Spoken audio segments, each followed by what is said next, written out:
All right. 2 minutes. Ha. Okay, yeah. Hold on 1 sec.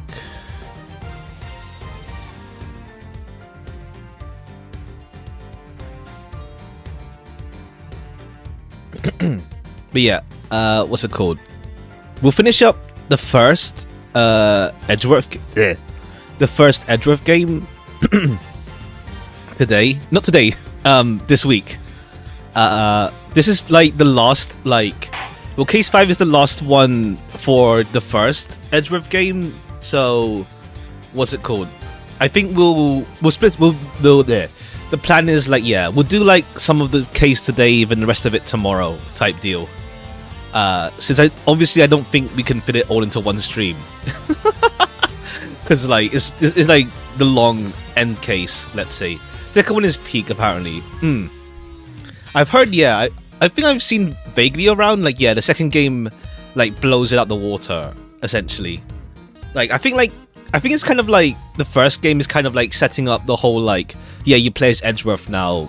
I don't know if, they continue on, with the Yataka Rasu, or, well, I think K is obviously still, K should still be around for, Edgeworth 2.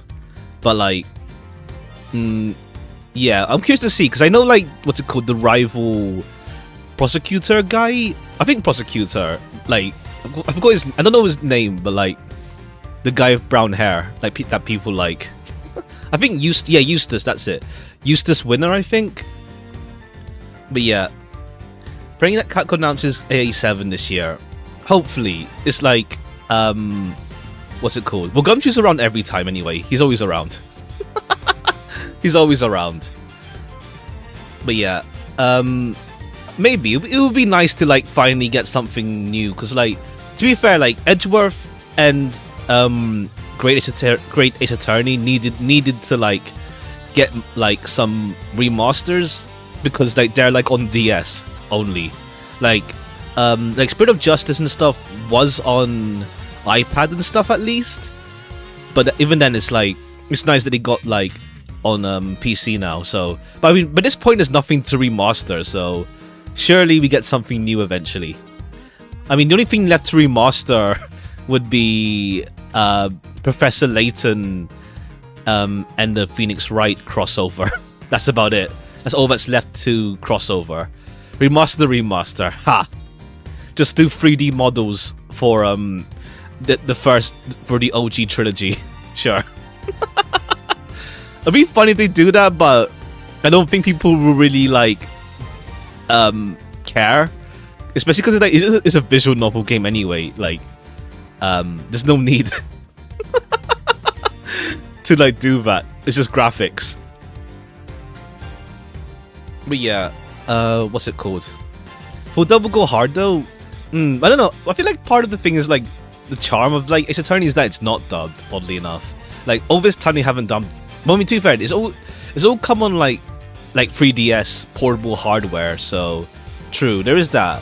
It's more they couldn't have ever done voices, because Game Boy Advance and then DS, and then DS, 3DS, DS, not really much not really able to do full voice. So I would be curious to see if they do ever do full dub with on original releases. 2DS. I mean, 2DS is pretty much 3DS, but just flat. But yeah, we got Rien Sang coming Friday, not this Friday, next Friday. So looking forward to that. I already used my guarantee season ticket, the one from the pass. I got it with Thursday, right? Thursday. Yeah, Friday's trailer. Yeah. I already used my guarantee season ticket. I got Gregor, which is cool. The only one I didn't want to get was Sinclair, because I already had almost 200 shards of him. So it's I was hoping to get someone that wasn't him, because it's I don't have to spend that much shards for Sinclair in the first place. No, waiting for what's it called? Waiting for Walpurgis anyway, before I dispense more, because May as well see in case I get spooked.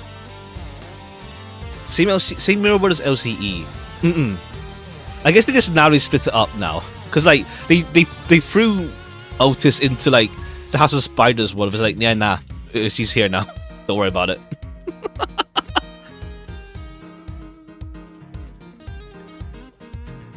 But yeah, like straight up mentioning Yi Sang as well in that one.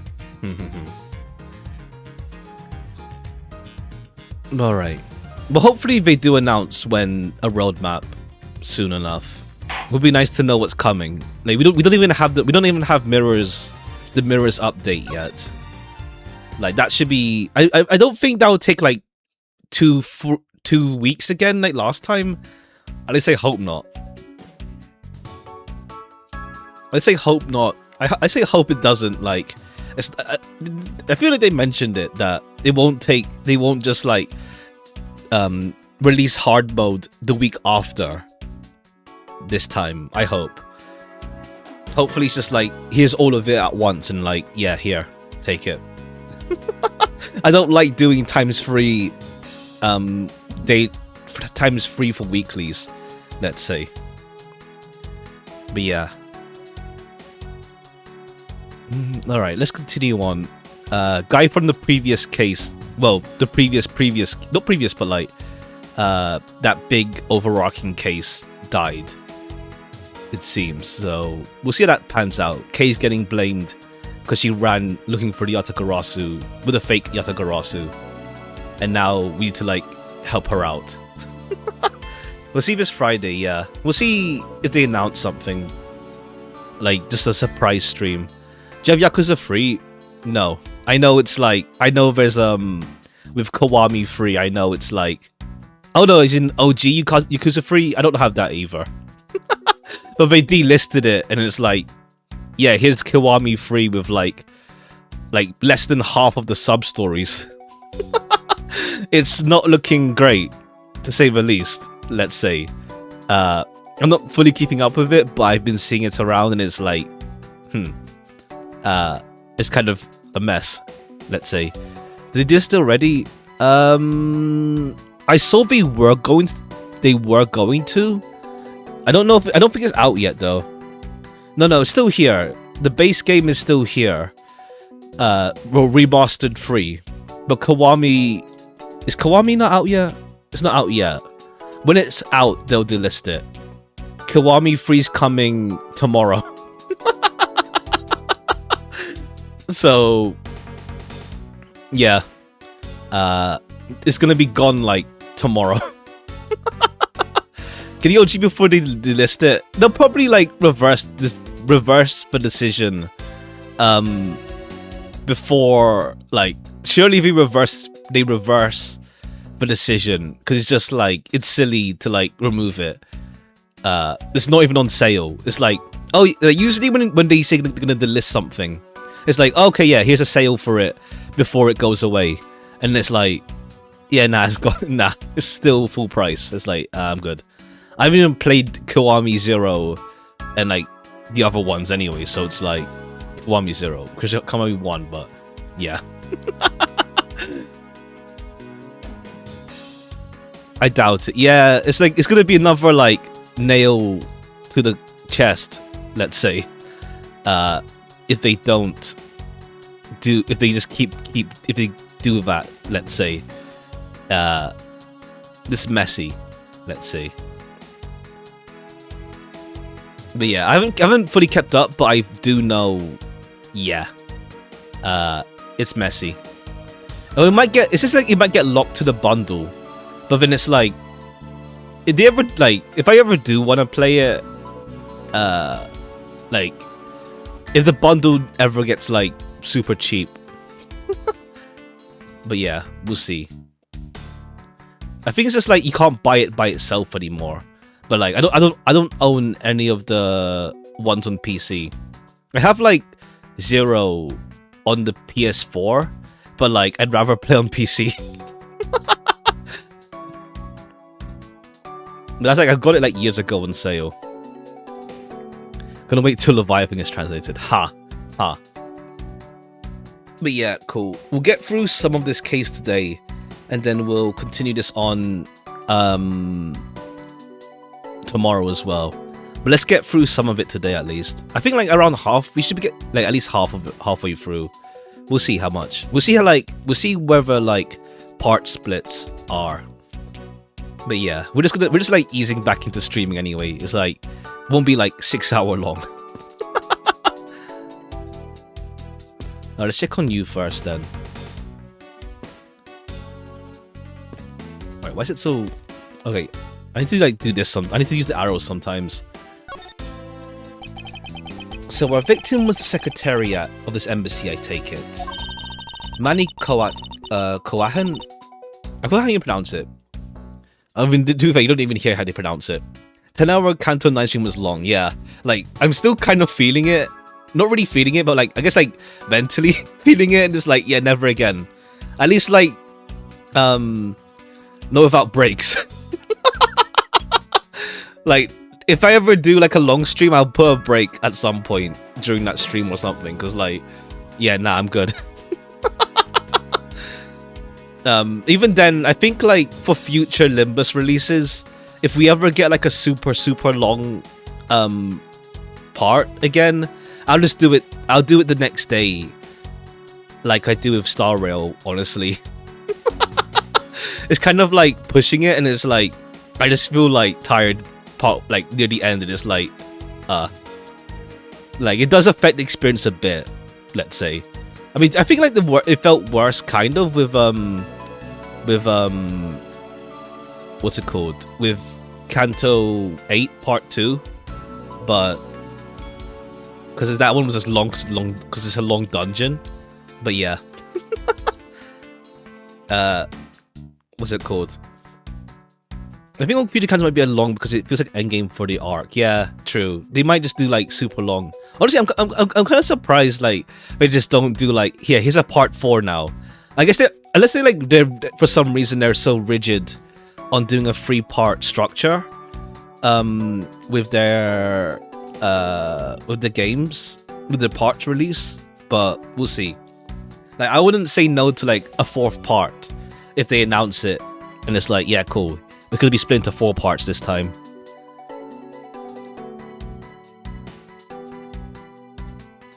Hold on one sec.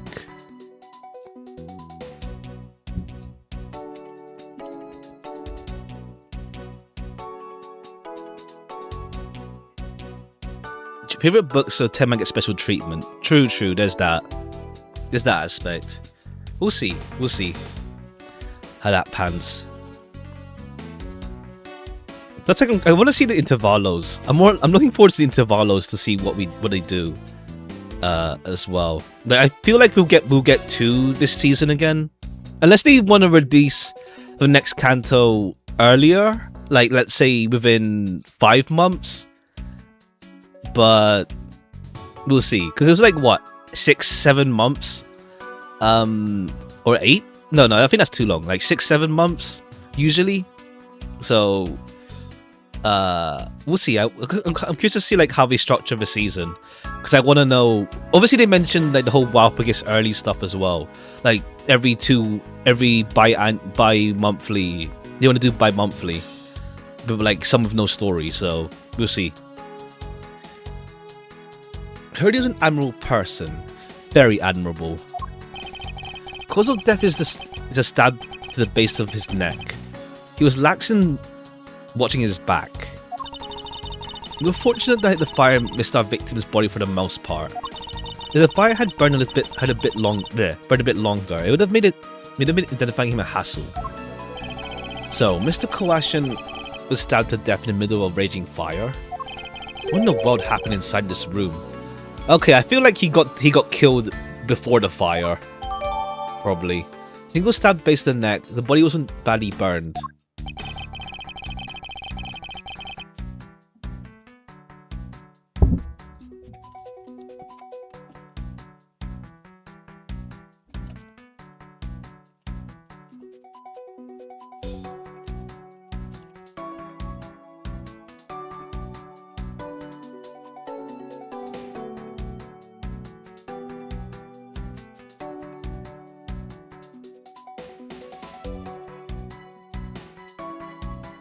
When you talk about the break, you mentioned needing to think about 9.5, 1, 2, and 10. Oh, okay, cool.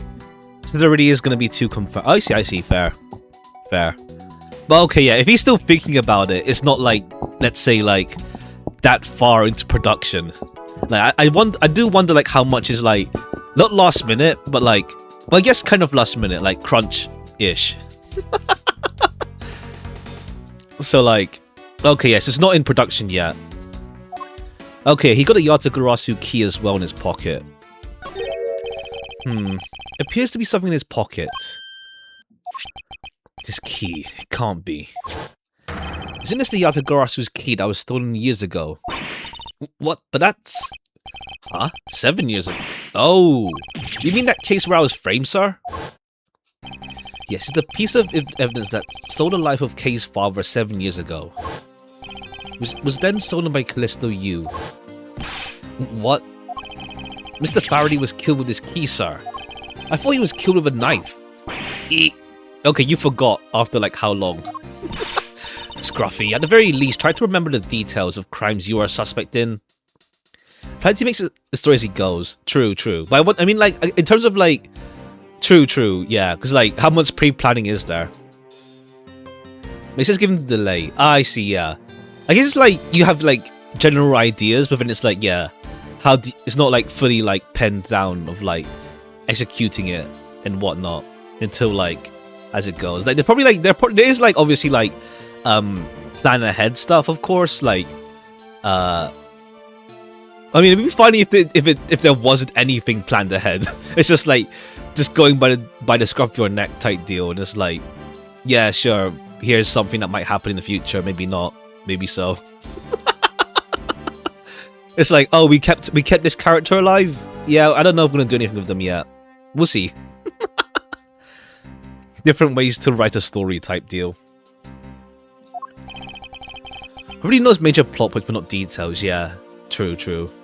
As you will recall, Gumshoe was not present when Miss Yu made her escape. Oh, true, yeah, true.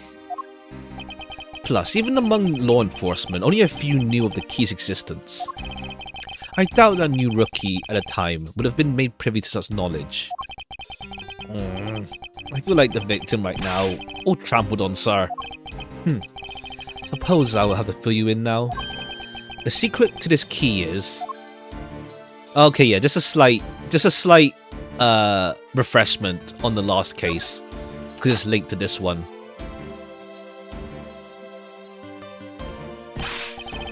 Oh, wow, that's amazing, sir. It's like some kind of magic trick. The Yatagarasu stole this in the embassy 7 years ago. It's also a knife. I knew it. This is the same exact piece of evidence that Miss Yu took with her. Remember this beautiful pattern on the blade? Remember this as well. It's a vine motif, isn't it? Okay, and the flower is... Do we have that? Oh yeah, it's the two...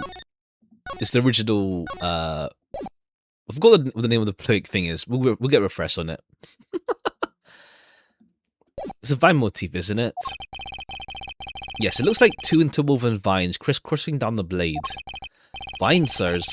I think it looks like a bunch of stairs, if you ask me. Kinda? Not really. What are those 6... Oh, stars! Stars. I read stairs. I really don't think you can call these stars. To say that the detective's art sense is underdeveloped would be an understatement. The real question is, why was the Babalese Embassy's secretariat holding this? Well, we don't know how Mr. Koakan came to possess the key. Vine account. Ha. We do know that this was stolen by the Yatagarasu from the Kodopian embassy. That's right. Mr. Faraday had written that fact down in his organizer.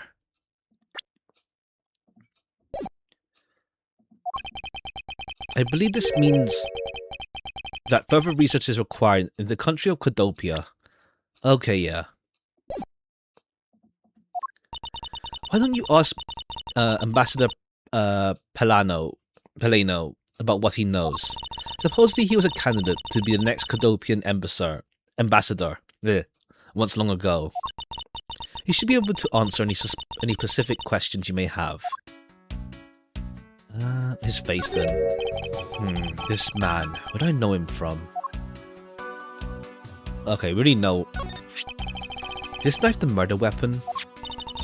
Some preliminary testing has been conducted. According to the results, the blood on that matches the victim's blood. The blade shape was also found to be consistent with the stab wound. Suppose this means we now know that a crime was committed with this knife. This knife's got some really fancy ornamentation going on, sir. This thing practically screams artsy at me too. Well, it's also covered in blood, just like the last thing that I said was artsy. The handle is pristine, no single drop of blood on it. Speaking of the handle, I believe it has a butterfly motif. Very beautiful. Alright, anything else in the area? Not really. That's some fireplace. You know, it really gives this place a mansion-like quality, don't you think, sir? Ooh, if these are staple in every Babalese house, I bet Santa Claus pays them a visit too. Just how old are you, Gen Detective?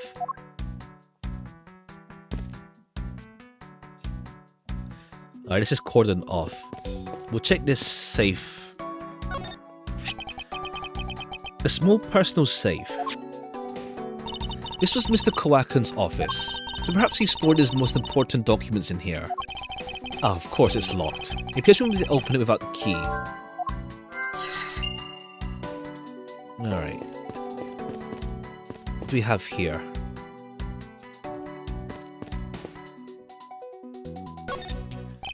Mr. Edgeworth, there's something on display in the display rack, sir. Knives, huh?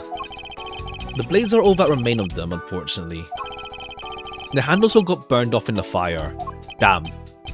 Ah, so even the knives fell victim to the fire. Master Paleno, are these knives yours? Why, yes they are. They are a special set of ornamental knives featuring the national symbol of Babel. These butterfly-themed knives, along with Alabast's own set of knives, are comprised of 3 knives each. But I can't believe the Babalese ones have been reduced to this state. Ornamental knives, huh?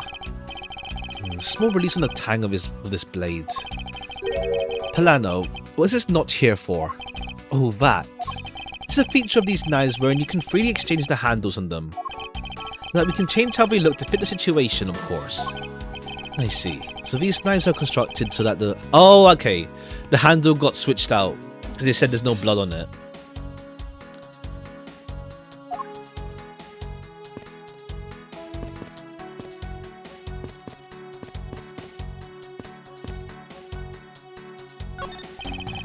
The shelves are lined with American souvenirs and memorabilia. It's really strange, isn't it? I thought this was the Babalese embassy.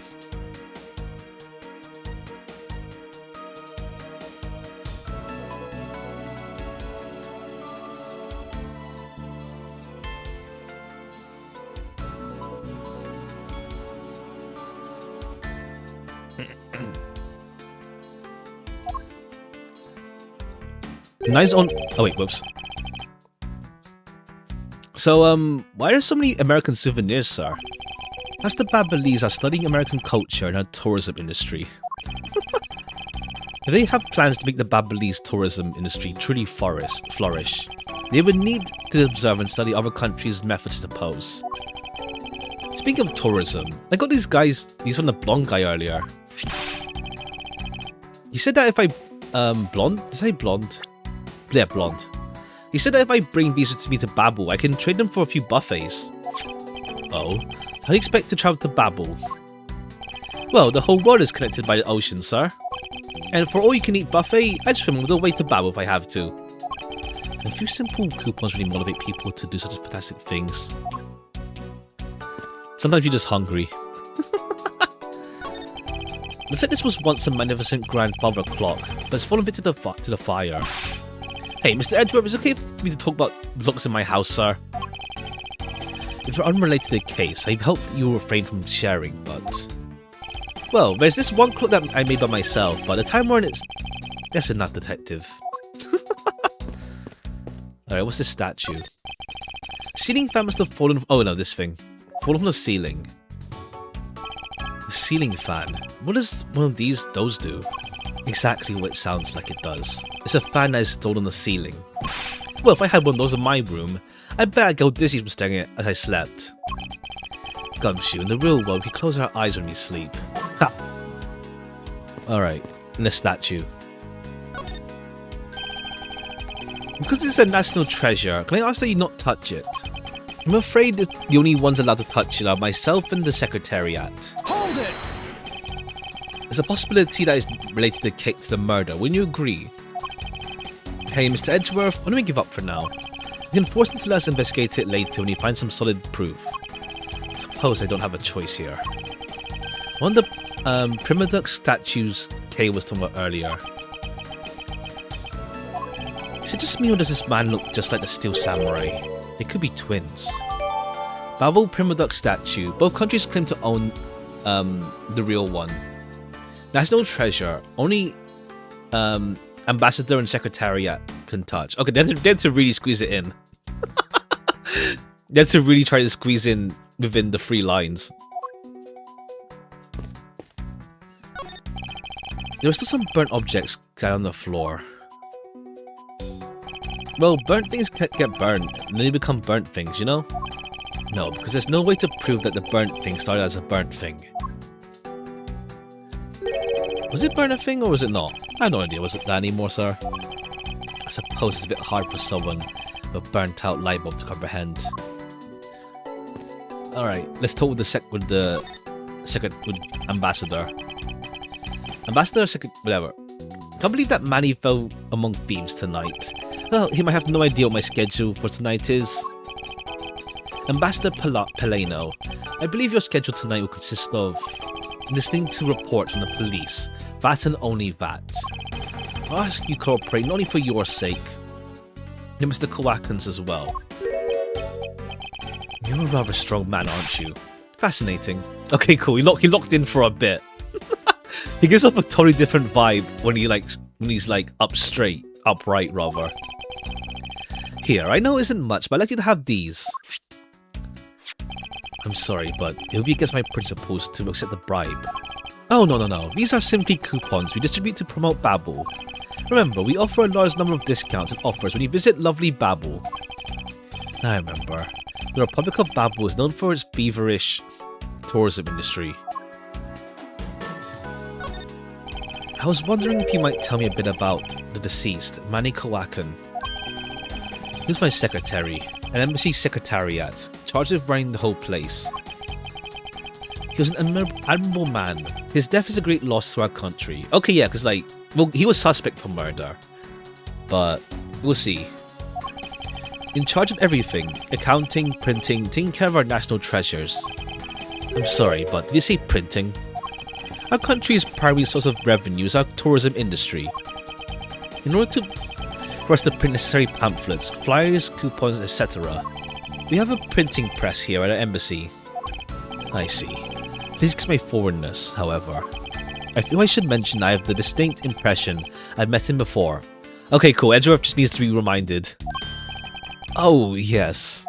Since you are of the legal profession, I suppose you just might have. After all, Manny was involved in the KG-8 incident. The KG-8 incident? The defendant who was found innocent in that case was Manny. Okay, yeah. We just have a refresher on him now. Edgeworth just getting some memory loss for a bit. He remembers the Yatagarasu key, but not this part. So your Mr. Kawakan is the same man as the one in that case. Oh, true. I guess this is you can have a bit of okay, maybe just the same name, but not the same guy. It's been 10 years. Manny recovered personally from that case and dove enthusiastically into this job. He was the one who planned this event and was to oversee the embassy's renovations. It really is a shame. Had such a bright future ahead of him. What exactly did you mean by renovations? We can't have tourists and visitors to our embassy think we're a poor nation, can we? So renovating the embassy is not something of an investment. We may have a rather paltry budget, but we're trying our best to make do.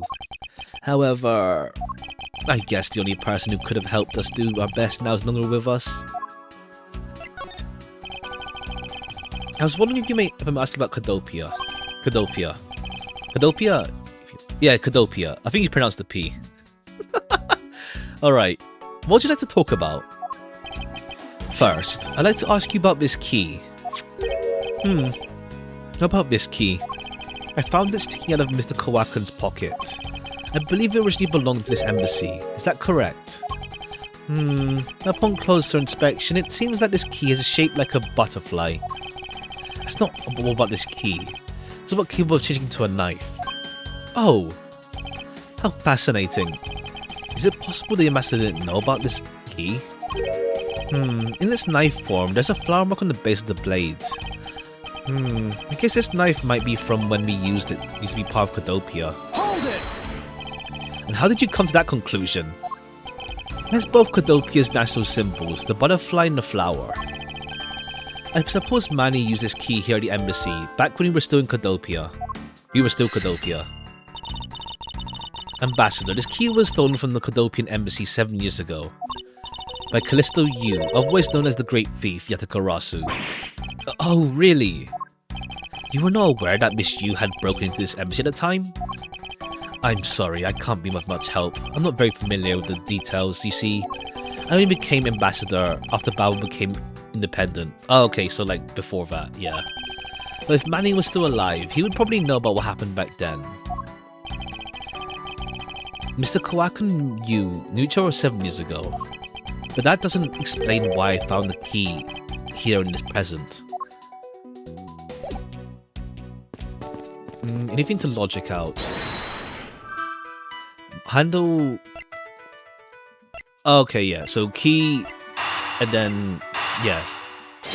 Let's see if it works. We know for a fact the key was used at the embassy. Furthermore, we found it in the victim's pocket. Which leads me to think this perhaps the key to the personal safe in this office. Good thinking, sir. Let's try it out. It appears I was correct. The key was left to us in the victim's pocket. It literally turned out to be the key to this next piece of truth. What do we have here? Hey, there's nothing inside. Do you think that Yatakarasu made off of everything? No, detective.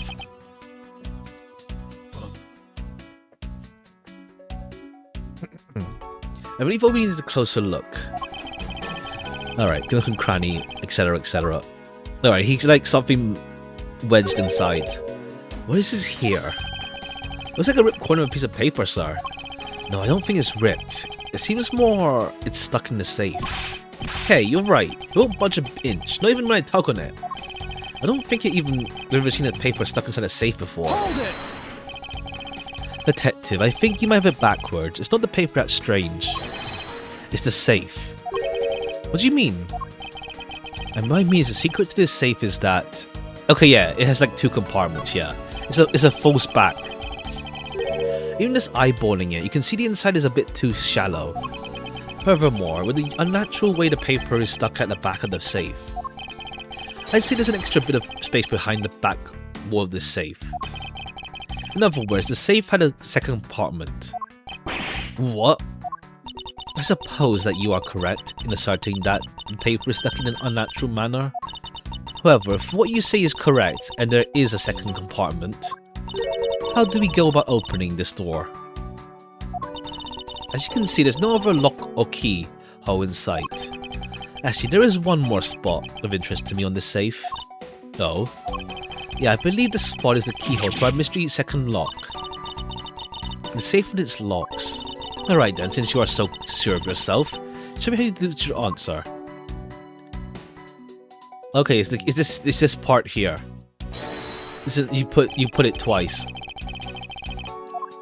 Yeah, you put it twice. Eureka!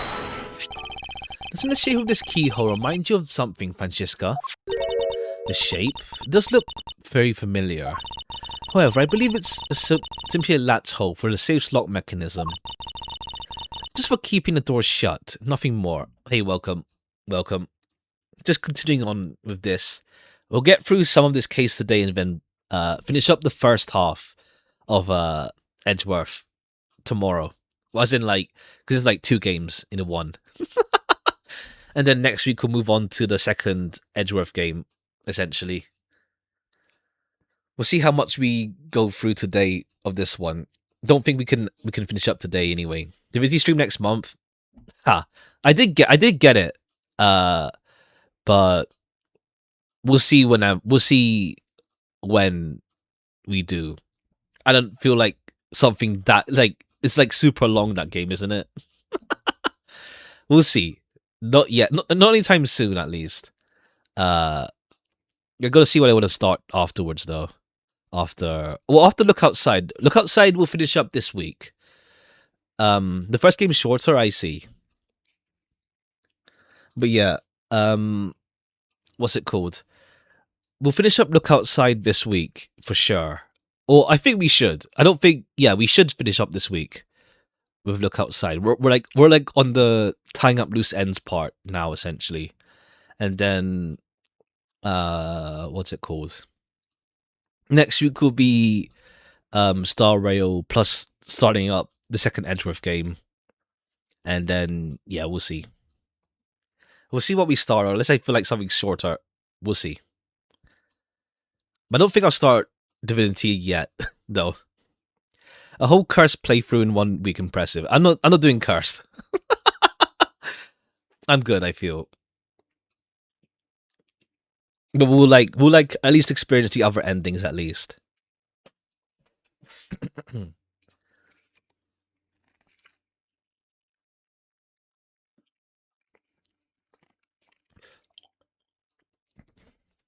Hold it! Is that so? The person who used this safe, Mr. Kowakin, made sure the safe had 2 compartments in order to hide something. Do you honestly think someone like that would allow the keyhole to the hidden half? It looks so obviously like a keyhole that even an average person could figure it out. Can't be serious. Are you saying the hole is the keyhole to the hidden compartment of this safe? Precisely. Streamers washed. I'm good.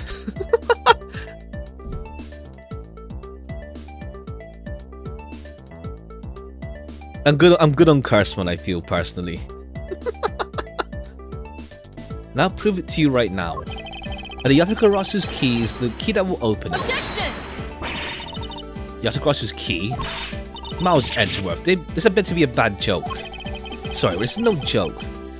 The Yatakarasu's key is the very key that will open the second compartment of this safe. We already used it once to open the first part, so we do again. We know that this key opens the first compartment, but the keyhole you're talking about is of an entirely different shape than that of the key.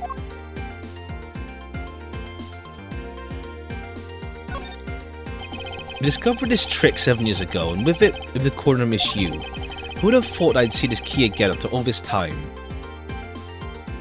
Oh, is it you stick the knife in? Yeah. Let's go over this again, shall we?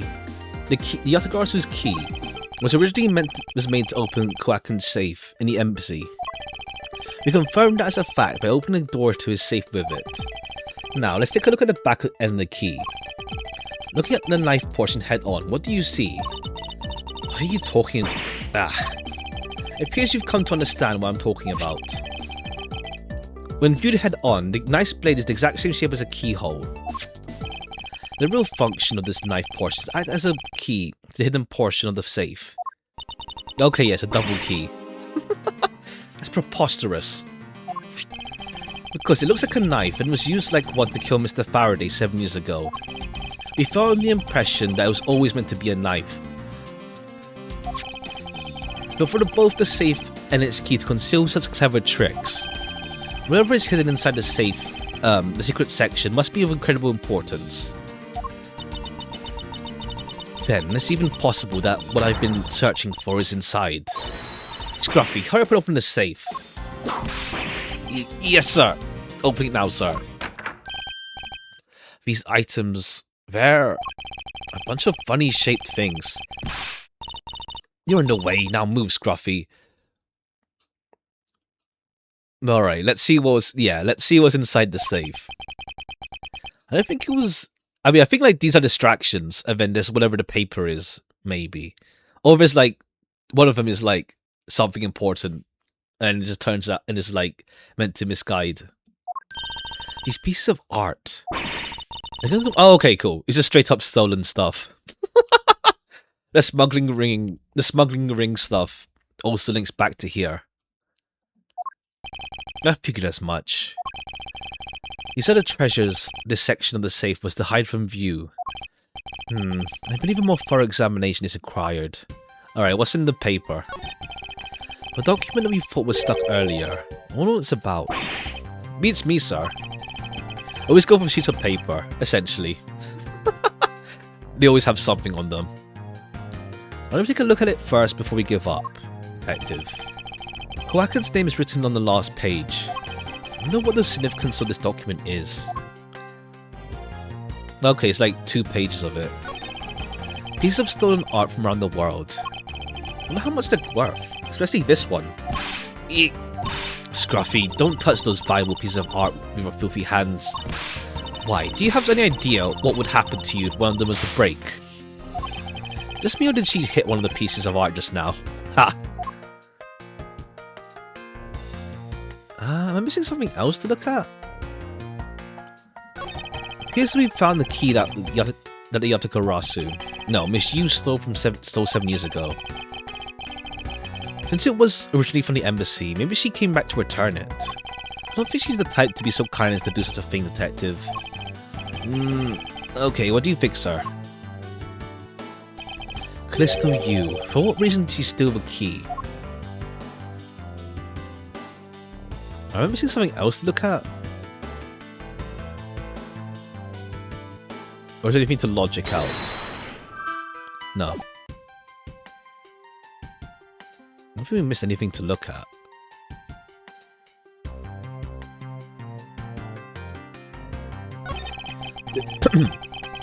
To build this sort of trick into one safe is really something. Yeah, it's neat how this safe has 2 compartments, but what's really impressive, the other end of the key was another key. Don't even have a notice. I wonder if Kowakin was just paranoid, or if he had secrets of great value. Speaking of paranoid, I once sharpened both ends of my pencil. But then when I went to erase something, I got all paranoid that I was going to stab myself. Please refrain from dispensing your special brand of unrelated stories while on duty. Yes, sir. I mean, what's it called? Like, with sharpening pencils on both ends, it's kind of like, what's it called? Like, people act like Darth Maul from Star Wars. Back in school, just like, yeah, the double-ended pencil. Anything else? Okay, I don't think so. Maybe the logo. Hey, it's another butterfly. I believe it's the symbol of the Republic of Babel. Okay, we needed to get this key. A drawing of this size this big on the wall of an embassy. It definitely conveys a sense of overwhelming patriotism. Well, I've got lots of patriotism too, sir. The reason I became a cop in the first place was because I wanted to protect our country. You may want to, detective, but I get to see the fruits of your labour. You don't have to be so blunt about it, sir. Alright, I think, yeah, butterfly.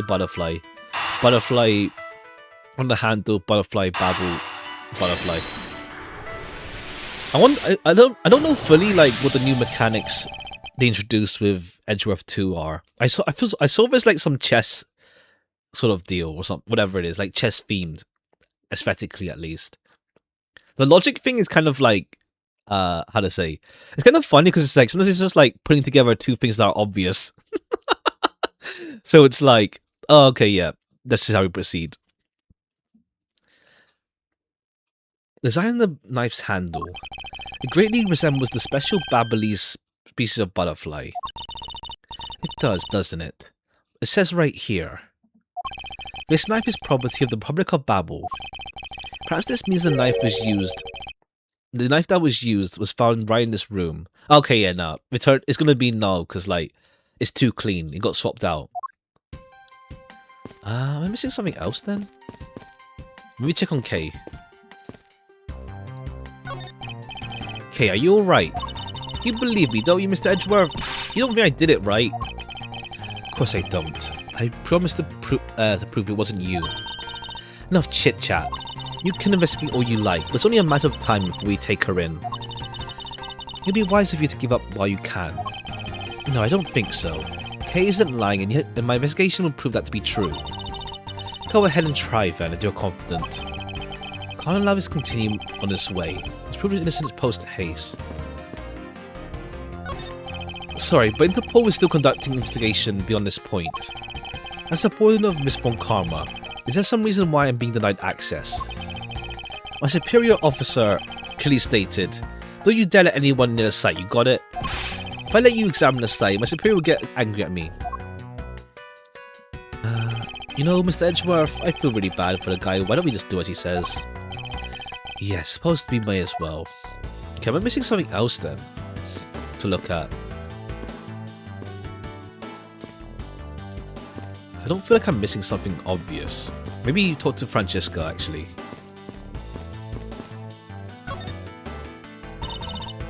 Mouse Edgeworth. What is it? Let me tell you something. You are currently my subordinate. If you wish to convince everyone else of that, you speak to me with respect. What's with the giddy glint in her eyes? I don't think that will really be necessary, Francesca. Oh, really? Well, it doesn't matter. It doesn't change the fact that you are still under me. I thought Francesca was flying around the world in pursuit of the smuggling ring case. Why is she here at this embassy? Oh, okay. We're just gonna ask about that. Alright, cool. You want to check everything in this place, huh? I was investigating the Alabastian embassy when I got wind of this mess. Ah, that's right. The Yatakarasu was due to appear at that embassy as well. Yes, but the difference is that we didn't have a fire over there. Well, there was an incident at the Alabastian embassy as well. I left Agent Lang in charge of that case. I came up to Babalese.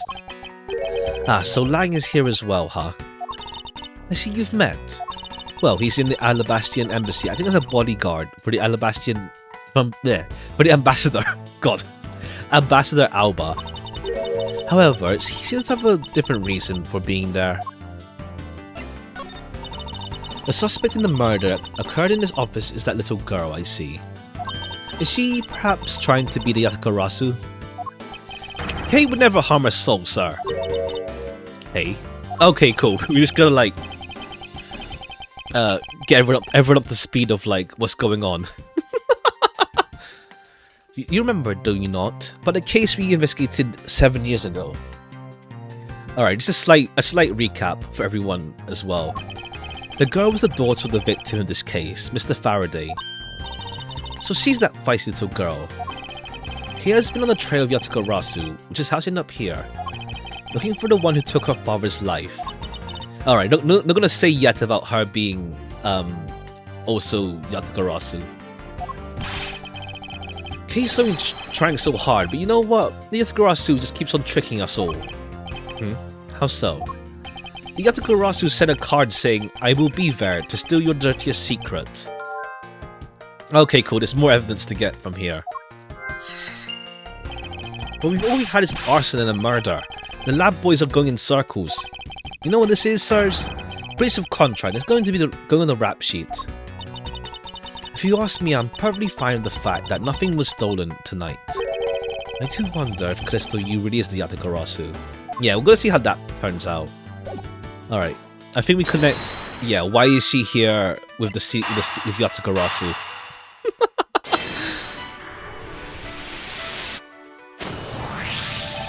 To steal your dirtiest secret. Is it possible that the dirty secret was the Yatakarasu was out to steal was in his very room? Dirty secret. Okay, yeah, I think it's like we went too far ahead that the order of events seems weird. I think it's like they expect you to open the safe last. But then it's like, oh, why are we here? Oh yeah, here's the stolen artwork. Oh yeah, why are you here, Francesca? And it's like, okay, what? We went a bit ahead. You're in pursuit of some dirty, underhanded dealings yourself, are you not? Something tells me this is no coincidence. In that case, the person I'm looking for is here in the Babbly's embassy, huh? The head of the smuggling yeah, it's like, cool, we like, you have to like, yeah, we went ahead a bit with the safe. I might just need to ask Francisca about her smuggling case in more depth. Francisca, when we last talked, you said that you were on the trail of a smuggling ring. Suppose the reason you're here now is related to that. Yes. After analysing the intel we've gathered from various countries, this embassy rose to the top of our list of sites to investigate. This is what tipped us off. Oh, okay, 2, 3, and then we have... Okay, yeah, then accounting document 1, 2. Only one page of the whole thing, so we're not sure about all the details. However, it's enough for us to grab onto the tail of the beast.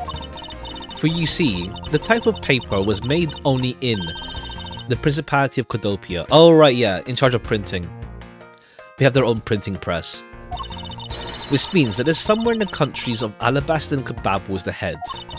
The one putting the strings behind the entire smuggling ring. As Francisca for you, she's amazing. Pursuing the case with all she has. Okay, yeah, now we have... Do you have to look at it again? Now that we know what it is.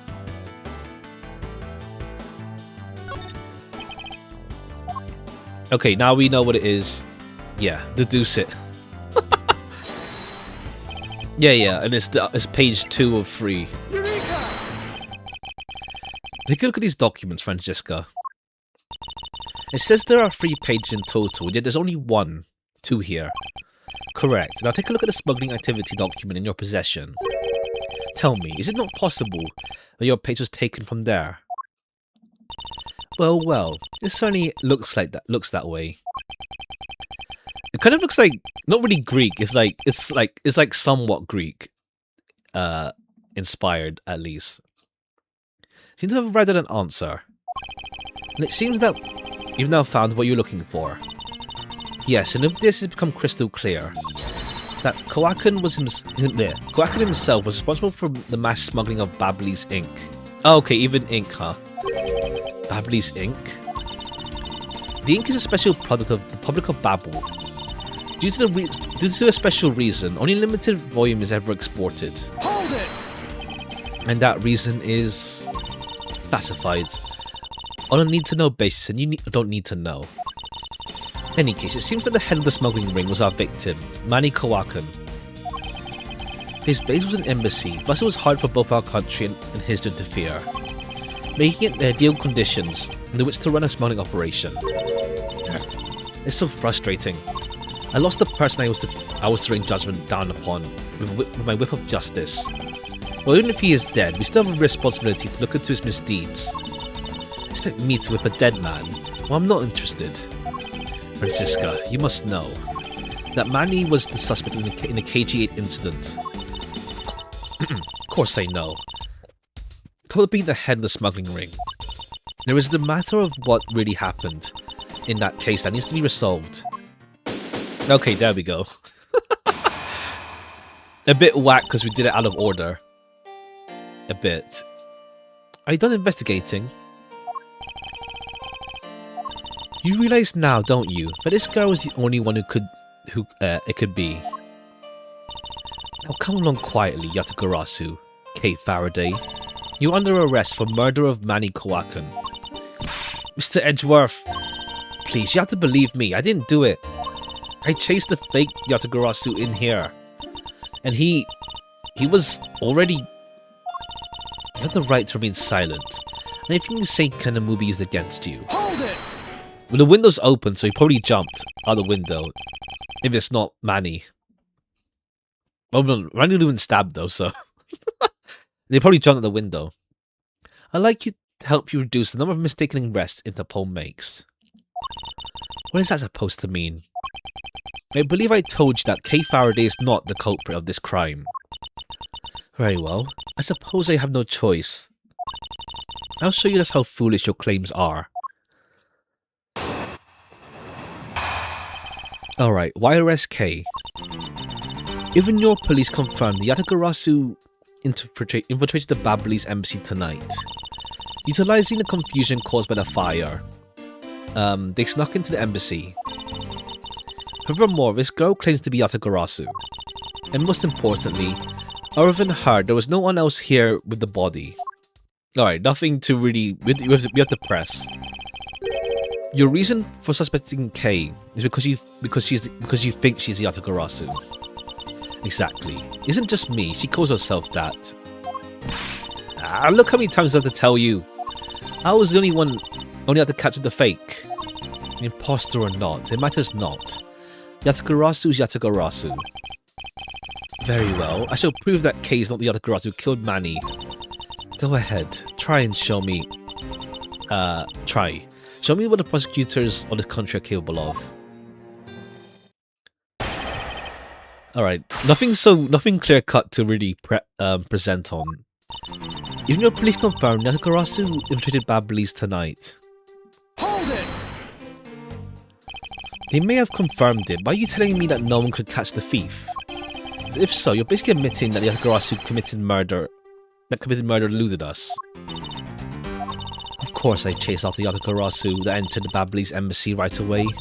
And that is also why I'm making this arrest right now. Because at the end of my long chase, there was only this girl. Any case, this is what I believe happened tonight. Confusion caused by the fire, strung into the embassy. Okay, there's nothing really that egregious. Claims to be Yatagarasu. Hold it! Just because she calls herself that doesn't prove she's a killer. No, but it does give her a motive. Yatagarasu sent a card saying, "I'll be there to steal your dirtiest secret." Furthermore, there are documents pertaining to some smuggling activity in this room. Obviously want to steal them. So she killed Kawakan for the key. I see. Her logic is very sound. Nothing less from Lang's secretary. That statement just now didn't sound right. Maybe the opening I need. Wanted to steal documents regarding smuggling, so she killed Kawakan for the key. Okay, but the safe itself is like Yatagarasu stole this key. Oh no, they didn't steal it because Yatagarasu already had it. Objection! It was stolen 7 years ago. So why would you steal it again? Agent Sheena, I regret to inform you, but there's a flaw in your logic. Oh? I need to blow my nose, hold on.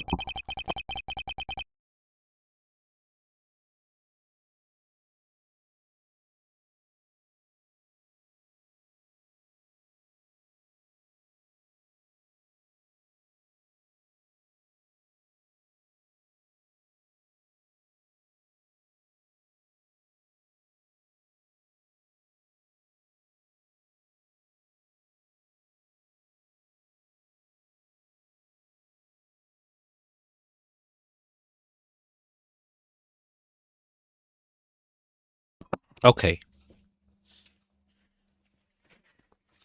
I don't know why I'm getting stuffy nose today, damn. I think because I'm reading out loud a lot. And if you claim that she is the killer and the Yatagarasu, I'm certain that securing the smuggling documents is not the motive behind the murder. The key to the safe in this room was found on Kawakan's body. Furthermore, Yatagarasu would not be stupid as to leave without the documents. Simple fact the document was still in the safe when we looked. Oh true, yeah, that part rather. The killer's target was not the safe at all. Then perhaps he didn't know that Kawakan had the key on him. Then why kill him? Just like randomly. Why would she need to kill him? Because I can think of no reason to kill him if she had not known the fact. Need, reason. All of this is simply our conjecturing, after all, after the fact. Entirely possible she accidentally killed him when she was sneaking in. Just accidentally. Perhaps she didn't notice the safe second compartment before returning the key. But the fact still remains that Kawakan was stabbed to death. Objection! We have no definitive proof it was Kay who committed the act. Actually, I do. I saw her holding the knife she used on the victim before my own eyes. What? Allow me to tell you a bit about more of the evidence that will put her away behind bars. Right, that would have been a stronger starter. But okay, what's the deal with that? The knife wound in the body consisted of the blade and the knife. Yeah, sure. The knife with the butterfly handle is the murder weapon, which the killer was holding. I assume she obtained the knife from the display rack and used on the victim. The knife is a part of a special 3-piece set, which has a design like no other. Testimony and evidence all points to the girl. There's no argument. Counter argument. Okay, I guess this is where we bring up the whole like swapping blades deal. That's your definitive evidence. She's definitely the killer, right? No, Mr. Edgeworth, you gotta believe me. I saw a suspicious person in a long black coat outside the embassy, I swear. And you came in here because you were chasing this guy? That's right. I ran to the office only because I was chasing that person. But when I entered the room, it was pitch black. I couldn't even see a thing.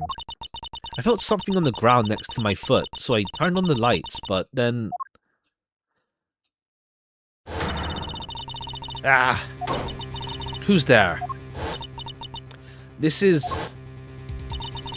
I came to this room upon hearing the girl scream. And when I saw her holding the knife, I immediately restrained her. So the object Kay felt by her feet on the floor was the murder weapon. I had the knife analysed right away, but I failed to find anyone's prints on it. But a suspicious person in black coat came into the room before me. You continue to insist there was such a person, but if there was, where did they go? Okay, but it was pitch black, so the fire was out already, as well. I don't know. I didn't know they came in here. Well, the window's open, so... Sounds like the desperate excuses of a suspected killer, not a trustworthy testimony. You understand, don't you? We can't trust the girl's words, Edgeworth. There's a point.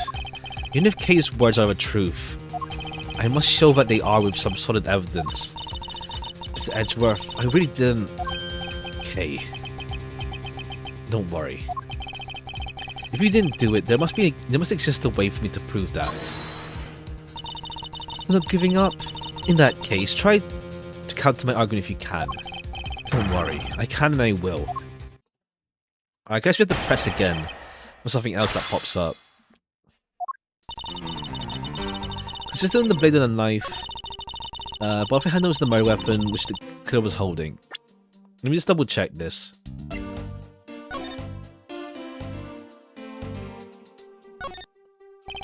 There's a lot of skill detailing on this handle. It appears that the handle is removable. They should some people change them whenever they feel like it. Just like fun, sir. I don't think people would remove the handle just for fun, detective. Alright, just like emphasizing that we can switch the handles, essentially.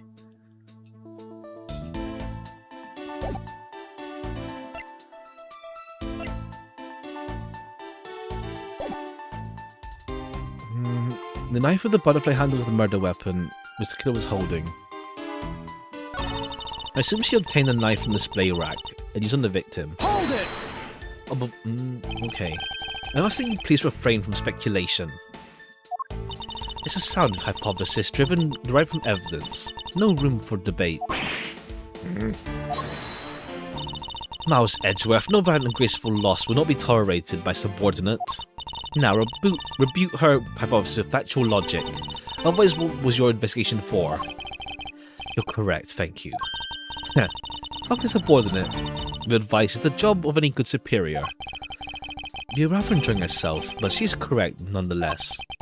You didn't see now. Please continue with your testimony. The knife is a part of a special 3-piece set, which has a design like no other. Hold it! About the 3-piece set, is there really no other like it? Oh no, but we know the blades are the same. It's just the handle's different. Let's ask Paleno for details, shall we? The knives are indeed special. They have butterflies. The symbol of the Republic of Babu engraved. Because there are only 3 of them in the world, these are very valuable. The national symbol, huh? The knives are covered in butterfly designs.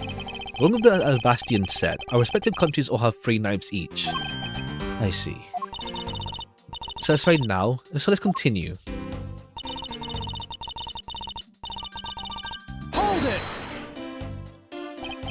No, I believe there's still room for debate. Now, thank you for not to decide that for me. I didn't decide anything for you. I'm merely looking at it, a reality the way it is. Objection! Are you sure you're not viewing the facts through rose-colored glasses? Ha. Mr. Edgeworth, I think she's mad at you. Perhaps. But our definition of reality is a tad different. What are the two of you done chatting? Agent Sheena's proof is the Babyliss knife that Kay was holding, allegedly. So, I need to prove that Kay didn't do it, sir. If Agent Sheena wants to suspect Kay, maybe because Kay was the only one here, then I must show evidence that Kay couldn't have committed the murder. Do you have some evidence, sir? Yes, there's one piece that seems very unnatural to me. I believe it is my duty to point that out to Agent Sheena. Okay. Something's... okay, no, okay, this one we present to, but what's weird?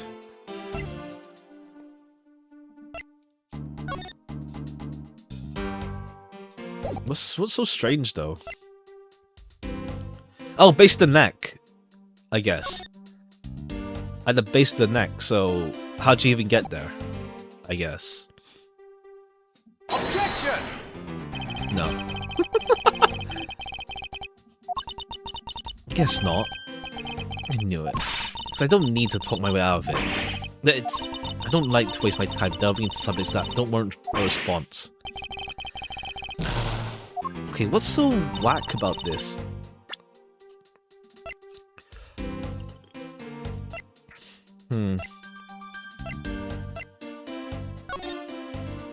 As in, I guess we could say the handle, maybe? Objection! No. Okay.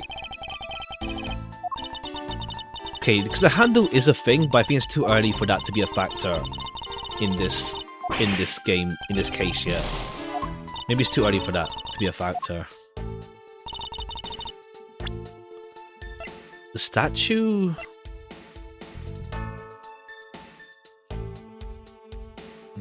Okay, yeah. If the key was taken, why not use the key to kill instead? I don't know how this is relevant yet.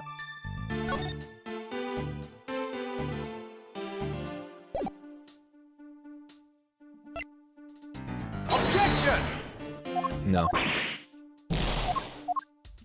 Because we only have 8, but then I don't know what the logic is here.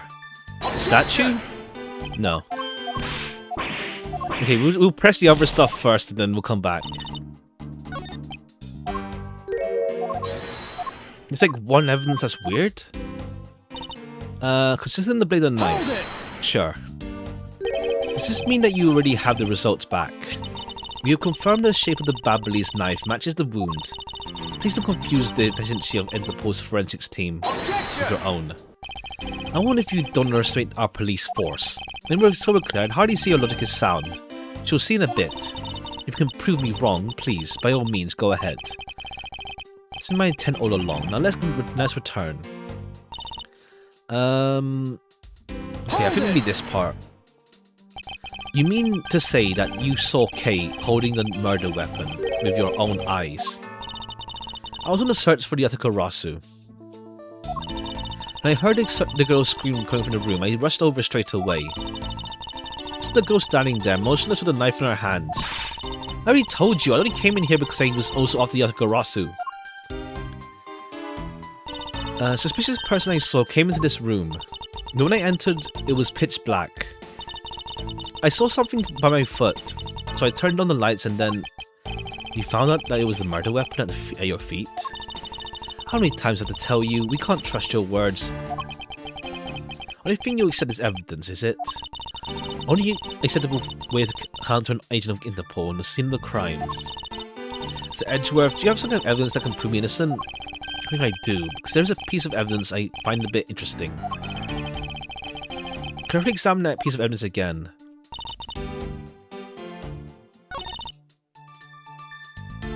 Oh! There's no blood on it. There's no blood on the blade, on the handle, so... I think that's the thing we're pointing out. Objection!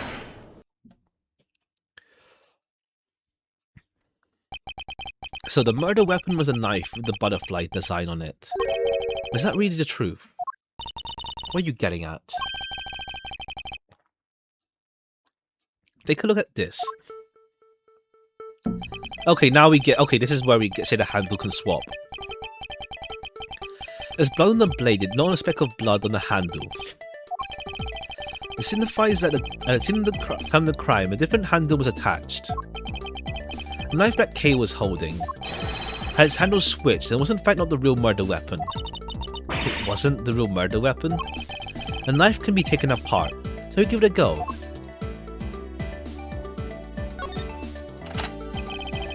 As you can see, the Babyliss knife has now been... Oh, okay, yeah, it has the other place logo. The killer must have pulled the murder weapon out of the victim's body. So either swap the knife's original hand to the butterfly one, or to create the illusion that Mr. Kowakin was killed with the butterfly-themed knife. It should clear up any and all misunderstandings, suspicions. Babyliss knife handle.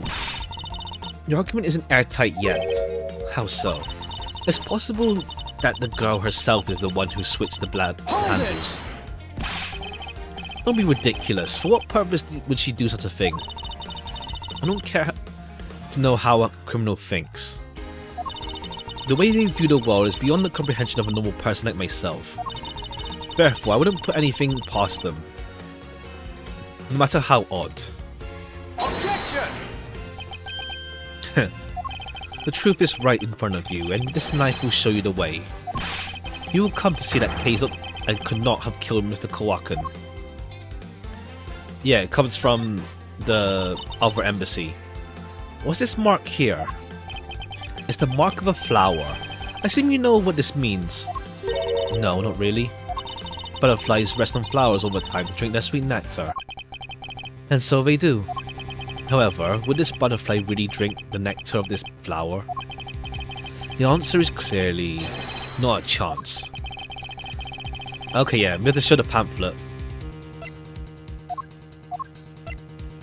Take that! You can't be serious. It appears that you've made a connection. The flowers on this blade is designed after a certain country's national symbol. That's right, the Kingdom of Alabas. Oh, okay, but it turns into like... Okay, cool, so like, someone from Alabas killed the Babyliss, and then it's like, it's gonna cause like, civil unrest. Well, not civil, it's like two different countries, but yeah. That kind of deal. In other words, this blade is from one of Alabast's ornamental knives. This part of the knife handle has Babel national symbol of the butterfly on it. Therefore, it's undeniably Babyliss in origin. But as we both know, you can't kill someone with just a knife handle.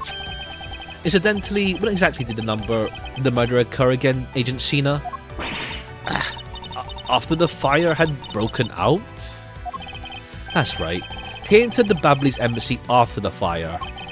Furthermore, she had not been to the Alabastian side of the building before then. On top of that, no single person passed between two countries during a fire. Which means that Kate could not have transported an Alabastian object over here. Okay, in that sense, yeah. Makes it impossible for her to be the true killer. Whoop! There to go, it's Edgeworth, sir. What a great victory.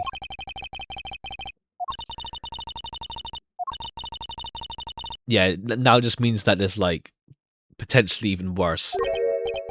Hey, why is everyone so quiet? I'm happy we got this far and cleared Kay's name. But what worries me now is what will happen next. Objection! What is the meaning of this? An Alabastian knife here? Do you mean, how did this find its way to the Republic of Babel? It didn't just find its way over. Rather, we should focus on how it was smuggled over. You know what? My brain hurts thinking about it while we're just standing around. Think while you're on the run. Now that's the way the Great Thief operates. Okay. Oh, thanks a bunch, Mr. Edgeworth, for proving me innocent, I mean. You believed in me the whole time, right? Tell me you did. Not really, but... Come on, you don't have to be shy about it. Your argument is still not airtight. Would you care to elaborate? I understand now the girl didn't commit the crime. However, there's still the possibility that she is the Yatagarasu. That again, look how many times I had to explain to you. I am the real Yatagarasu. I'm not like that fake one that goes around setting fires, okay? Whether you are the real deal or a fake, it doesn't really matter. All I have to say is this. I have my suspicions that this girl is the one who started the fire. Objection! Preposterous. On what grounds do you suspect her of such a thing? The fact that she calls herself Yatagarasu? That in itself is most elegant proof. Miss Sheena. Yes? I have no intention of taking back any of what I said. I am the great thief Yatagarasu, and I refuse to allow some imposter to claim the name as their own. The path of justice my father pointed me towards, I will walk it the best I can.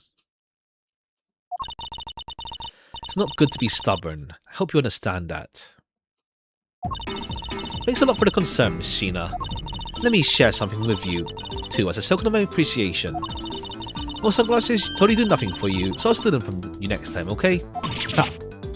I prefer without the sunglasses, to be fair.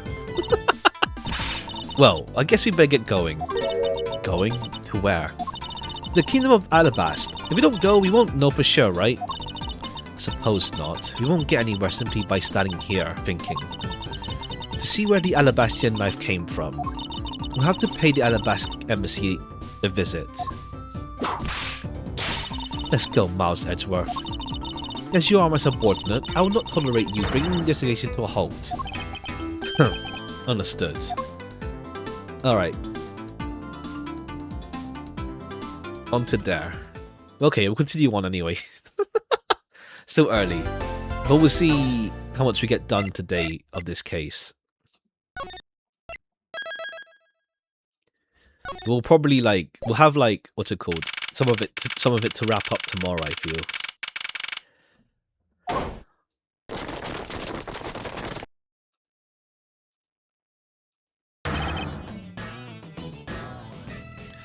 Count off.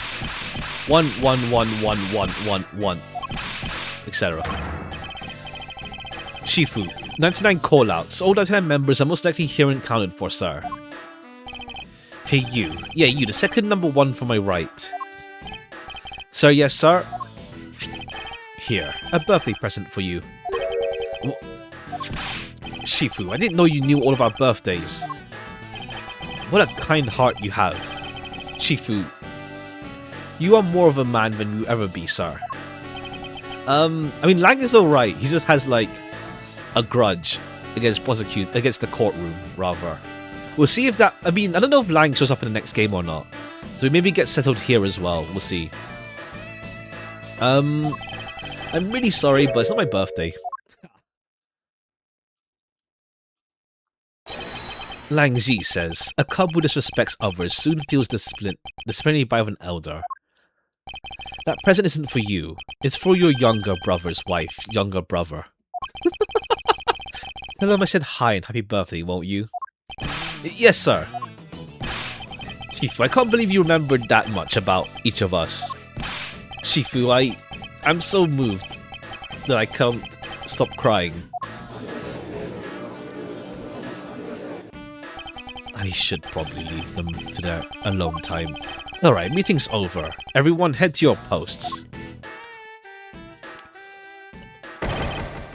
Dismissed. Sir.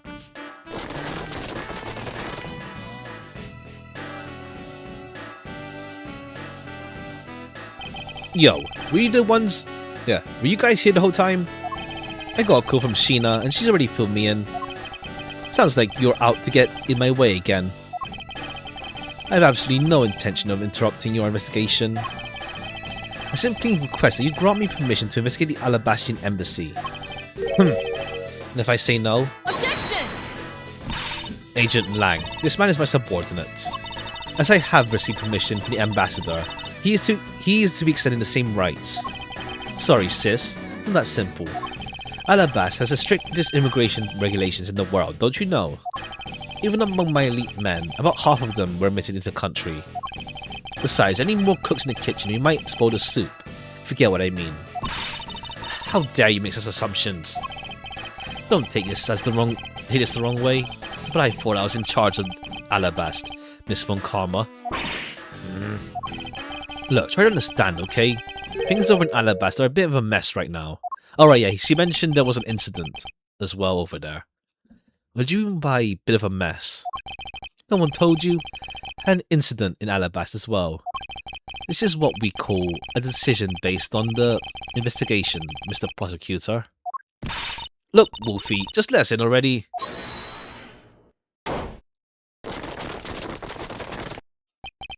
Is there a problem here, Agent Lang? Alright, who are you? Are you the ambassador? We're just having a discussion about whether or not to let these guys in. Ambassador Alba, I ask that you allow these people to join the investigation. Having a debate because of my country. I'm terribly sorry for placing good people in that kind of situation. It's all because I lack the strength to govern well. Please, nothing of the sort, Ambassador. You weaklings, quercus? Curse your frailty and inability to effect change in your country. What are you? The thing is, investigation conducted in my country has been under Agent Lang. It's my judgment that in order to minimize disruption in an investigation, I should leave everything up to him. There, you see? Oh, no way! Okay, cool. The two ambassadors. Ambassador Alba, I ask you please reconsider letting them into Alabast. What's that? My very own secretariat had been murdered in the Babylese embassy. And he was apparently caught up in some very shady dealings completely unbeknownst to me. Ask your cooperation in our investigation. These aren't much, but I hope they can cover your travel expenses to Babel someday. Cool, here's some more buffet tickets. Alright, I get it. Even if you beg Ambassador Alba, I'll still have to give the final okay? Anyway. Alright, you hear that, Edgeworth? We're in. Not so fast, my little crow girl. You're still witnessing the Babel murder.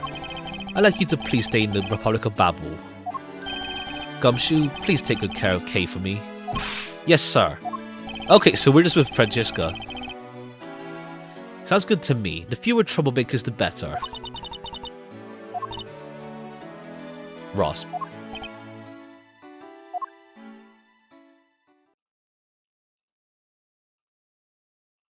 I'm just trying to remember what a rasping sound is. What's that coming from? Like rasping for air, I guess. I want to ask for a while now, but that lady over there, is she who I think she is? Ah, that's right. I didn't introduce the two of you yet. Franziska von Karma, the prosecutor prodigy. Nice to see you again. Oh, I knew it. You're the whip lady. You may address to me as Miss von Karma. Miss von Karma, I leave the investigation in your hands. Thanks. Rest assured I will outsmart both the smuggling ring and Yatagarasu. But yeah, I think it's like, what's it called? Like, I think, yeah, Kate, I think, is in the second game. She should be, I think. It's just that we don't spend much time with her, funnily enough, in this one even. Like, we have, what, Case 3, a bit of Case 4, of course, where they first meet. But then Case 5 is like, well, she's going to be in the other embassy for a bit again. Hey there, welcome. Welcome. Perhaps I should ask Franziska a bit more about them before I head into Alabast. I mustn't forget to thank Ambassador Paleno for everything he's done for me. Alright. Just a quick chat with these two before we move. We'll talk to him first. Paleno, I'm in your debt. No, it's nothing. Because this is all about... it's not all I can do for you, I'm afraid. I only ask that you please bring Manny's killer to justice. I will, Ambassador, on my honor. Wow, you're so sensational. You really piqued my curiosity. I knew they aren't much, but I'm giving them to you wholeheartedly. No, that's quite alright. Oh well. How about this then? Okay, the ink.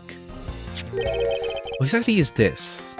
It's fountain pen ink, known as Babyliss ink, made exclusively in Babel. So this is Babyliss ink. We make it from the white crystal oil, which is mined through our mineral mines.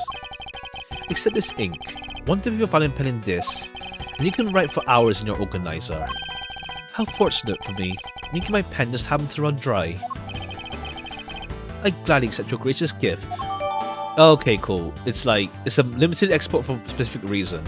I don't know if we'll see if we find out or not, but I guess it's like mining stuff. Limited resource maybe, we'll see. Great, wonderful. I guarantee that writing our ink is an unforgettable experience. And since we don't export it, if you run out, you're always welcome to come and visit our fair nation. Talk about cornering the customer of the market. Alright, and what do you have to say, Francisca? You've made so much progress in your investigation in such a short period of time. Well, yeah, she knows we have the smuggling ring, the head of it already sorted out. Truly amazing. Agent Hicks, whose help I had requested, was cut down for completing the task. Okay, yeah, this is pretty much like, yeah, bring everything all together for this case, essentially. No room for further failure in my perfect investigation. In spite of that, I believe you were able to obtain some insight into the ring, correct? It was nothing. I simply made some deductions based on smuggled items I was following. You mean the Babyliss ink? But why are there restrictions on the export of the Babyliss ink to begin with? Classified into info. Hold it! Francisca, as your subordinate, I'm part of your investigation now. Don't you think it would be beneficial if I was well informed as you? Okay, cool. Can we know now? I'll put you in. Some very well made counterfeit bills circulating Zhangfa. Counterfeit bills. Yes. As you may have deduced, the counterfeits are being made with Babyliss special ink, and it's virtually impossible to distinguish bills made with Babyliss ink from the real ones. But it's also only natural for Interpol to keep an eye on the Republic of Babel. Distinguish bills made from the real ones but made with them. Okay. Limited in sport and export because it's using counterfeiting. I guess because it's like super efficient ink. That's where this document comes into play, right? Correct. Koakan was smuggling large amounts of ink. Furthermore, he was charged with writing the Babyliss Embassies printing system. Equipment. All the evidence I need to know is the head of the ring. One tiny problem. Oops. So you have to find the counterfeit bills or the smuggled ink. Yeah, some more listing things. I may as well add the counterfeit plates to the pile. Learn them to locate any of these items in the Babyliss Embassy. Looking into the Alabastian Embassy as well next. Doesn't matter where they're hidden. Mark my words, I'll find them. Counterfeit bills made of Babyliss ink, circulating in Zhangfa. Hard to tell if they're fake. Well, shall we get going? What's wrong, Kay? I didn't get permission to enter Alabast, so we're going to go gather whatever info we can over in Babyliss, okay? Alright, I'm counting on you two. Right, now I'm counting on you and Miss Von Karma to sniff out clues in Alabast. Mr. Edgeworth, if you happen to come across my phony, let me know, okay? If you tell me, I'll rush on over straight away, no matter where you are. I'll let you know when the time comes. Okay, they had the same statue. Alright, cool. Okay, the incident here is just like this guy also died, huh? Huh? Ugh. What do you think you're doing to my subordinate? Wait. You're... Edgy! Oh, thank the heavens you're here. Okay, cool. Larry's here as well. Alright, but... Oh, but he does... Okay, no.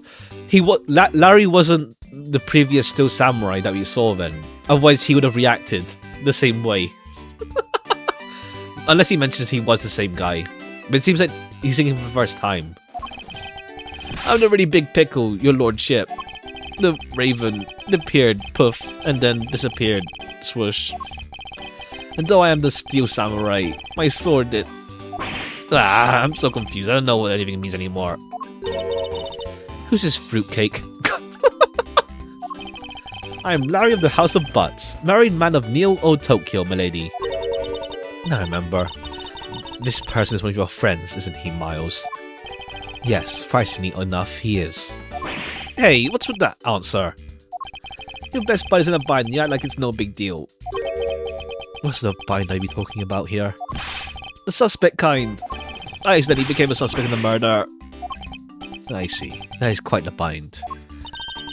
Business as usual, I guess. How many times? I know like case 1 is like Larry. I feel like there's like at least like 2 other cases where he's also a suspect. Not that we're in the least bit surprised. Yes, I pretty much expected the news from the instant I saw this unlucky face. His name is Larry Butts. I've known him since grade school, and for as long as I've known him. He has been the world's largest source of trouble with a capital T. Hey, what kind of trick is that? You're so mean, Edgy. If you're not careful, you might find your tiny number of friends go down by 1. That was uncalled for. Besides, you're... Wait, hold on. Larry, it was you? You're the one who wrote my Steel Samurai autograph? Oh, you didn't notice earlier? I didn't even wink at you through my headpiece. Okay, no, that was you. Hey there, welcome. Welcome. Hope you're doing well.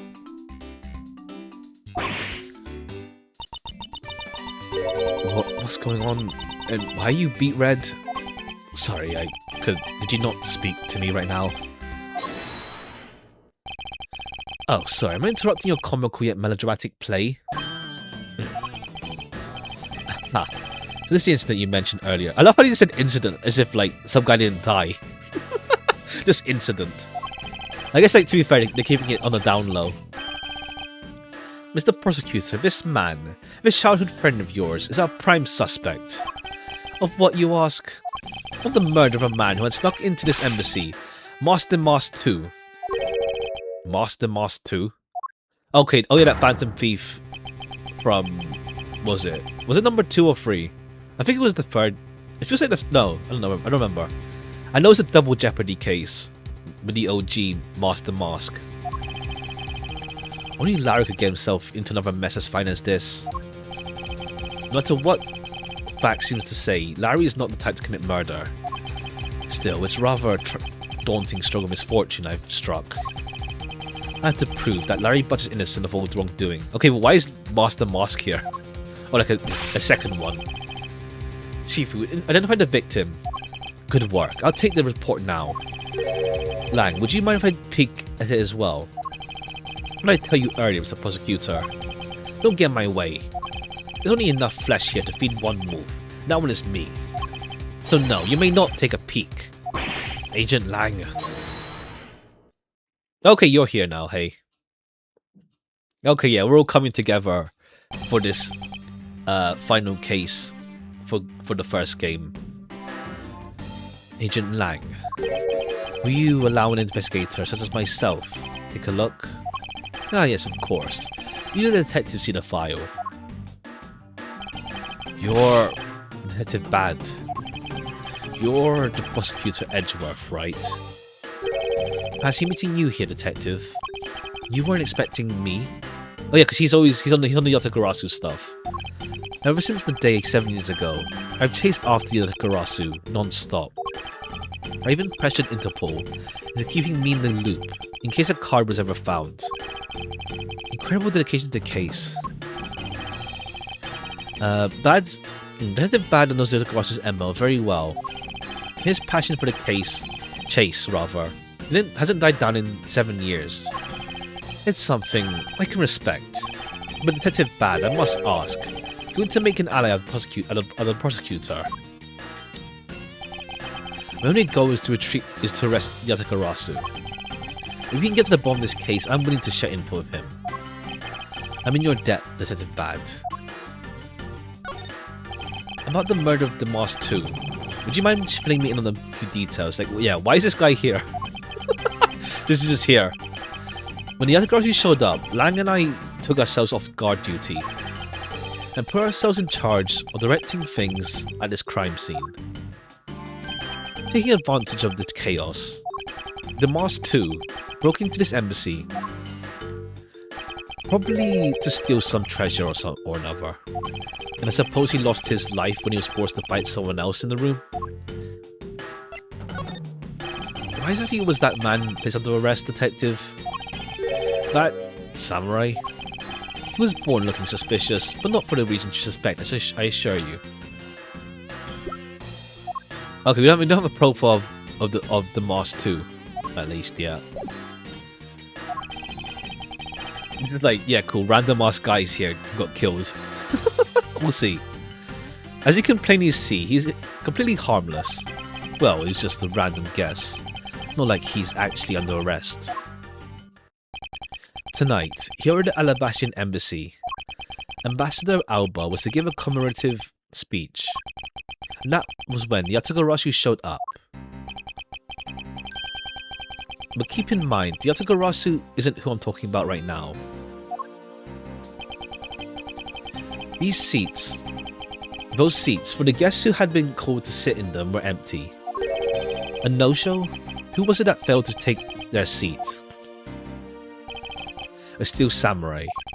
Until the speech was to begin, each member of the entire Steel family, Steel Sammy family, was to wait in a separate room. For some weird reason, however, that man was spotted in a different location than his assigned room at that time. And where was he?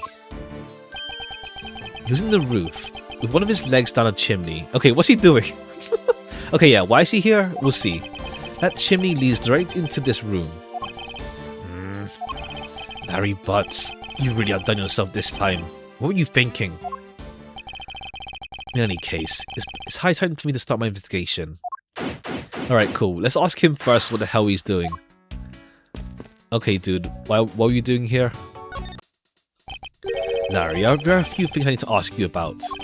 Hey, how about that? I got a few things I need to ask you too. What is it? It's like, both you and him... How is it that the two of you always manage to have some cute or hot girl by your side? Ha! Ha! And Franzi, what about that promise you made to me? Promise? What promise? The one where you said you would model for my next book, Franzi's Whippity Whip Trip. Yow! I made no such promise. Ever since grade school, we've had a certain saying about Larry. When something smells, it's usually the butts. One needs to look no further than this man to find the king of troublemakers.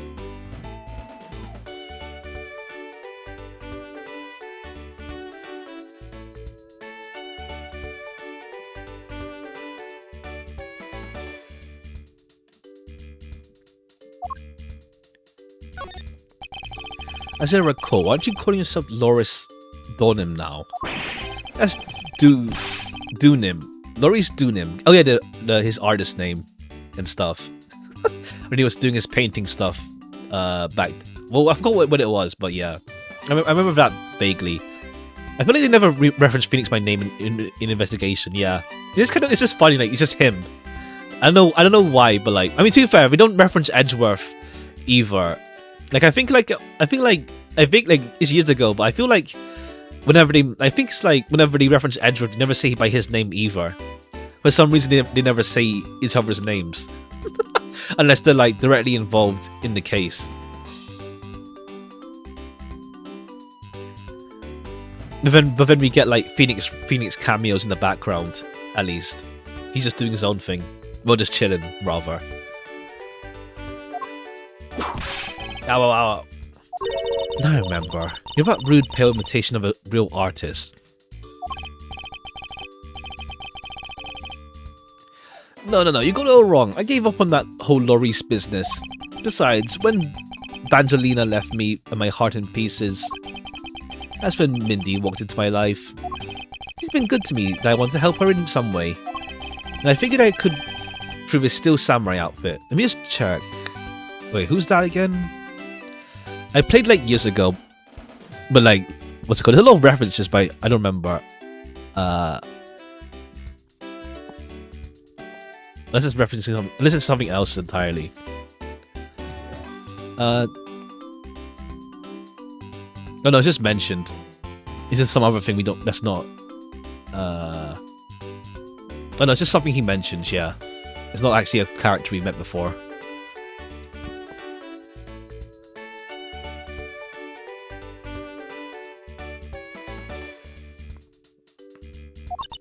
Your name blathering makes less and less sense each time we meet. I believe he's saying that he picked up his part-time job as Still Samurai so that he may attempt to capture the heart of the actress who plays Pink Princess. Oh, okay. You got it. I knew you know what I meant. Edgy? Not really. It's not so much as I understood. But a simple deduction based on your usual modus operandi, Larry. Okay, so what the hell were you doing on the chimney? I'd like you to confess right now to everything you did tonight. Confess? Hey, don't you suspect me too? Nonsense. I don't believe you had the mental acuity to plan and execute a murder. However, we are talking about you here, so I find it hard to believe nothing happened. But past experience taught me that you are always at the center of some insane event. Edgy, how could you be so mean, telling me your own words like that? Unfortunately, I don't have time to search out a key to unlock your heart this time. Yeah, that's the whole Magatama stuff anyway, with Phoenix. I suggest you cooperate and tell me what you know. Okay, I got it. Just stop Francie from whipping me from behind. So I guess you know what I did, right, Edgy? I can't even begin to imagine, however. I imagine that whatever you were up to was probably beyond my imagination. So will you tell me exactly what you did, Larry? Nope, not yet, Edgy. It'll take more than that to loosen my lips. A lot more. Confess, now. Okay, well, I was up on the roof. And why were you there exactly? Oh, you know, that wintry custom and the legendary hero. Legendary hero? Santa Claus. Santa Claus? We're in March, right? Yeah, we're in March. I want to do the thing he does, so I climbed up on one of the chimneys. But when I got there was smoke pouring out of the chimney. And... well, I couldn't go down the chimney with some smoke coming up, right? So I gave up. Objection! Larry, you do realize that Santa Claus doesn't exist, right? Of course I know. I did graduate from junior high, you know. And you should also understand this. If Santa was real, he would be the biggest unlawful trespasser in history. Ah, crud. It's your attempt to imitate Santa that has landed you as a... He just did. He just did it for the fun, for the love of the game. Come on, man. What's wrong with that pretending to be Santa? Objection! Let's start with the fact that it will be the Ides of March in a matter of hours. Santa only visits homes on December 24th. As in December, you nitwit. No. Hey, wait a second. We're not in court.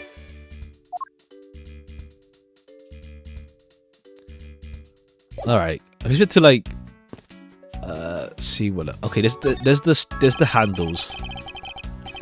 There are some weapons on display on the wall. A crossbow and under that. Santa does commit more crimes than any notorious criminal, yeah. This house invade, like, every single house in the world. Well, most houses.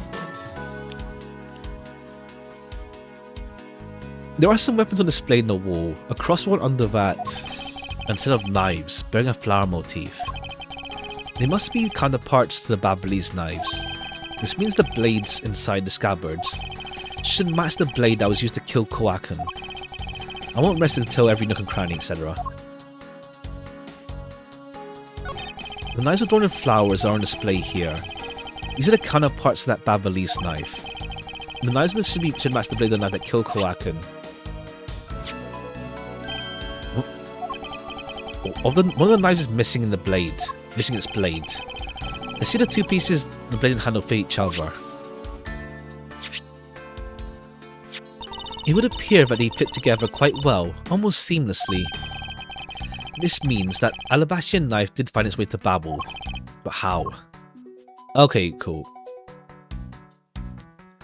The statue here as well. And spot absolutely no difference between this Primaducks and Babbles. They look a bit like that costume hero you like so very much. I only wonder why you Americans have such an affinity for that kind of face. Ha! The statues are made by Americans, you know. At least I don't suppose so. Crossbow? Why is there a weapon on display in a place like this? I don't know why there are no whips on display here. It's the Steel Samurai's primary weapon, the Samurai Spear. Isn't it awesome? I totally fell for this thing. It's sleek and shiny, like my heart. It comes at you like whoosh. When you hold it, you just want to live life like bam. You do well to watch what you say, Larry. Though it is just Larry says. The spear is quite a symbol of valor. Speaking of spears, aren't you supposed to use them by thrusting this point straight into your opponent? I'm not entirely convinced the spear is up to the task. What's wrong, Edgy? I'm just staring into the distance. Oh, I get it. Tell you what, I'll tell you the studio to make you one, okay? This one's mine. Did I say something about wanting one? I can tell him if I show him the piece of evidence. I will point something about the spear. Oh, okay, that's what we wanted to deduce, but we have to look around more. What's this plot supposed to be? Francesca, can't you see it's supposed to be a likeness of Ambassador Alba? Mouse Edgeworth, that's the border. You have to look a lot of time what to think. Look forward to your salary assessment next month. Including yourself if you think you have any control over that. Alright, there's still more to look around before we do the spear stuff. At least. Okay, the flower. The counterpart to the Babyliss butterfly is the Alabastrian flower. Butterfly and flower, both lovely things. But can we interpret this to mean that Alabast provides honey to Babble? Francisca, can you come up with a more meaningful or profound comment? Very well, then let's hear what sort of profound comment you can come up with. Well, the flowers cannot survive without the butterflies that spread their pollen. And butterflies cannot live without the nectar that the flowers provide. If either one were to disappear from the equation, neither would survive. How was that, Miss Von Karma? The explanation took so long I nearly fell asleep. Let's continue the investigation. Francisca, why can't you admit I had something there? Ha! Alright, we'll look at the body in a sec. First this painting. Painting, photo. I might as well use the arrow keys here. The person shaking their hands with the Steel Samurai in the picture is Ambassador Alba. Taken just before the murder. Okay, damn, just like developed fast, ASAP. The Steel Samurai must be very popular. They're even using the National Treasure's backdrop. I just don't understand. What exactly is so great about Top Knot there? Clearly there's a depth to show that a young person like you can't fathom. Ha! Speaking of young people. Aren't you young children the target audience? Aren't young children the target audience to show costume actors? In front of the Alabaster statue before murder. Alright, I think we can look at the body now.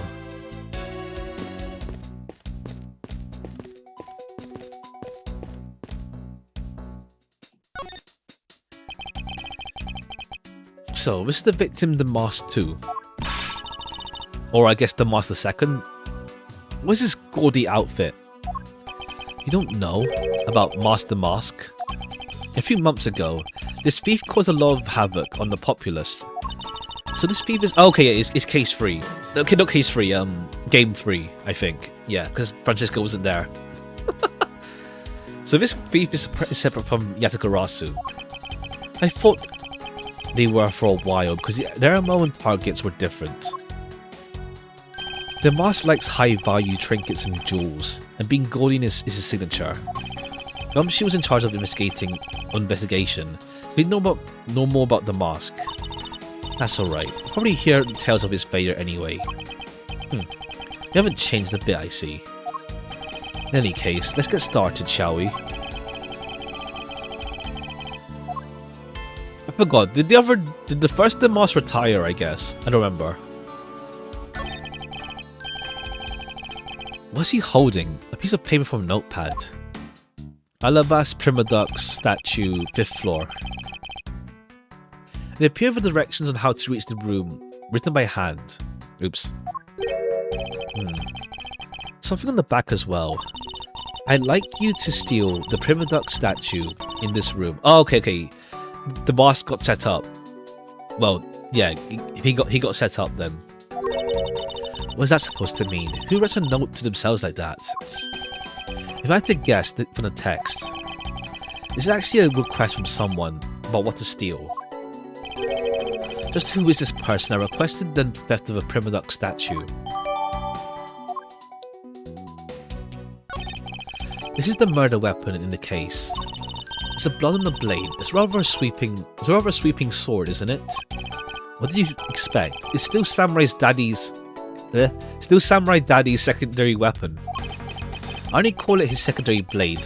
Secondary because he uses his sword in most of his battles. It's his trusty samurai spirit that turns into a real fight. Oh, okay. You should know quite a bit about Steel Samurai. Only because I saw the stage show earlier. The owner of this sword is the Steel Samurai, or in other words, Larry. I should probably ask him about it, as detrimental as it is to prove him innocent. Not a single shred of fashion sense in the mask costume. It's alright. It's not that bad. Well, at least I can appreciate the great effort he must have put into making it. If you two don't know, you can buy this costume almost anywhere now. It's being sold? Since when? Since around New Year's. The streets are practically flooded with them. Okay, yeah. We said months ago, so before... it's after the case with the mask case. Turns out the mask is a lot more popular than I thought he'd be. I don't believe that foolish fool would dress in fool's clothing to act foolishly. Maybe you're playing about these foolish as back. Free foolish as. I'm getting tongue tied. Okay, smoke not yet. I guess the fireplace, let's check it. Oh, he's trapped. He's trapped. He's trapped. He's trapped. Get in conversation. Okay, there.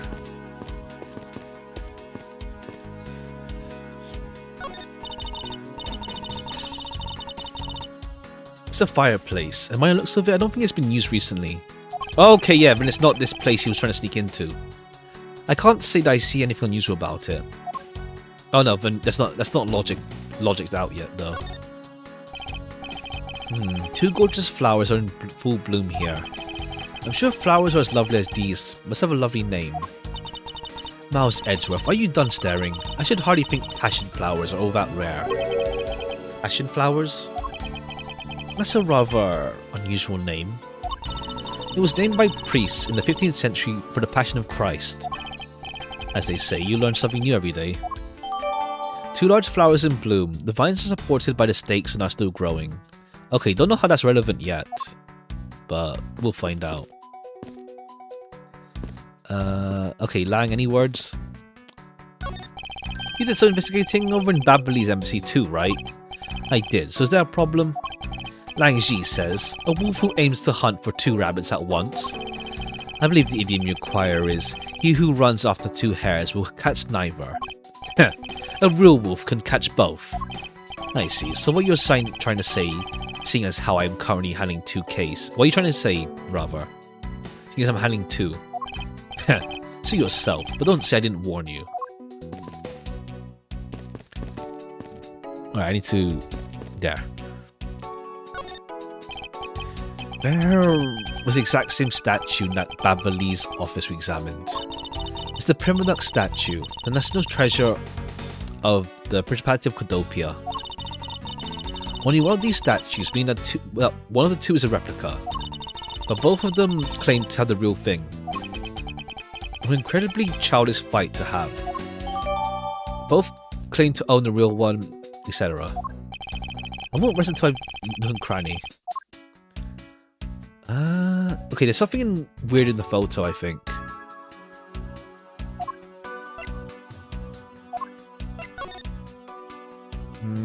Okay, that's the same anyway.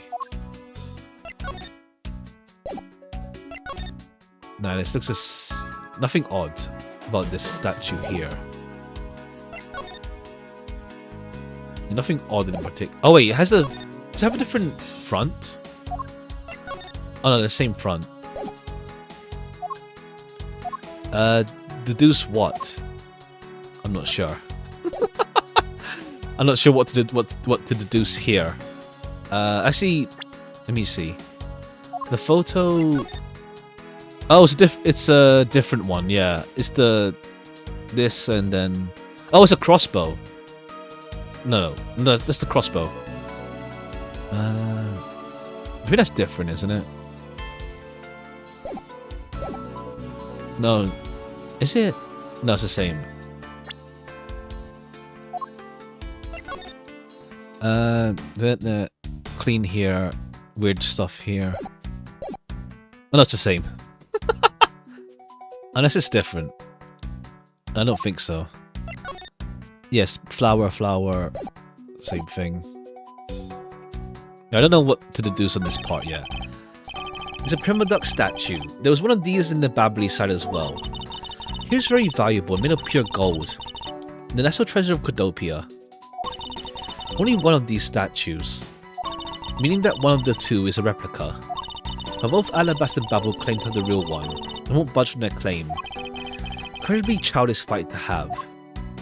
And this is like we can deduce the real one now, like because this one melted. This one isn't gold. Yeah, doesn't gold have like a high melting point? No, low melting point or something. I don't know if that's a factor or not.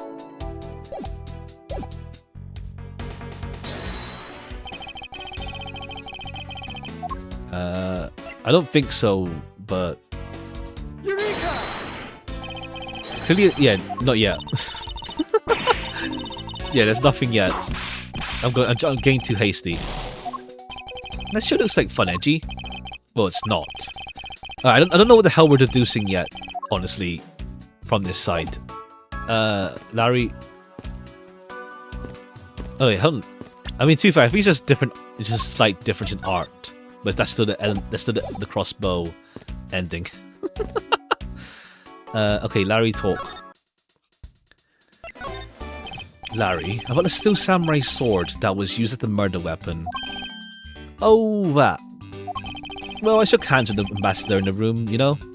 Yes, apparently you did. And, well, I totally forgot about it. Left it behind when I left afterwards. You want to talk about the shock? About shock? I was almost shocked. Oh, there. I was the most shocked of all when I heard it killed someone. Shocked. Foolish fool, looking especially foolish for foolishly stating such foolish excuse. You've got to take something that big of you. Who would believe such a tale? Hold it! Sorry, Miss Von Karma, but I believe him. Because if anyone could forget something like that, it would be Larry. Gee, you believe me? I just knew that our friendship is something special. Anyway, even if Larry had simply forgotten the sword and left it behind, that in no way clears his name.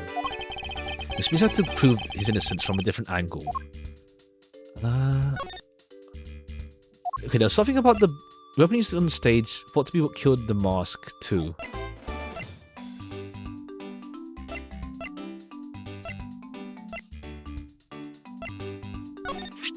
Hey, that's an official Steel Samurai weapon. Huh? What? You want me to do it? Oh, you have no idea how many plans are that of me. What are you prattling on about now? Steel Samurai, Sushi Slash. How was that? I bet it sent shivers up your spine. I let myself get caught up in being a spectator. How could I fail myself? Am I missing something? Alright, because we had to do something with this in this side as well. Oops. Am I missing something else to look at? There's something is there something to logic out actually? No. Smoke. That's the desk. Well, to double check the desk. Ambassador Alba's desk. His notebook is open on his desk. He must have been in the middle of some important work. Sapling growth log. It finally sprouted today. Funny, doesn't look like important work to me. How about this, bruh?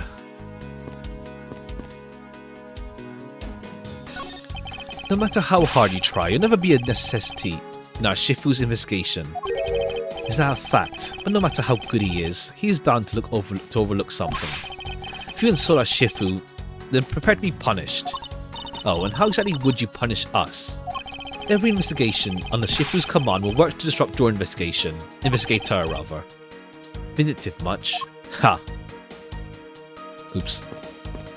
Alright, there's something here to, like, deduce about the spear. There's something to deduce? I don't see it. Steel samurai primary weapon. Sleek and shine to samurai heart. Comes to like whoosh. You do what you say, Larry.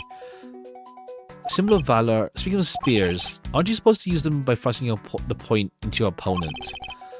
I'm not convinced the spears is a task. What's wrong? I say I'm wanting one. Maybe I could show if I show the piece of evidence. No, point something about the spear. Okay, I'm missing something about this. I'm getting confused. Something about the spear that's weird? I don't get it. There's something about it, but I don't get it. I don't get it. There's something about it, apparently. But I don't see what's so weird. I'm a bit confused on what's so weird about the spear in particular. The blind moment? No, I don't get it. Like, I said, like, why did they use the sword? Why would they use the sword and not the spear? I guess because there's no blood on it. It's like, why is this the word? Why is the sword a murder weapon and not the spear? Maybe. Eureka! No. I don't see how they're related anyway. This is not like you at all. Don't tell me you don't understand the meaning behind this piece of evidence. No, I don't. No choice then. I'll just have to explain it to you from the beginning. What you should be doing from the very beginning is admitting your mistake. Okay, yeah, I'm confused on what's the contradiction here. But is there something weird about the crossbow? I don't think so. Yeah, the crossbow's fine. The sword... the knife is, like, fine. Babyliss... Yeah, that's Babyliss. It has the butterfly on it, and not the sword. Not the... And not the flower at the end of it. Is that the weird part? There's, like, one petal gone? Striking flower ornament on the handle of the knife. Compared to the Babyliss knife handle, this larger one gives Alabast more presence.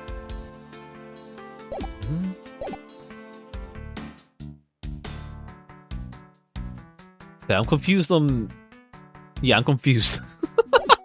Like, what's better to deduce even now? Something about the spear, about the murder weapon. There's no logic thing to logic out though either.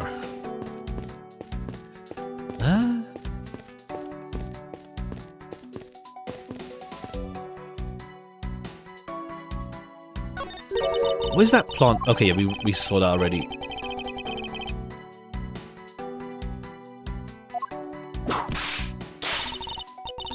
So what was it? What's next? Sorry, yeah, we heard that one already.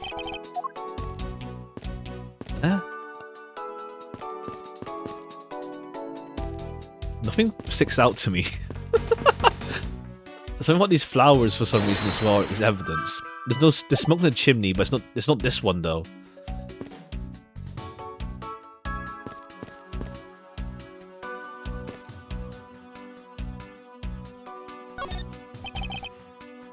Okay, there's something to deduce about the spear, but I don't see.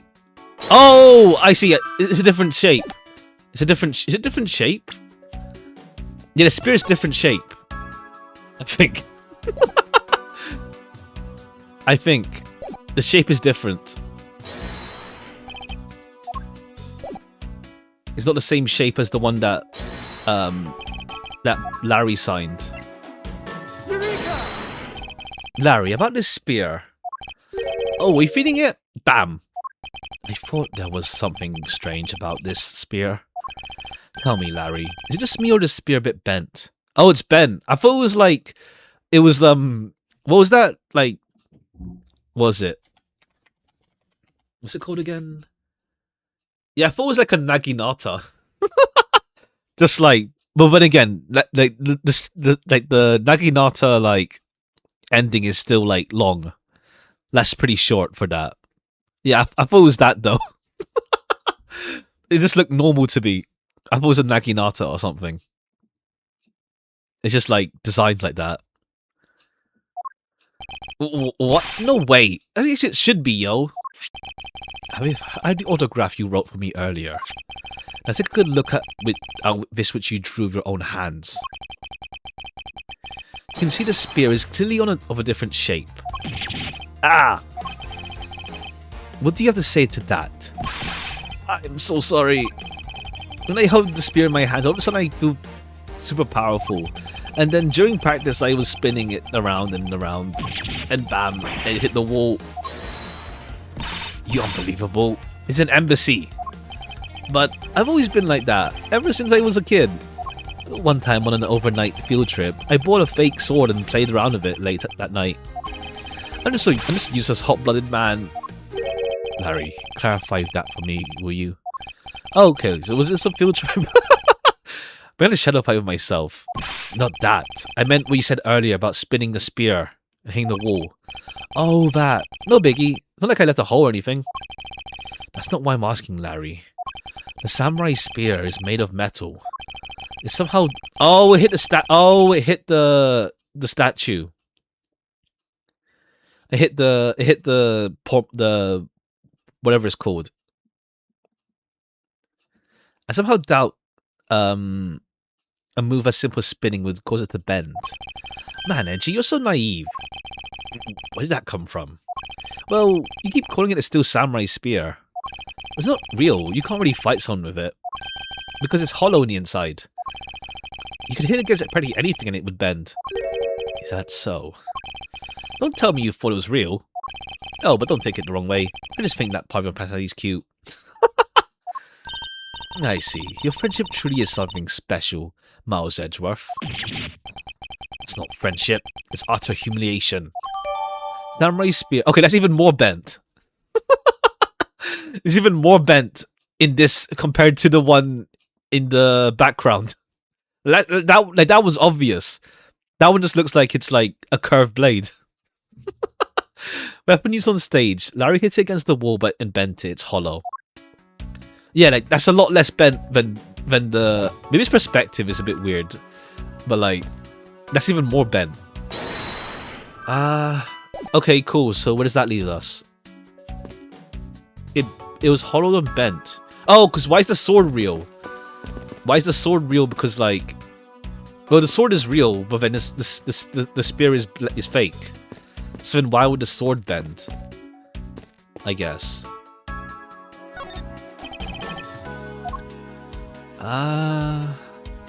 Is there something with the sword? It's not... There's nothing bent here. But I don't know what this part is deducing though. I'm confused on this part. I'm confused on that. Oops! No, okay, I didn't present. Good. It's facing... Oh! It's facing the wrong way. It's facing toward... It's been rotated. It's meant to be facing towards the knives. I think. Yeah, it's facing the wrong way. It's facing left. The direction is the wrong way. Eureka! It got rotated. Look at this photo and tell me what you find odd about this scene, Miss Von Karma. The apparent joy on the ambassador's face, he shakes that top-knot's hand. That's not it. I was trying to point out something that the statue in the photo is facing the wrong way. You're right. The statue is national treasure. As such, only an ambassador or secretariat level is allowed to handle it. The fact that the statue is facing one way in this photo, and now is facing a different direction in the preserved crime scene, is proof that someone touched the statue at the time of the crime. Okay, got touched. Okay, so now what? It got touched. And then what?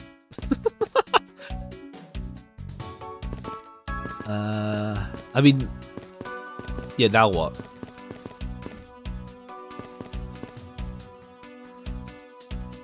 Okay, nook and cranny. I checked this area earlier, but never hurts to check again. Okay, that means no, there's nothing here. Huh? So what now?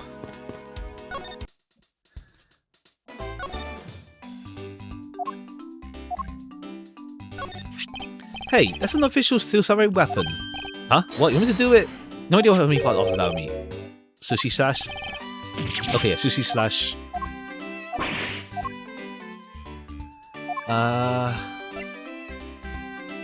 Do you know anything about this? You might know what this is? Nope, no clue. Didn't even look at it.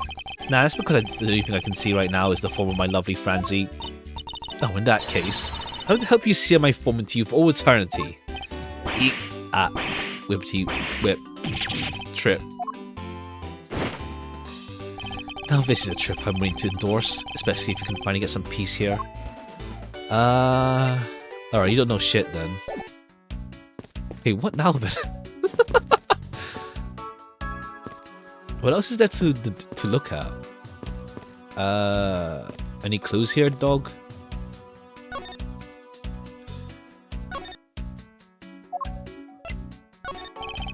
I'm wondering if you could tell me about this.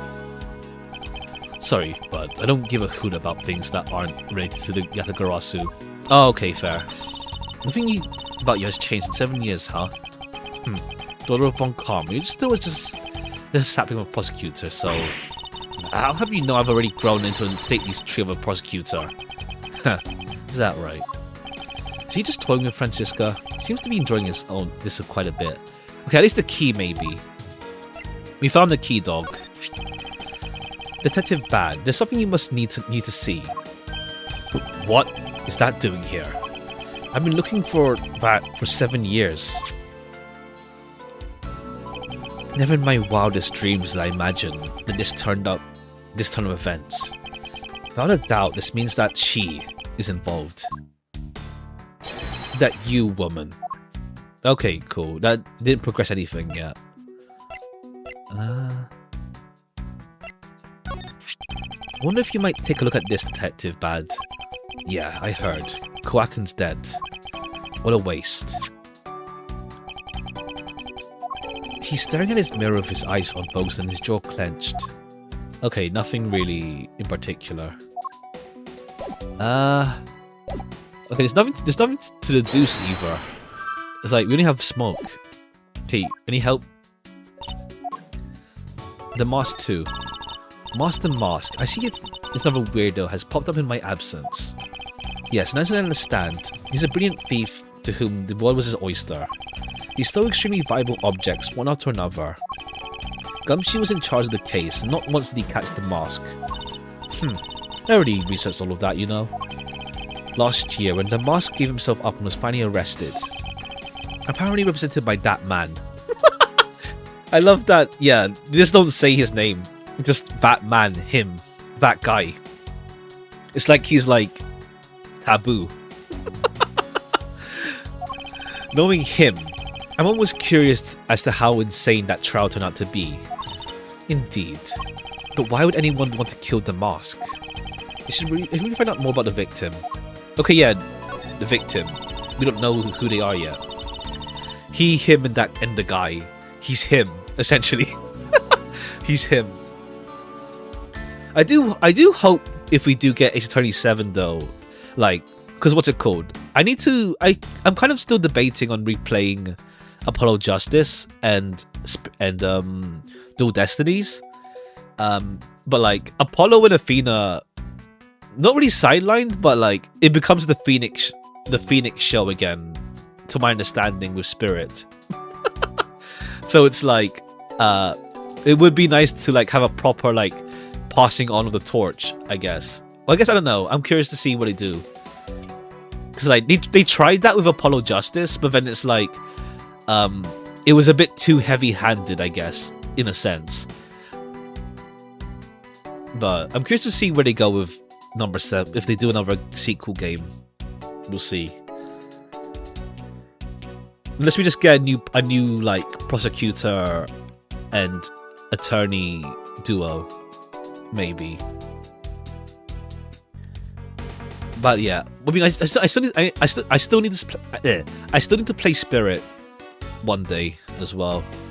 It's just, yeah, still debating on replaying Apollo and Duel.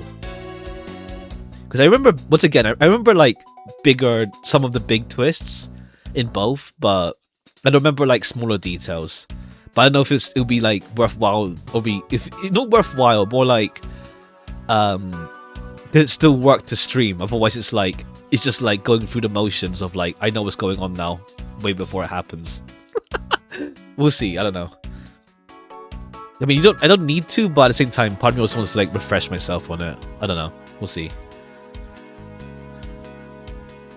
So, because I don't think Spirit needs to remember too much from Apollo and Duel Destinies. But yeah, I'll see. I don't know. Also, part is also just because like if I buy the Apollo Justice trilogy, it's like I'm only buying 1/3 of the game, essentially. Or rather, I'm paying the price for like a set of 3, but only doing 1/3. And it's like, oh, a bit of a waste. We'll see. The only why I didn't remove myself, which is why we need to investigate them some more. I agree. Understanding what the current situation is, of course. I was planning to do that from the very beginning. In that case, hurry up and start investigating. Yeah, we are, but like, where do we go now? I should start by gathering as much information as I can. Yeah, we did that already. Have you done versus Layton? Oh no, I haven't played that yet, but it's only on the 3DS. So, yeah, I hope that hopefully versus Layton comes to PC, honestly. As well as like, I hope that Layton becomes like on the PC as well, like the base games. I played like a chunk of Curious Village, but it's like so long ago that I barely remember anything, and I haven't played the other Layton games. I know like one twist in particular, but it's whatever. You're partly there for the puzzles anyway. But yeah, I wouldn't mind playing like Layton on stream. Just yeah, it's on the DS. Not exactly on PC.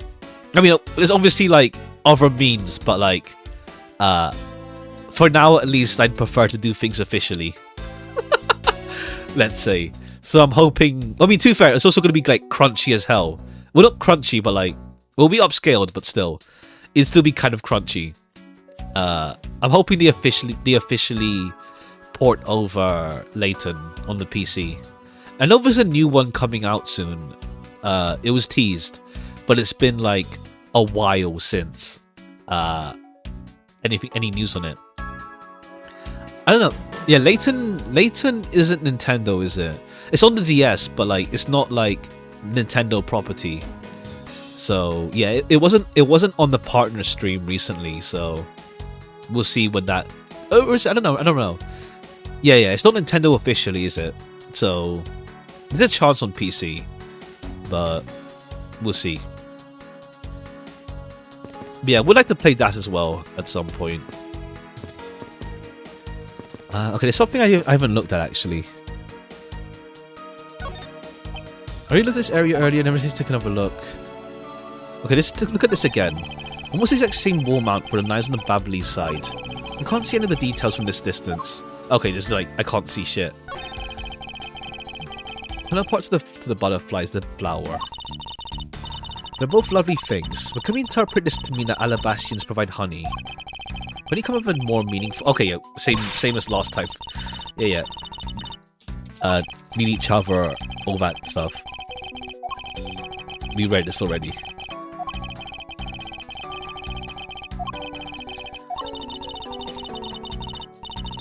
Alright, let's continue.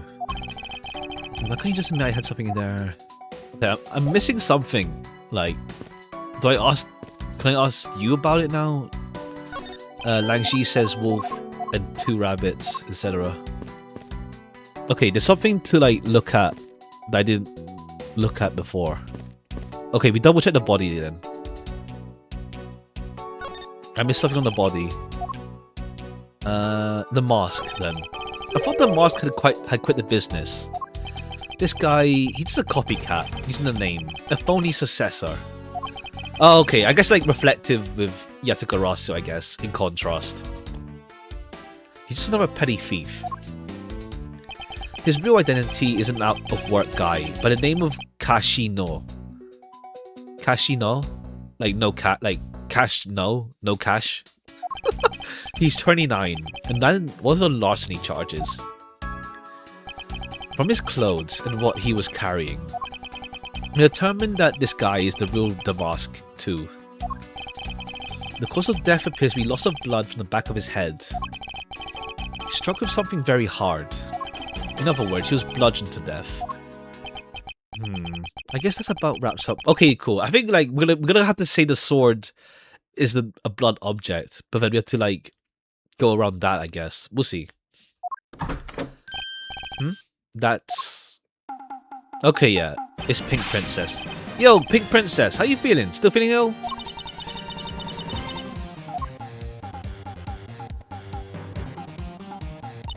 And yet another strange character comes out of the woodwork. And so, the Pink Princess also comes to pay the Alabastian Embassy a visit. I believe I meant to speak with her as well. Okay, who are you then? Who are you inside that? Miss Pink Princess, I have a few questions I'd like to ask you. Miss Pink Princess, if you would please... Okay, hey there, again. Me...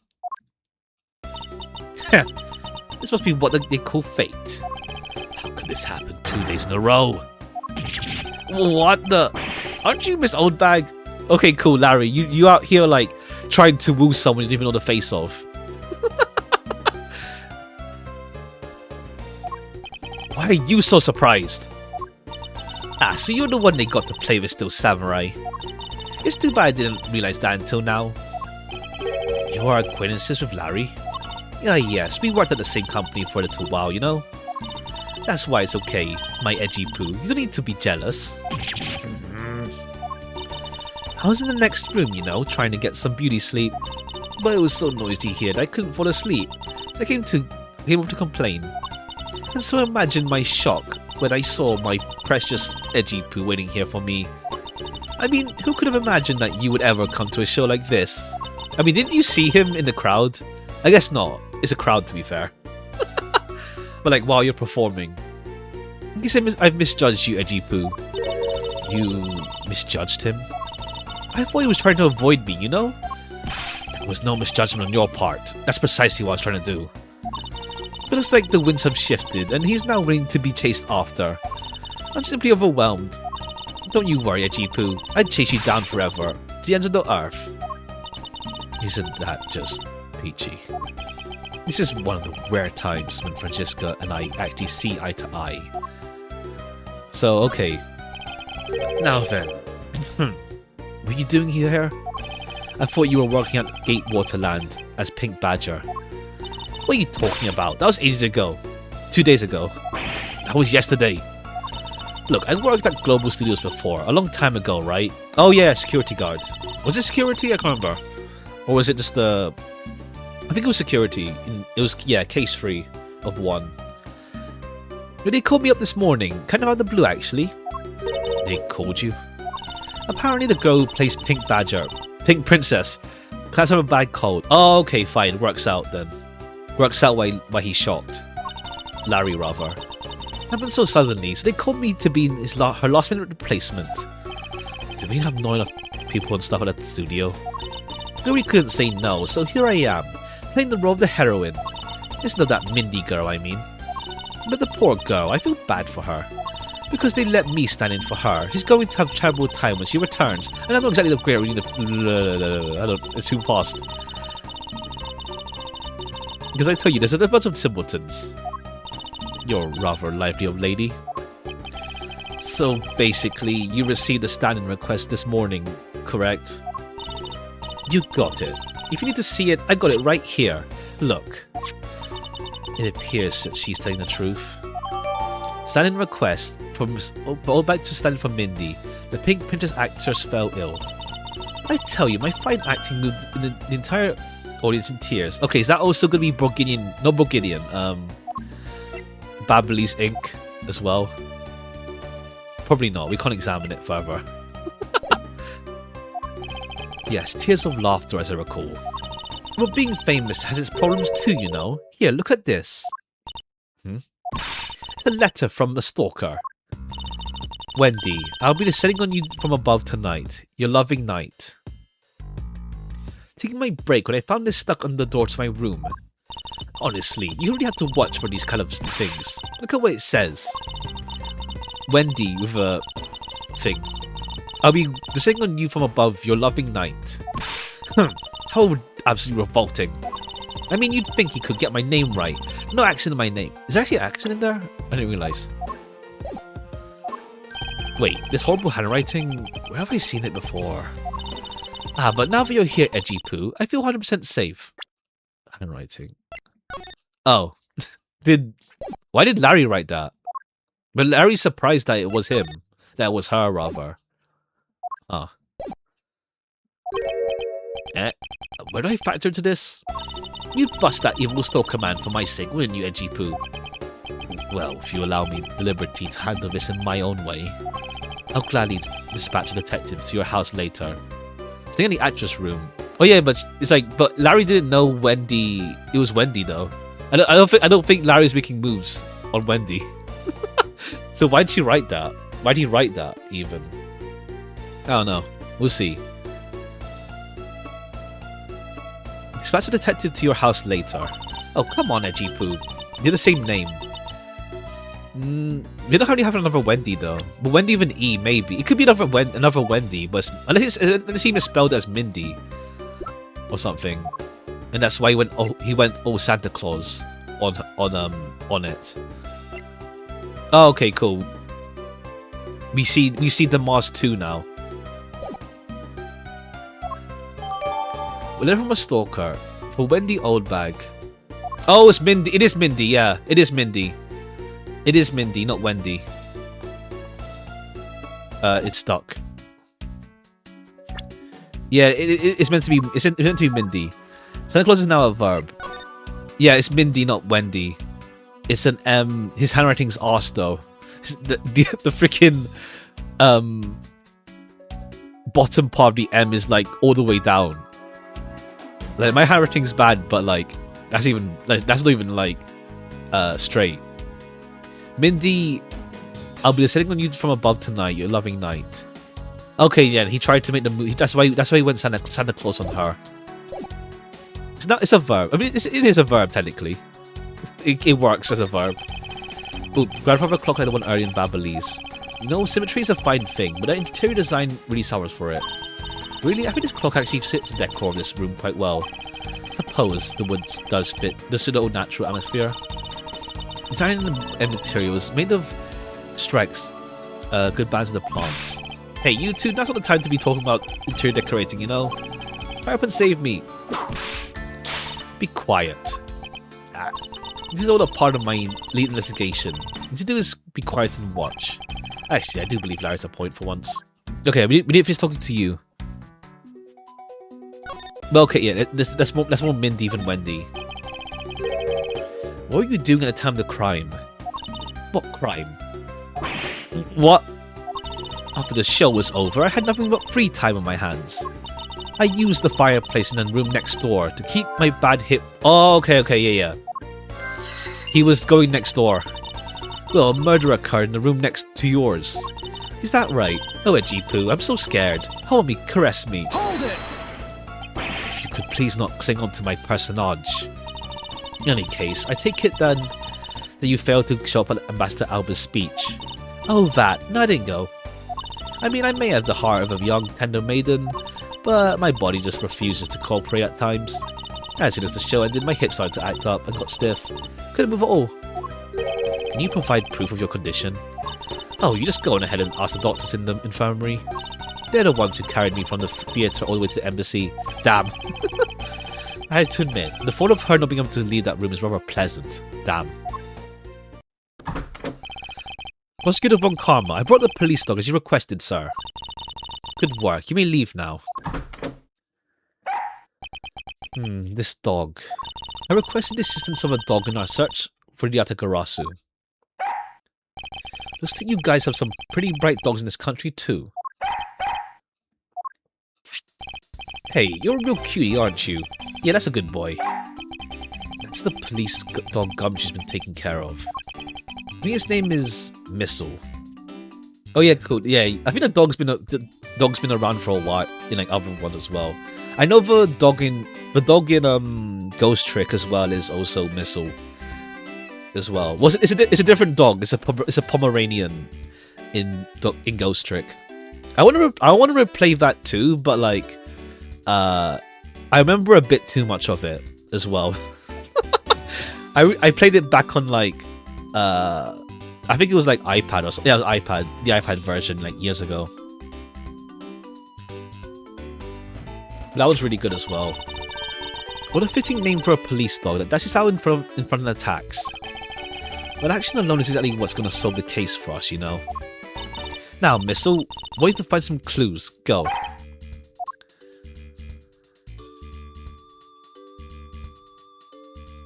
Okay, there's something in the fireplace. Good dog, you really are quite bright, aren't you? Like a certain someone I know. Now, what do we have here? What's this? It looks like a small hot dog, but... Wait, Francisca, isn't that an official samurai dog? No, bad Missile. He ate it. I wonder if it's alright for him to eat that. That's the meat substance snack, featuring a still samurai. He'll be fine. Quite a bit of information you gathered there in a single quick glance. We should really people on why there was a samurai dog there in the first place. Looks like that snack wasn't all Missile found. Okay, a shirt. What do we have here? A lady's undershirt. I wonder if Ambassador Alba might have an interest in cross-dressing. I somehow doubt that. I don't know that the shirt would fit him. Samurai dog and a lady's undershirt. What are these two items doing here? Given the circumstances, the lady's undershirt could only belong to one person. What, Wendy? Get this over with and ask the owner of said undershirt about it. Wait, first we go... I don't think Larry will confess to this though. I think that's gonna show up in like during the cross-examination part. I don't think he'll say anything about it yet. Okay, yeah, he's not gonna confess to that yet. If it's meant to be Mindy, he's not gonna confess. It's too soon for that.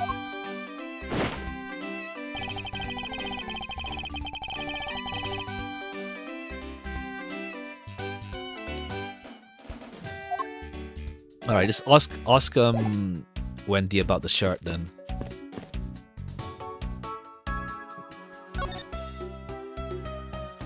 Alright, is this your shirt?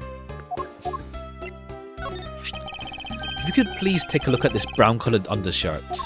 Oh, Edgy Poo, what's the meaning of this? Huh? Why'd you steal that from my bags?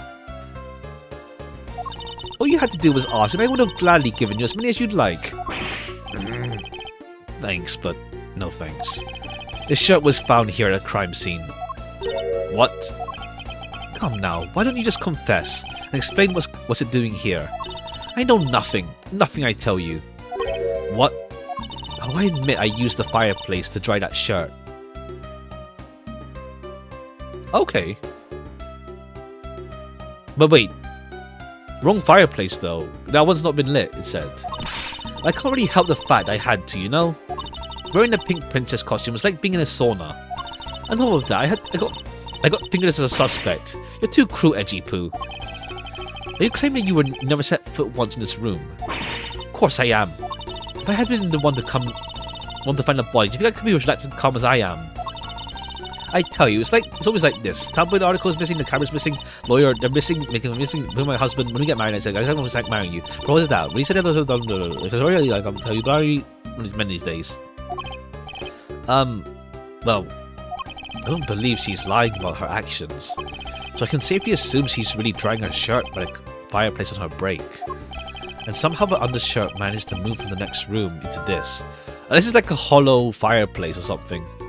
Alright, you can just rotate it around. I assume the samurai dog is also yours. Ah, that brilliant mind of yours. You really can see through everything about me. And so the feeling of dread continues. I suppose I'd ask for more details. That samurai dog was yours, wasn't it? Oh, of course, I'm forever yours, my edgy wedgie poo. Hold it! If you could just stick to what I asked you. Edgy, are you in Miss Oldbag? No. You really don't change, do you? When will you learn how to take a joke? Anyway, that samurai dog wasn't mine. Those things are present from the studio to the embassy. A present?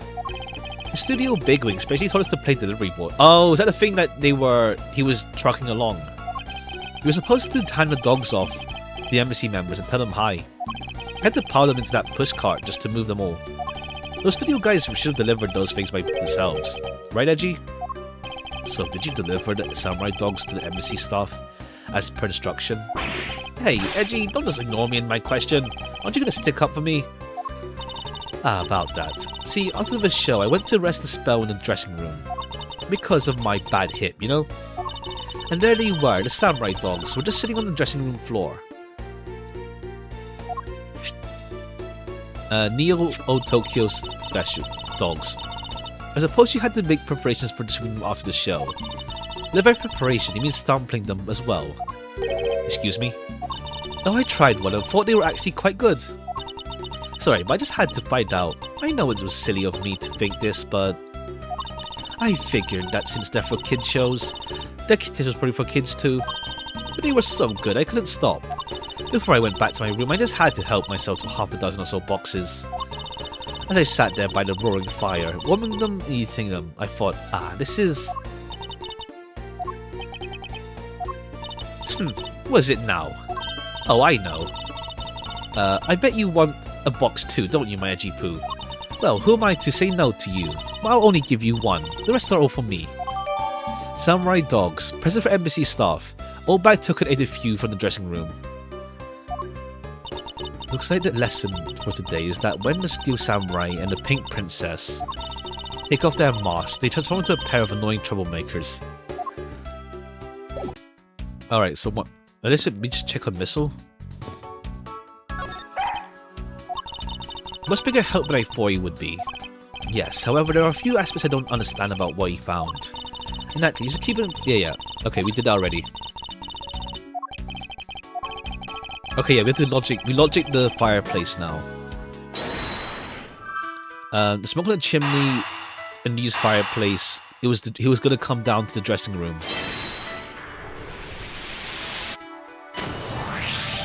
There's no trace of the room's fireplace being used. This room's rather. And your point is? Ahem. Smoke was supposedly pouring out of the chimney connected to the fireplace. At least according to Larry. This is a contradiction of the facts, is it not? Are you sure he wasn't just disorientated or something up on the roof? There's testimony from an investigator that puts Larry at this particular chimney. So no, I don't think it was a mistaken impression on Larry's part. On the other hand, the fireplace in the room next was used at the same time. Where do you suppose the smoke from the fireplace went? Oh, is a shared chimney? So what we're proposing is this.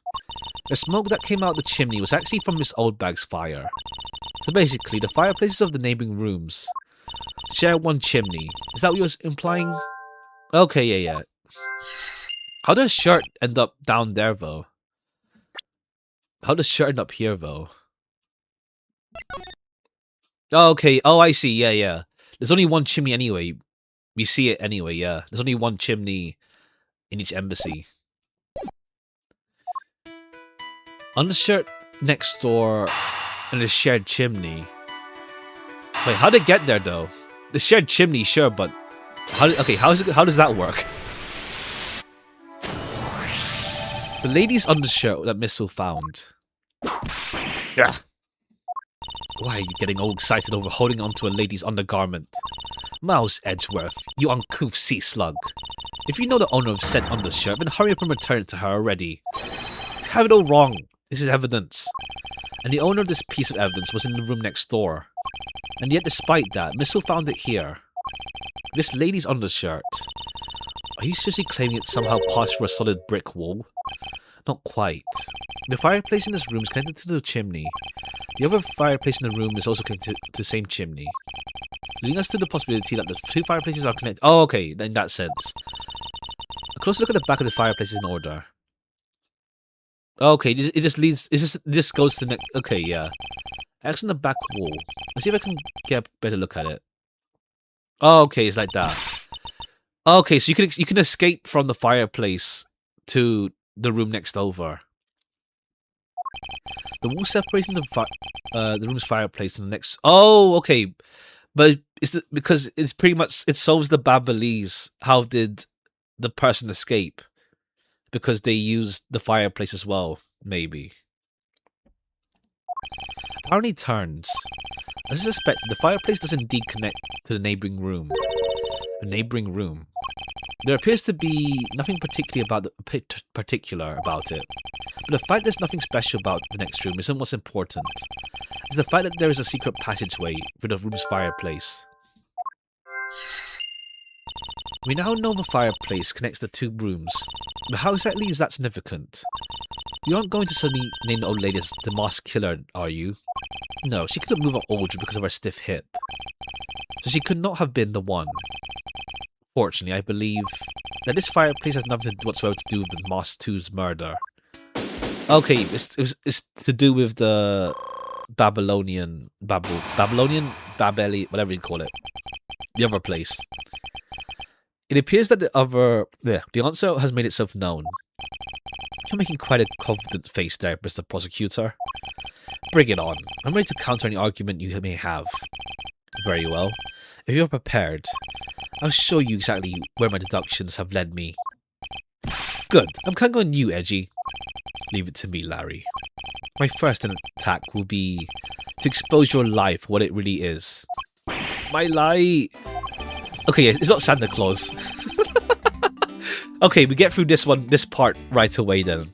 I know there is still something you're keeping from the rest of us.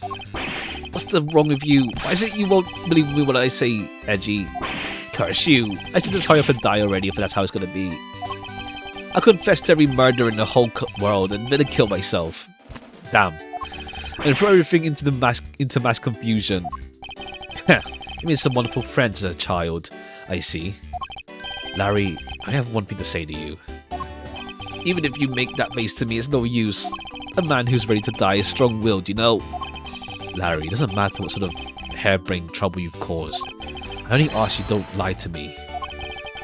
If you cause any innocent people to be judged unfairly because of this insipid lie, I will never forgive you. It's like, yeah, so this is like, in some cases, they lie because they're hiding something. Not because they did it, but it's like it just makes it more complicated when it needs to be.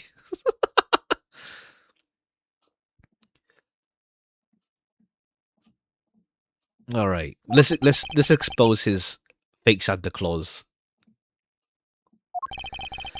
So allow me to say that I consider you to be among the innocent in this case, and that I will draw the real killer out. You can trust me on this.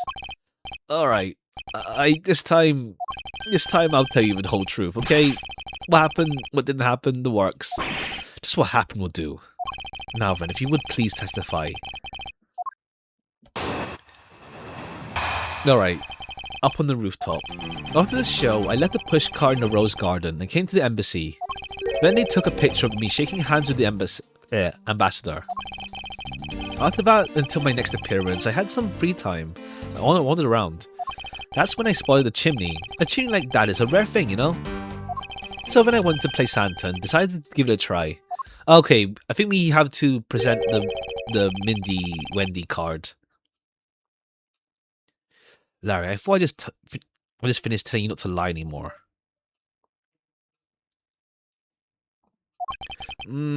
But it's kinda ultra embarrassing. And what exactly is so ultra embarrassing that you can't tell me? Edgy man, I just said it was embarrassing, so of course I can't blurt it out. You're just gonna have to reason it out for me.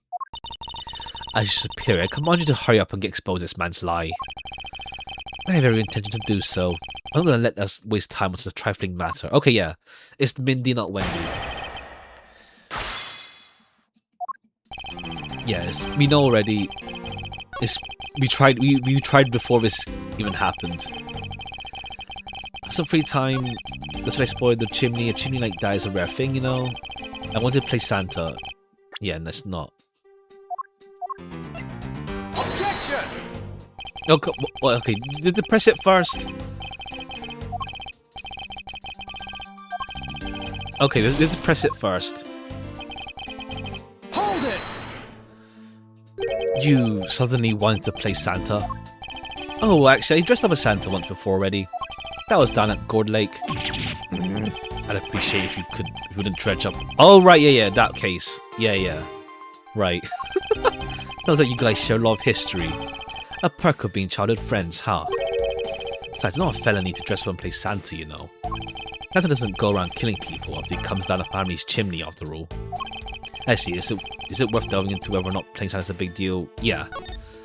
Actually, I believe in the case of this man, playing Santa is actually quite a big deal. Are you saying that your body isn't like made of Santa quality stuff? Precisely. You hit the nail on the head, Lang. Hey, Edgy, that's so incredibly mean. Tell me something, Larry. Did you know that Santa's job is to deliver presents to people all over the world? Of course I know that. I did graduate from junior high, you know. In that case, it's your turn to tell me something. I want you to tell me whom you were delivering a gift to. It's delivering a present to a child, not basking in the warm glow of love. Objection! That must be the most elegant description of you I've ever heard. But still, a lie is a lie. You sure know how to kick a guy when he's down, you know that? In any case, the person you wanted to deliver a present was most certainly this. Okay. Take that! Interesting. Taste you have there, Mr. Suspect. Don't spread lies about me. I totally didn't want to see Miss Oldbag so much that I'd try to go down chimney. Ow. I advise you to not stop right there in your bashing of a lady. But I must admit, myself, hardly ever had the want to run to that lady. As if she's not in the room right now. However, what if you were misinformed and under the wrong impression, then what? Define wrong impression. I simply mean that the man before you fought to enter the old lady's room without knowing one very important fact. And that fact is best summed up with this. Okay, yeah, the sick note. Take that! This is something the old lady received from her employer for the night. The girl who normally plays Pink Princess, Mindy, was it again? It seems that the man is quite taken with the actress. But that's not true, Edgy. She's the only one in the hots for me. I just know it. I can feel her sexy beam pierce my heart when she's watching me. Sexy beam, I tell you. You filthy, despicable, inconsiderate, fickle, idiotic, cowardly apparition of a man. You haven't matured at all since we last met. Huh.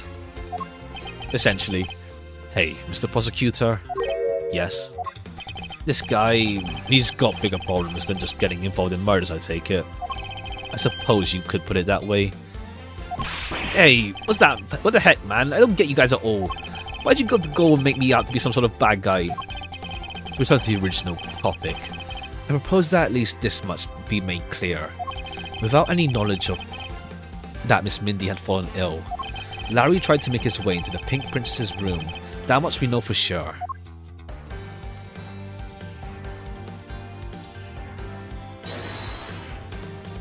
Hey, Edgy, looks like I've got the hang of this court thing now. But we're not in the court at the moment. Just shut up. I see what's going on here. It looks like just like what you do in court, essentially. I guess old boy here still has something he'd like to say. Lang Shi says, until the root of the tongue dries, one never knows the whole truth. You shouldn't form conclusions until everything is out in the open. This is why I'll listen. Alright, let's get ready to listen to me defeat Edgy in a battle of wits. Larry, have you forgotten that Should I lose, your victory prize would be your arrest. Alright, for now it feels like we're kind of like sidetracking a bit with Larry. But we'll see. I mean, the fireplace thing will play a role with in the Babalese room. Because then it turns out, yeah, they're symmetrical and they both have the same inner workings. But we'll see. Do you think that what I wanted to do was go to visit Mindy? Well, I dressed up as Santa and climbed up to the chimney, but the smoke was really thick. It was a case of mistaken identity, and that mistake made me late to the speech. And to top it all off, I became a suspect in murder. That's what you really meant. But why would I ever put myself through so much humiliation on purpose? What's the contradiction here? Hey, someone say something. Larry, are you seriously trying to submit this? Not as confession, but as testimony. So what if I am? If there's something wrong with that?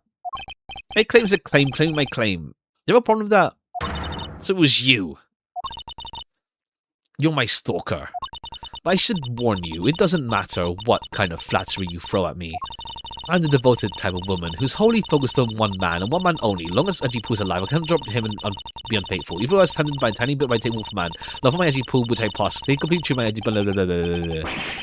Yeah, I'm so inspired. There's an inconsiderate, cowardly, all around, completely worthless man. I thought I heard something ominous just now, but perhaps it was just my imagination. Alright, what did you say exactly? There's nothing further for me to prove at this point. I devoted type of woman who's wholly a man, long as Edgy Poo's alive, I can't drop him and be. No, I can't. Although I was telling my tiny bit about Wolfman, but I was just testing my love for my dear Edgy Poo, which I pass for flying cards. From now on, I will take complete true to my Edgy Poo for the rest of eternity, I swear it. Ah. What do you mean? Of course you still got something to prove. You still got to show proof. I was trying to meet up with Mindy. Proof, you say? Remember, Edgy, everything is evidence in court, right? You mean evidence in everything in court? Wait, did I misread? Evidence is evidence in court. Everything is evidence. Oh, everything is evidence in court. Evidence is everything in court, Larry. I understand your point. Yeah, see, I'm totally a pro at this now. Very well. If you wish to see the evidence, then let me show you the last piece of evidence you ever wish to see. I thought we showed it already. You think that all I want to do is go down to visit Mindy? I dressed up as Santa and climbed up the chimney, but the smoke was really thick. Do I have anything for that?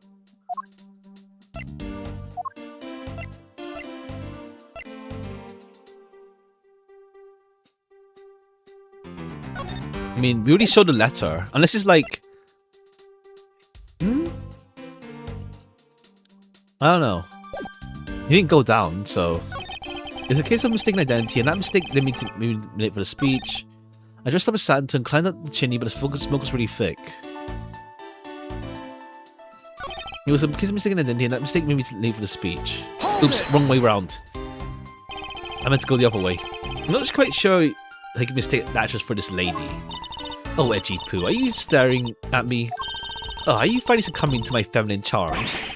I should think that still Samurai is the one who should know about your charms. What? Me? Edgy, what are you trying to say? Trying to do to me? Nothing. Simply that still Samurai and the Pink Princess are husband and wife. Ah, is my poor little Edgy Poo jealous? Could you please drop that line of discussion right this instant? But Edgy, I told you, I already have Mindy. Speaking of Mindy, what kind of woman would you say she is? Edgy, are you seriously telling me you don't know who the Mindy is? She's just like what her name means. Super sweet with a great smile. I don't mean to brag, but she's the one of the tropes. Fastest rising stars. Interesting. Ha! So you're saying a woman like that is what made you late to the speech? Huh? Oh, curse you too. Why is everyone out to make a suspect of me? Look, all I can say is this. I was late to the speech.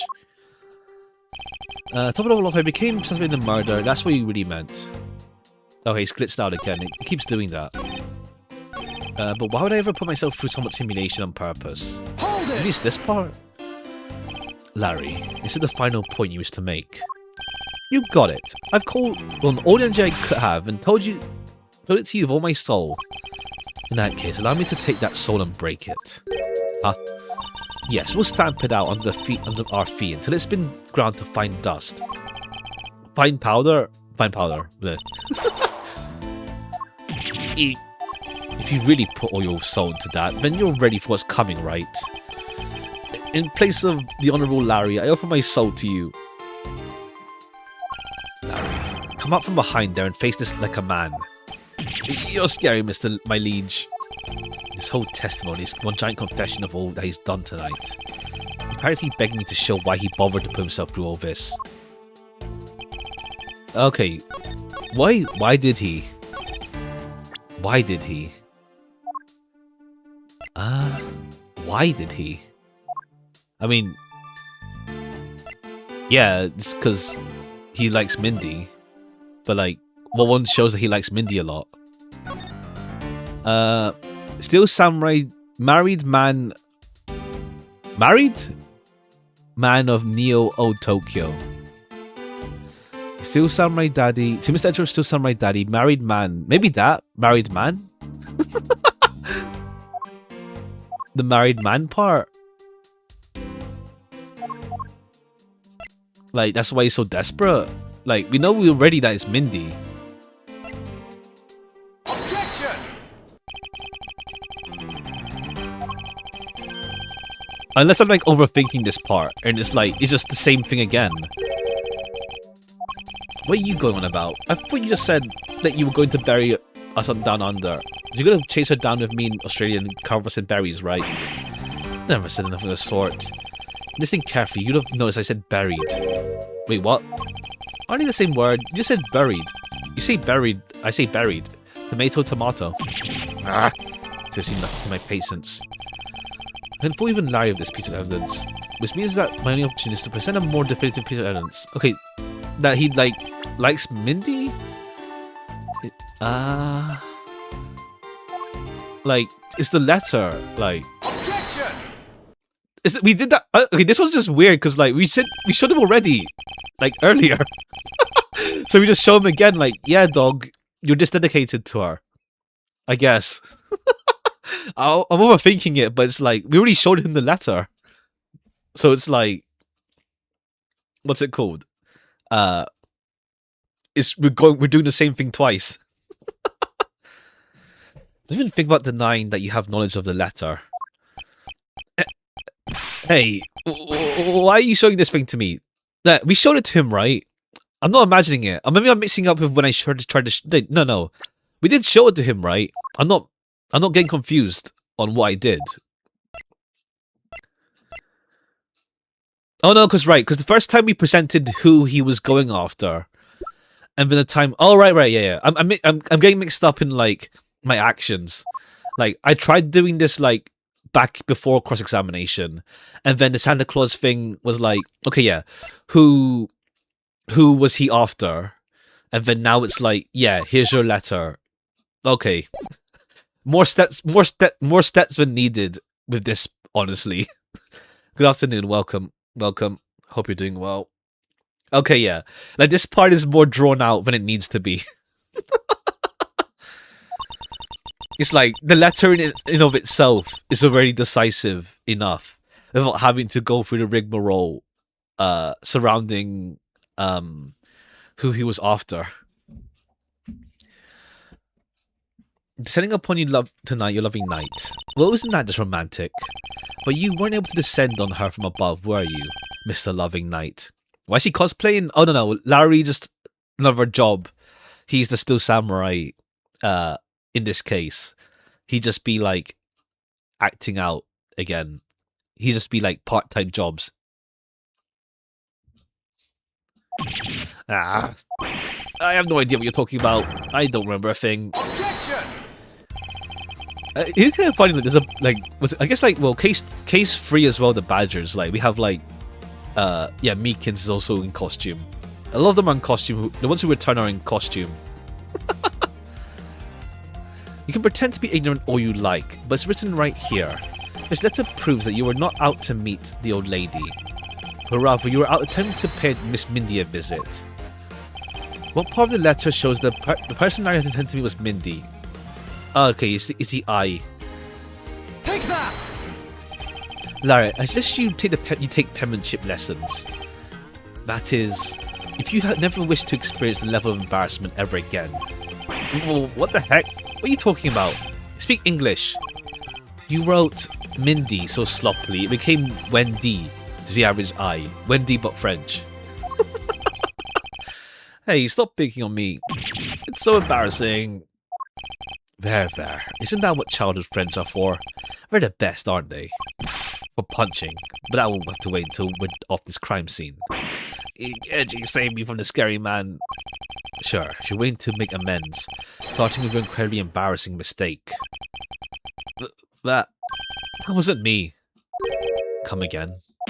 It's a fake. Someone's out to get me, so they made that fake letter. To set me up. Accepted the fate graciously. But you guys are being so mean. Hold it! Okay, yeah, we're just like going in roundabouts with the whole Larry stuff right now. Penmanship analysis. What's that? No matter who, all people have certain features to their handwriting. Ergo, all to do is compare the handwriting in this letter to a sample of yours, and we'll know soon enough who it was that sent this letter. I'll never write another thing in my life. Hold it! No use, Mr. Loving Knight. For you've already graciously provided me with a sample of your handwriting. Okay, yeah, cool. Take that! This autograph on our mysterious letter. If we compare the handwriting, we'll know the answer to our question soon enough. Confess now, Larry, to your miserable failure. I'm sorry. I did it. It was me causing trouble again. I admit it. You hit the nail right in the head, Edgy. So he finally confesses. Saw the pink princess being carried around in a stretcher. Got worried, alright?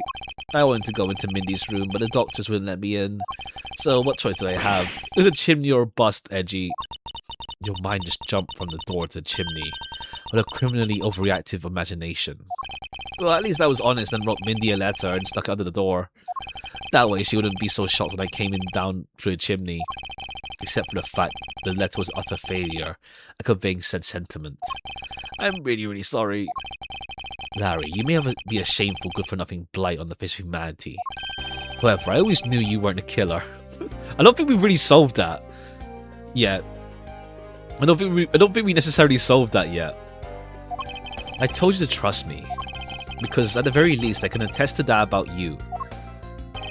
Edgy, you're... we've lost a lot of valuable time because of you. Ow. In any case, I believe we can say that we now know exactly what happened. Larry Butt sought to climb down a chimney. I guess it's more like his motive for why he was on the roof, I guess. Just so that we can clear him of suspicion on that part.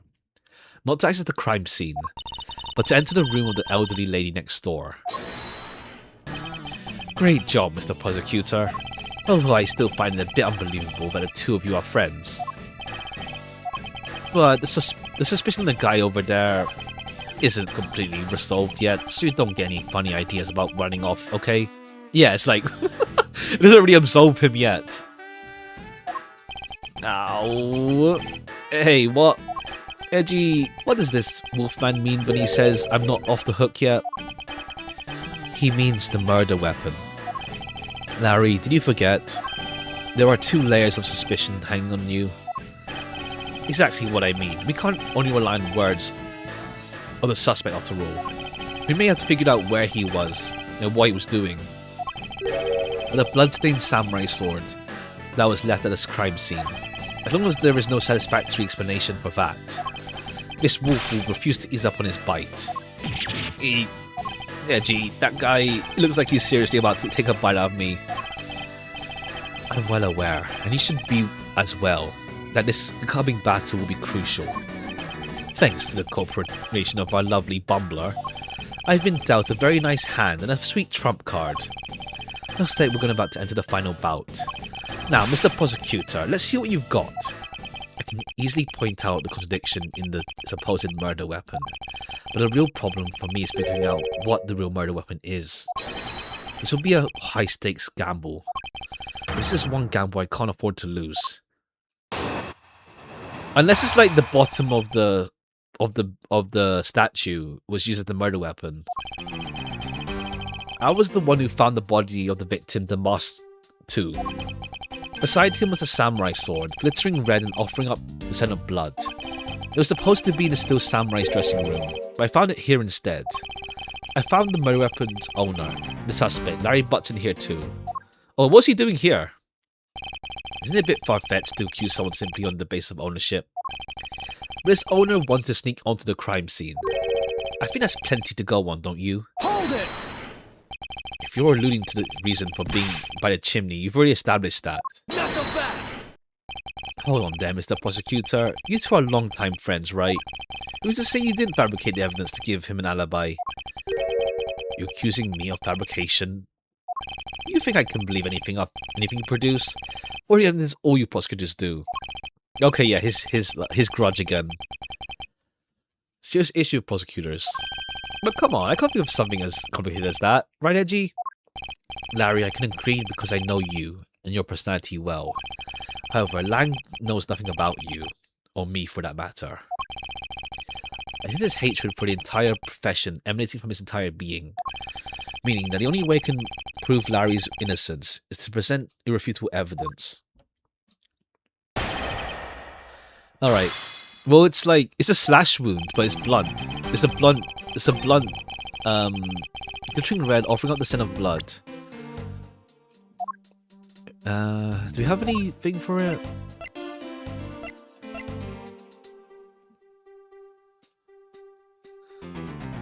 Weapon used on stage. Larry hit it against the wall is hollow. Used on stage thought to be what killed the Master Second. We don't have a death report. Autopsy, that's what it's called. Glittering red. Supposed to be in the still samurai's dressing room. Found it here instead. I found the murder weapon's owner, the suspect, in here too. Hold it! Just because he's the owner of the weapon, therefore he must be the killer, is it? No, climbing all the way up to the chimney is plenty suspicion in my book as well. Okay, he's saying he found him, but he's not in the room. He's on the rooftop. Regarding that, I already drawn the truth out, and the truth is the only thing I don't bend. Not so fast! It doesn't matter if it's you or whoever. You prosecutors are all the same. As for me, prosecutors are one thing I don't trust in. Objection! An agent who doesn't trust prosecutors? What are you playing at? Sorry, sis. But there are only two things in them I trust. My subordinates and the evidence at crime scene.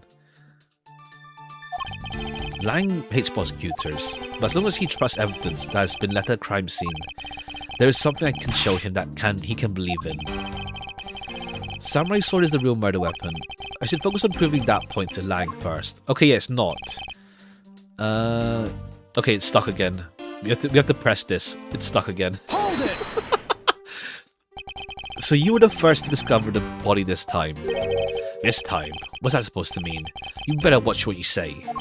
I only said this time because earlier Kay was the first to discover the body in Babel. And your secretary, Agent Sheena, was ready to accuse her of murder for that. Not so fast! So you're gonna use that excuse to call me suspicious now? Of course not. I was just simply pointing out the usual pattern with discoverers of bodies. In the Babelese case, that was proof that she was holding the weapon, right? In this one, it's a bit different, so we know exactly where the weapon is. Beside him was the samurai sword glittering red. Hold it! Excuse me, but glittering red and offering up the scent of blood. Do I have to spell it out for you? I mean, the sight and smell of blood, of course. And according to the test, the blood in the sword belongs to him. The sword was made only to be used on stage, so it's not sharp. But it's pretty weighty. Oh, okay, fine. You can make it into a blunt weapon. Oh no, but I think, yeah, then we can say the spear just bent, like, easy. Which leads me to suspect the victim was beaten to death with a sword. Beaten to death, huh? This last sentence is too... Okay, and now we can say that they're too hollow. They can't be used to beat to death. Samurai sword covered in the victim's blood. Only found the mask. He beat the victim to death with the... Okay, yeah, he can't, because it's all hollow weapons. Objection!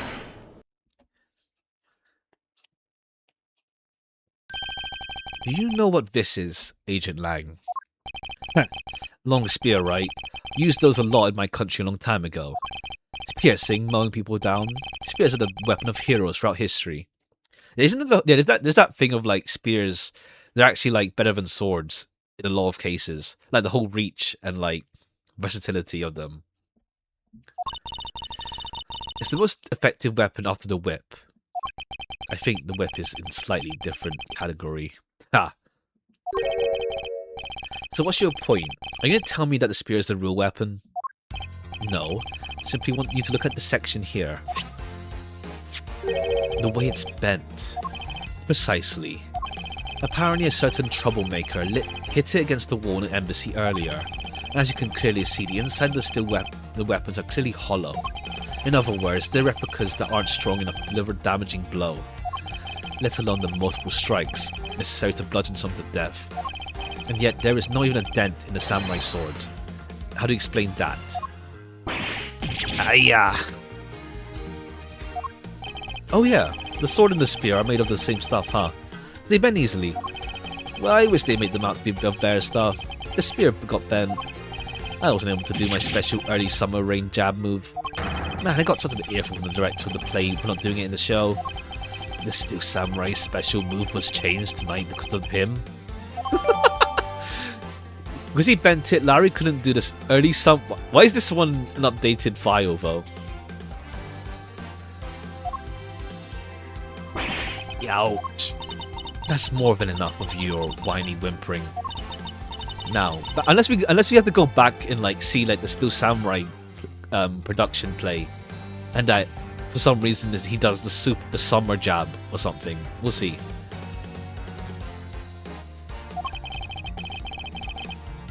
Yeah, let's return to the real topic of discussion. This is where the real gamble begins. I don't have a real strategy per se, so all I can do for now is let the chips fall where they may. Using guesswork and taking risks in place of real logic is hardly the Von Karma way. Neither smart nor clever. Miss Von Karma, as you know, unlike your father, I'm not a genius prosecutor. Plus, I doubt his record of 40-year win streak will ever be broken. Perhaps it's best for it to remain unbroken, for no one should have conceived of the notion to convict old defendants in the first place. Objection! What a foolish statement from a foolishly fool who hates to lose. It's the job of prosecutors to make sure that all defendants are found guilty in court. There's nothing more important in this world than a perfect victory. Hold it! Okay, yeah, Edgeworth's already gone through his character development. He doesn't need to do that. That may be your opinion, however, I don't believe that's all we are. Okay, it's just pretty much to show. It's pretty much to show Lang like we're chill. Don't worry about it.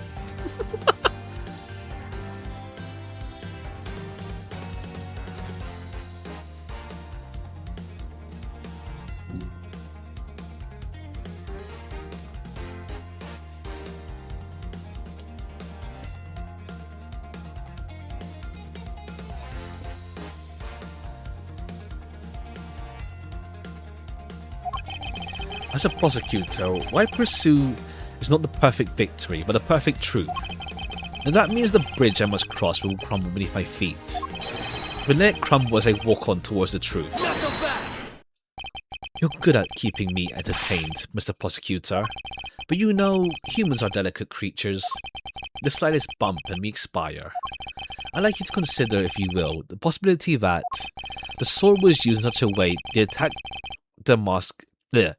killed the mask without bending it. So what do you think of my hypothetical scenario? I think you know what to do here, right? And what you need. Of course. Evidence that you can't refute. This is it. Time to bring this to a close. Why Larry Part 2? Possible to use a samurai sword to kill someone.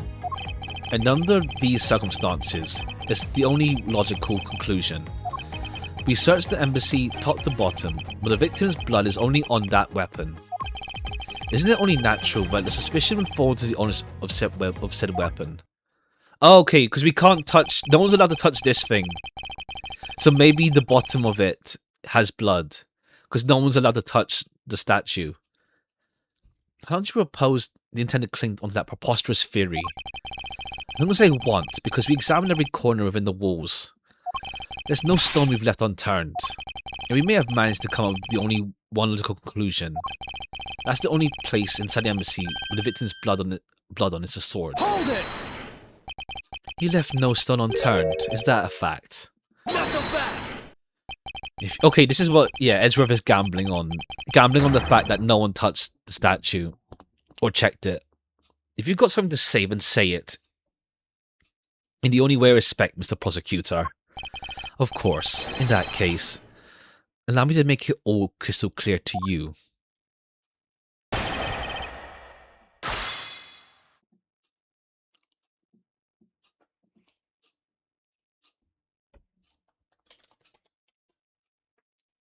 Why Larry Part 2?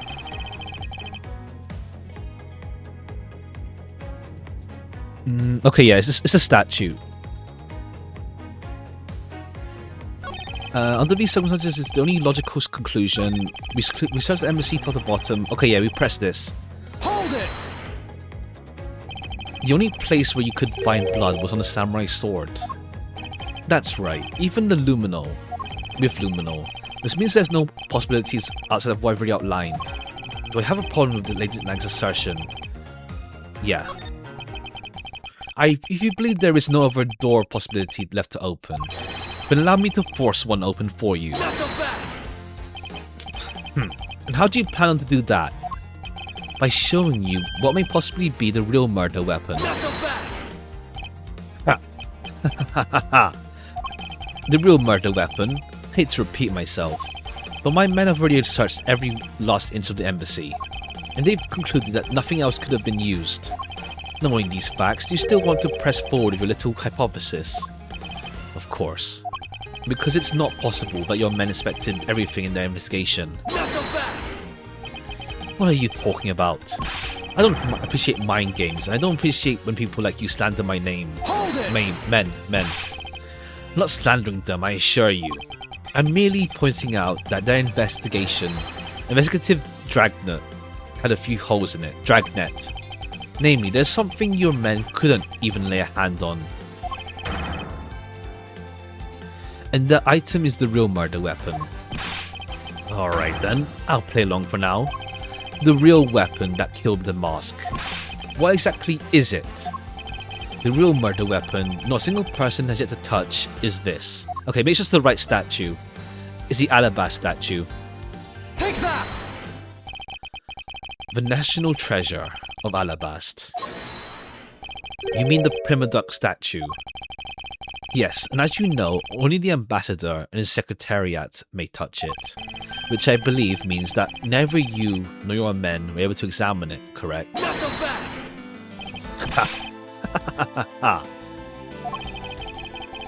You know very well that if we did that, there'd be an international incident between the Kingdom of Alabast and the Republic of Babel. The two countries' precarious relationship teeters in the balance over a stupid fight related to a sovereignty statue. But I'll be damned if I let something go unexamined. Hold it! Agent Lang, if you could take a closer look. The direction the statue facing just before and after the crime are different. And there is only one conclusion I can draw from that. Go look for the Ambassador Alba and get him to give us an okay to examine.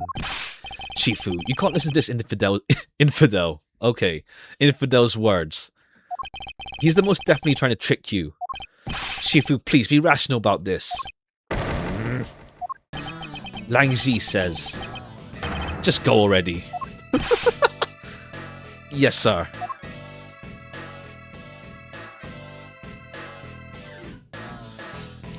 Shifu, yeah. I'm really sorry, sir, but I was unable to convince the ambassador. Unable to obtain permission for us to examine the Prima Ducks. I see. Wait, but then the investigation is at stands. Oh, he's gonna do it himself. You don't give a damn. He don't care. Agent Lang, I'll go and speak with the ambassador personally. Save your breath. He may act weak and frail, but the old man's one tough cookie. I guess you gotta be tough when you're representing a whole country, you know?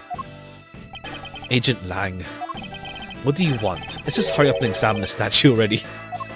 What, Shifu, what about the causing an international incident? Quiet. I'll take the fall if I have to do later. Hold it! Agent Lang, the hypothesis is mine, so if someone is to take responsibility, it's me. Responsibility? You're gonna talk in such heavy terms, and maybe I should let you. It'd be a real problem for my men if something were to happen to me. Alright then, let's talk and more investigating. If we want to know the truth, we can't stop here. Actions must be taken. Lang, I'd like to run a luminescence test on the statue. Luminal test. Ah, good thinking. If the statue is the murder weapon, then some sort of victim's blood should be on it. Okay, let's get the forensics team in here. Okay, yeah. In plain sight. Looks like you hit the jackpot, Mr. Prosecutor. I guess this means that this is the real weapon that killed the mask. Indeed. I wouldn't celebrate yet if I were you. This doesn't let your friend off the hook.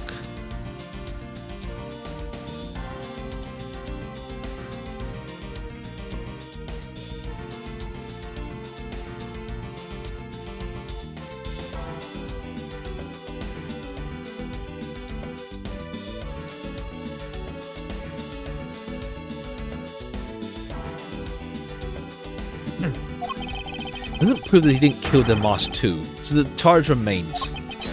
We are hardly done examining this statue, Agent Lang. Knowing that is the real weapon, I believe that further investigation isn't required. Ha, you think so? Okay then, knock yourself out. Okay, handprint. Damn. At the base. And what do we have here? Dirty smudge. Looks like a handprint. What a definitive bit of evidence, what's a definitive bit of evidence like using under there? Let's say we've got some fingerprints to analyze. Worst case scenario, these palms belong to these prints belong to Hilary. It looks like it's too late for me to do anything about that now.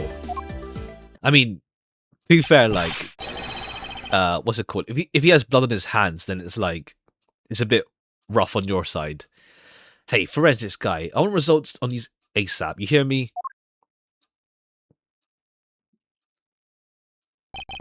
Agent Lang, I have analysis results, sir. Good, and? Sir, about the prints we lifted from the bottom of the statue. Well, you know the victim of the murder in the Babalese embassy? Oh, okay, it's Coashin. The prints belong to him, Manny Coashin, sir. That's... What's going on around here? No, that's impossible. Each Primaduck statue can only be handled by someone of that country. I mean, it's not like it's like a blood vow. Like, you can't touch that. They can't touch it. You're not allowed to, but you can still touch it. The very fact that Coachin's fingerprints are on this one. Oh, okay, yeah. Even more like international incidents. It leads me to only one conclusion. This statue is actually Babel's Primaducks. Impossible, it can't be. Oh, so they switched them around. Larry never once set foot on Babalese soil, so he's free to go. However, this new piece of evidence only served to confuse us even further. The ringleader of a smuggling operation was killed with an alabaster knife in Babel. Oh, okay, I see. Yeah, and then Babalese statue. The mask was killed on Alabastian soil, Babel's national treasure. And the mystery of the great thief Yatakarasu, who visited both countries. The pieces were there, but I had yet to see the big picture they were forming. Alright, we'll do a bit more, and then we'll do a bit more, and then we'll continue this tomorrow. We'll continue more, though. And then we'll, yeah. Where are we now? Okay, it's still in the middle as well. March 14, 921, open air stage. I've left the Mask 2's investigation till Francisco returned to Babel. I suppose my first order of business should be to look into the Babel statue. Mr. Edgeworth. Okay, yeah, cool. We have K again.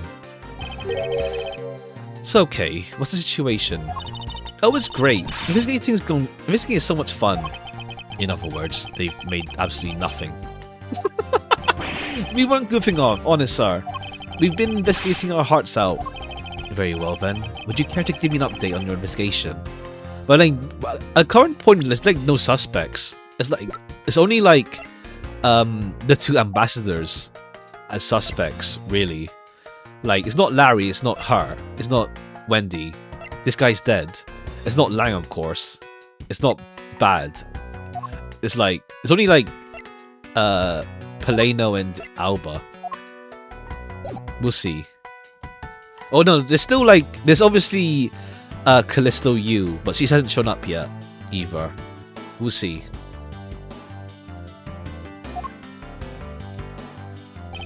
No, we've had a really fun time, sir. I knew it. Zero progress. In any case, Detective Gumshoe. Yes, sir? You have permission to enter the Alabastian Embassy, is that correct? Yep. As a local detective, I'm helping out with investigations on both sides, sir.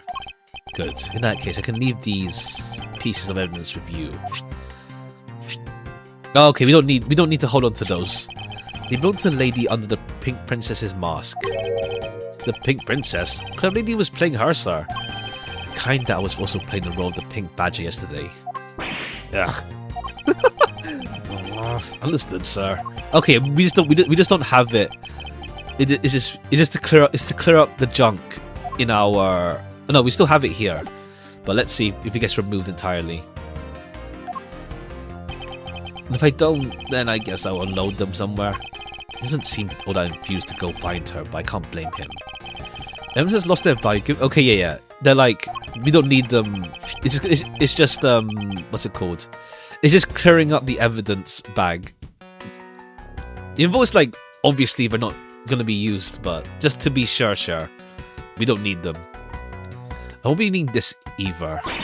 What? Are you really going to throw that autograph away?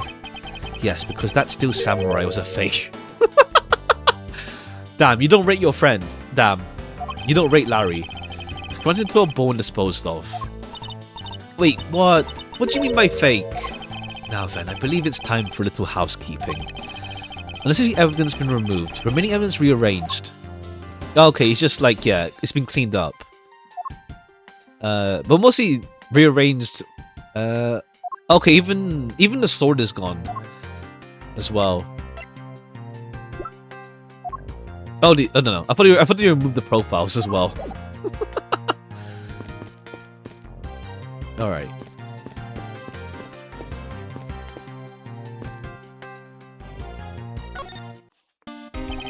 Mr. Edgeworth.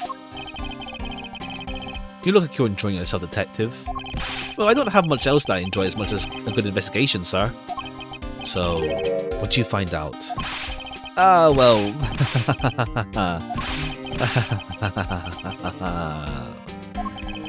I take it he has found nothing of any particular use, as usual. Hey, Mr. Edgeworth, I got something really interesting from Ambassador Paleno. Oh? What is this something interesting? This, sir? Wow, that's so pretty. I'm so jealous. That's a real treasure there. Where is that flame burn green, Detective? Apparently if you burn a special wit crystal oil that they only make in Babel, it burns this green color, sir. Interesting. So it's a special property of the oil. Oh, so if you burn the ink, it also turns green. Maybe. This is a ploy to force people to visit Babel should the oil run out. Hey, Gummy, what about these silhouettes? They stick out some cutouts on the ends of the lantern and project images. Yeah. Oh. Silhouettes, huh? Rather pretty, aren't they? Wait, what am I doing? I'm supposed to be asking for an update on the investigation. Hey, what's wrong, sir? There's something I want you to investigate for me. But you can do that much. Huh? You got it, sir. Hey, that's not fair. Why is Gummy getting to do all the fun stuff? Ah, well, that's because I'm Mr. Edgeworth's partner. Well, no, Kay's gonna be with us and Gumshoe's gone. We'll see. I can't believe you took advantage of the confusion. It's not my role as assistant. I expected the two of you to go along and work together. The two of you to get along and work together. They're professionals on this. Silhouette lantern burns on the wick crystal. Burns green. Okay, nothing green has shown up yet, though. I don't think. Alright, also you. Oops, wrong. That's a sign. A sign here warning passers-by to take precautions around the renovation site. They're really going all out, huh? Construction going everywhere. I believe Ambassador Paleno said it was to attract more tourists and visitors. What can they do with the new stuff they're building? Hey, what do you think they should do, Mr. Edgeworth? How about transforming it into a courthouse? Hey, be serious. I was being serious. Alright. And Paleno, what you got for us? You're back now, Mr. Edgeworth. You must be tired. Here, with these you can eat whatever you like. And these are discount tickets for our cafeteria. Open tomorrow at 10. Cool. Just wait until 10 to eat. I appreciate the concern. However, these coupons do nothing for me right now. Okay, the open air stage. What function does it serve exactly?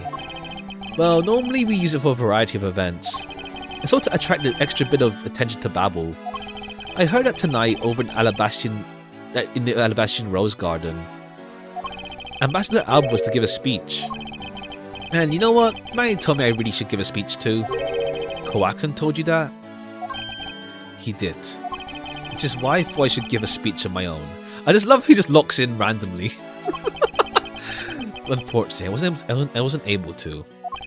Because of the fire that Yatagarasu started? Exactly. Ambassador, I'd like to ask you a little more about the Prima Duck statues. Oh, I see, yes. Well, let me ask you this. Did you know that Alabast and Babel used to be in one country called Codopia? I know that much about your history. Well, the statue belonged to the founders of Codopia. At least that's how the story goes. It was bequeathed under the king of Codopia as a symbol of country's wealth.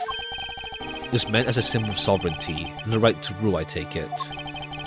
That's right. Which is why both countries are so adamant about their claim. We hold the real statue, therefore we hold the right to rule. Oh, okay. It's pretty petty when you think about it, though, I suppose. Okay, you actually are, like, chill. If Alabasta and Babel were to re-establish relations, shouldn't that put an end to the squabbling over the statue?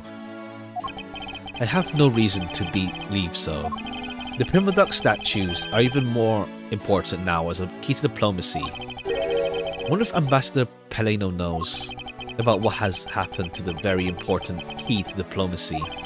Perhaps I should try showing him this key and see what he says say about it. No, let's try Kowakin first. Paleno, there's one thing I'd like to ask you. Yes? Oh, and don't worry, you can ask me more than just one thing. How about 2 or 3? In exchange, I expect you to be coming to Babel, yes? Thank you, but just one thing is all I require. Manny Kowakin, I'd like to ask you about this man who was your secretary. Sure, I'll tell you what I know. Thank you for cooperation, Ambassador. He was, well, if I had to put it in one word, an able man. If there was anything I needed as an ambassador, he was able to get it for me. To think that a man like that had a hand in a smuggling ring right under my nose, going completely unnoticed. Yeah, he made himself too good, essentially. I suppose because he was an able man, and able to detect his dirty dealings. It sounds like Kowakin had a sharp mind. Recently, Manny had been really busy. Since I became the Babelese representative at the Country Unification Council, he's been working tirelessly to cover my work for me. I'm sorry, but what is this Country Unification Council? Oh, well, you see, had tonight's events proceeded without a hitch, our two countries were to reunify and become one again. Okay, damn. Maybe someone wanted to stop that. I guess with how things turned out, that dream won't be realized anytime soon. Suppose not. Okay, now we present the statue to you. Ambassador, if you could please look at this for me. The Primadox statue in Alabas right now belongs to Babel, so it would appear. I received a call from Miss Von Karma about this earlier. But will you understand why I was to inspect Babel's Primadox? Like, how do we... I guess it's like just Ace Attorney logic. That because, like... because Koakan could only touch... I think it's just Ace Attorney logic, I guess. Like, because Koakan could only touch was only allowed to touch the Babel statue, that means that the one in Alabast was Babel, because only Koakan could touch it, I guess. It's just Ace Attorney logic, because it's like visually there's nothing to set them apart, but like I think it's just, yeah, you just have to like Ace Attorney logic. That's how it is. Yes, well, I've already inspected it myself. And it's definitely Alabast statue. I know because it's the real statue. Okay. That was the replica. Oh, you understand why we inspect Babel's... Okay, currently... I've already spent... Okay, no, yeah, the statue in Babel's place is Alabast's. Okay, I guess it just extra confirms it then. But it's more just like, there was a swap for some reason. You're saying Babel's replica. I'm embarrassed to say it's true, even though I knew that someday it would be exposed. I received my orders from the leaders of Babel, and I was to negotiate with Ambassador Alba at this event. I was to negotiate with him and fix the results of the evaluation tonight. To say that we could not determine which statue was the real one. Hold it! Why are you telling me this? Well, because you already figured it out. Our statue is just a hollow gold shell. Even if Babel were to lose face, the unification is what's important. Okay, cool. You seem chill, but then it's like only Alba is the only suspect then. Well, I mean, based on chill levels. But like, I mean, there's obviously Callisto U, but still, we'll see. I'm right in thinking that, aren't I? I'm not making a mistake, right? If you don't know yourself, then I won't pretend to know either. I never thought that by being betrayed by my own secretary, no symbol of wealth will be given to me. Isn't it simply ironic? Hey, where are you going?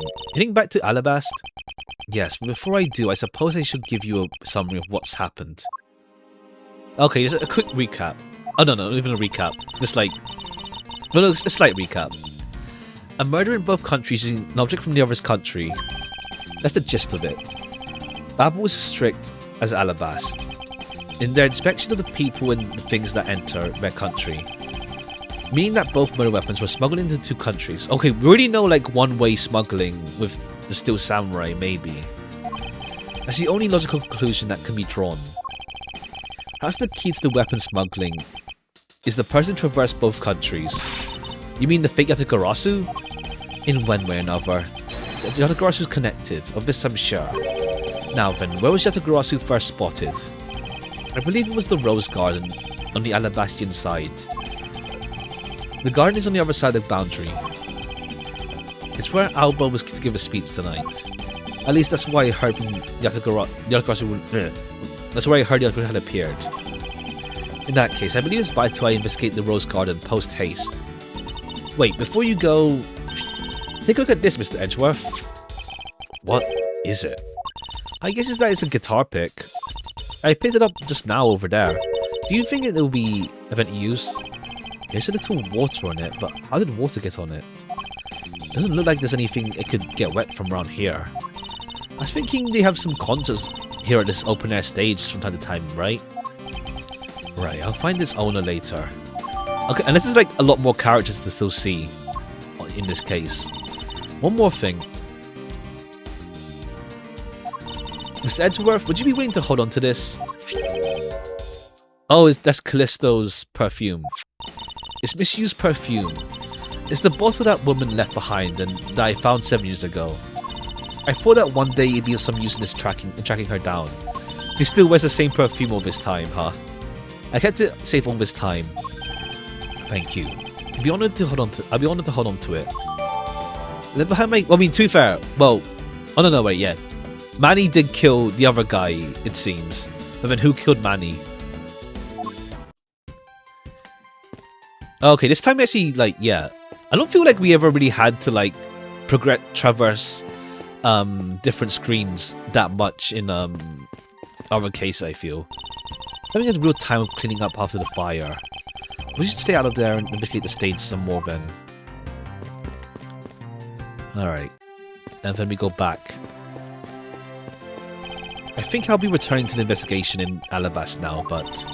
I know. I'll be back in Babel to do some investigating there. Alright, yeah, Kate can't come with us.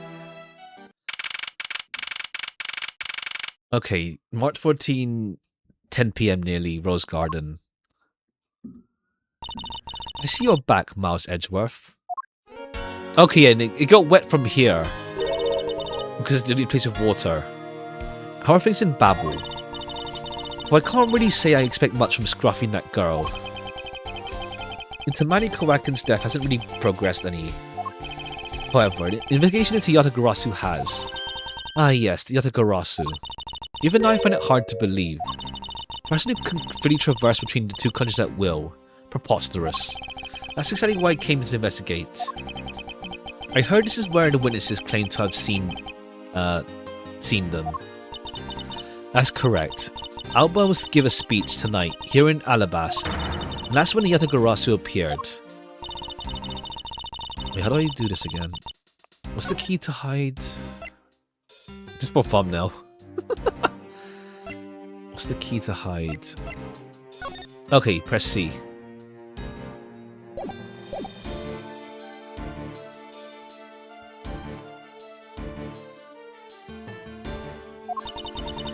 After that, there was a fire at the Babylese embassy that the Yatagarasu started.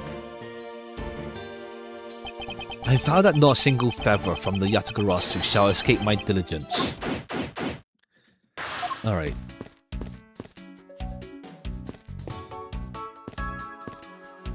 Oh, it's the statue guy again. Alright, I should just do this.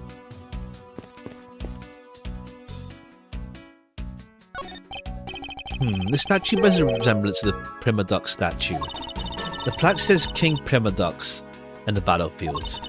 In order to save the queen, King Primadux put his life on the line and went to war. So, Primadux actually was a person of royal blood. I thought it was simply someone imitating a character from ancient legend. Well, what surprises me is the real person who looked like the still samurai existed. Suppose that's that.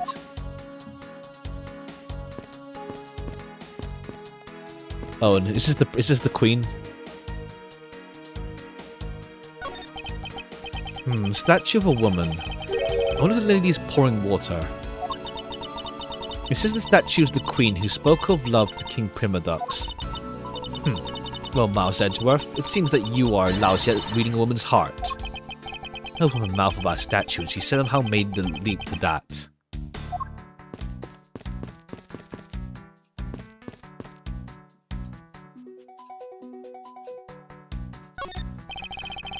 There are roses scattered on the surface of the water, creating a pleasant fragrance. It's not just aesthetics, the pool's water is also used in putting out fires. I see. Oh, okay, it's a bit too deep. Yeah. The pool stopped filling itself automatically. The fountain spouts are set to open until the pool's water reaches a certain level. If this water is used to put out fires, I suppose it must be refilled to its normal level. Oh, I see. The guitar pick was in here, then it got drained out. And then, yeah. Just this pool was recently used somehow in the embassy. Somehow. Yeah. Whatever fire was there, Edgeworth. I'll take some notes about it just in case. Okay, yeah, it's like... Hey, Larry. Ugh. Ah. How dare you surprise me like that? I'm sorry. Hey, Edgy, and thanks for what you did back there. Your gratitude is alone is enough. More importantly, Larry, this pool is not for personal enjoyment. I know that. Do you really think that I'm the type to just jump into a pool and swim around for fun? Alright then, did you by chance fall in here? Nice guess, but no dice. You know, my son, right, Edgy? Your son. I guess I kind of lost sight of him when I shook hands with the ambassador. Oh, right. The still samurai child. I'm pretty sure he was around here when I last saw him. You imbecile. How can you be so flippant at a time like this? What are you going to do if your son fell in the pool?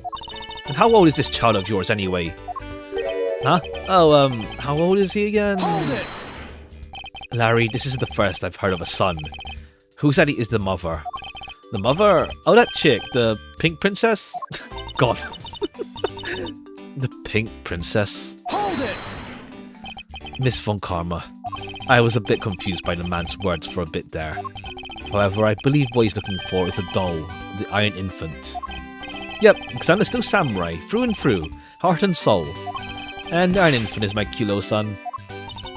You have given a whole new meaning to the phrase, astounding fool. Larry, we have not seen hide nor hair of the Iron Infant. But rest assured, if we find him, we'll let you know. Now get out of there.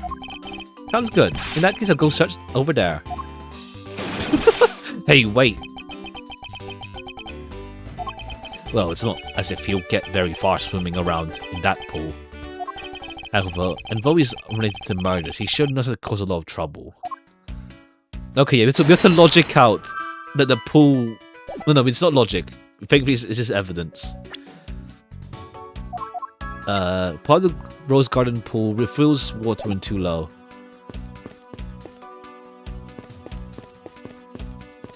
I guess the podium then. There's not really much to see here.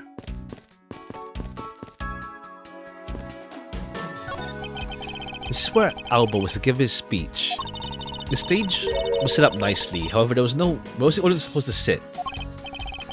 Perhaps they were supposed to sit around the edge of the pool. That's such a poor planning. There's no other place than a spot or two by the pool. They really should have made seating arrangements like how the gallery is set up in court. Indeed, you can sense the consideration for the viewers was taken in with those. In the end, the speaker and his audience were to stand the whole time, huh? Yes, although I suspect the audience would have liked to sit down after a while. Okay, maybe just talk to you. With his theme right away. Have you finished checking out all the bystanders? Yes, sir. And we found 14 counts of pickpocketing, 16 counts of illegal parking, and 1 person ran a light, sir. Don't tell me you didn't find out anything related to the case. Sir, not a single thing, sir. Well, for now, let's get those other lawbreakers down to the precinct. Agent Lang. Well, if it isn't Mr. Prosecutor, I would just like to thank you for your assistance earlier. Make no mistake, it's not like I was trying to help you with what I did. After I left, you received word from Alba. We're to wrap up our bodyguard assignment at the end of the day. Oddly enough, we received word from HQ to return home on an urgent matter. As if I can be so easily called away from this case after I've come this far. I swear, I'll find the truth and drag it out screaming into the light. You with me on that, right, Prosecutor? You were working as an Ambassador Alba's bodyguard at the time. So, naturally, you witnessed when the Yatagarasu appeared, correct? Yeah, I saw the thief, alright, with my own 2 eyes. Yatagarasu was always there, lurking in the shadows. But when the spotlights were turned on for Alba's speech, the shadow appeared. That's when the cries of, "Is Yatagarasu?" rang out. Next second, the spotlight went out. And by the time we got to the area lit up again, the deaf thief had vanished. When we investigated afterwards, we found that the reason the lights went out was because someone had unplugged the extension plug for all outdoor electronics. Whether it was someone doing it on purpose, or simply a guest who had tripped over it, we don't know. But one thing is for certain. Yatagarasu was here. You were saying basically all you saw was a shadow. Oh, okay, I see. That's what we're doing with this evidence. It wasn't actually there. It was just, a projection. Yes. Objection! If all you saw was a shadow... Oh, I see. It's not a guitar pick. This is to... I guess it's to make the projection, maybe. If we saw a shadow, then it's entirely possible the shadow belonged to someone else. Good thinking, sis. You just might be right. If it weren't for the fact that there was no one else with the same shape. No among the staff or audience. My men have already done a thorough check of everyone, so I know I'm right. Someone else's shadow. That sounds like a plausible hypothesis. The suddenly appearing and disappearing shadow. I believe I figured out its true origin. I expected no less from my subordinate. Let's hear what you have to know. What you know. What really caused a shadow?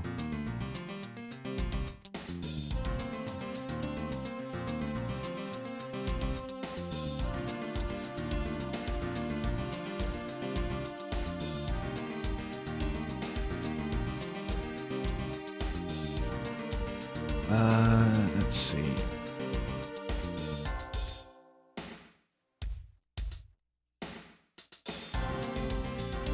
Oh right, I can do this.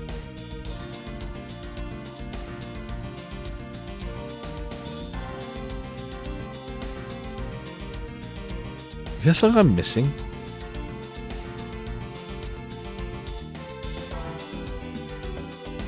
It means the lights.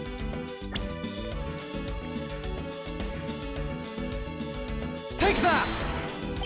Francesca, if you could take a look at this, don't you find it to be a bit suspicious? Not at all. As I thought. I thought you see us merely testing you by now.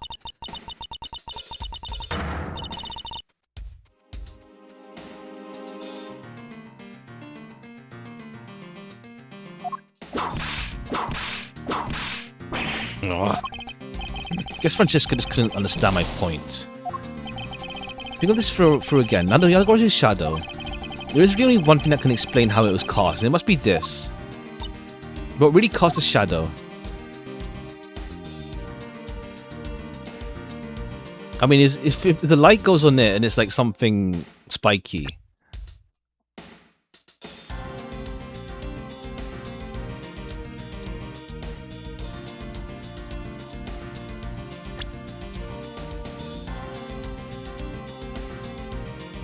Okay.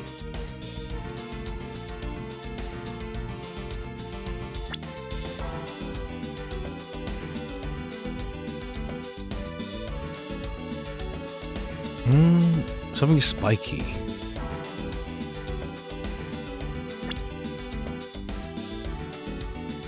Unless it's this.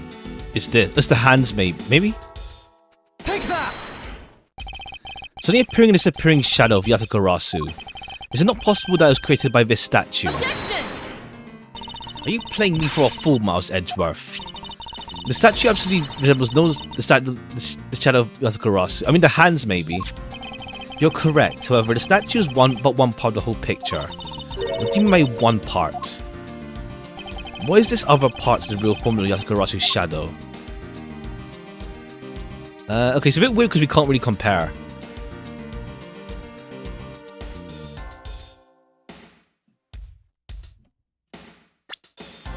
Unless you combine the two of them. Take that!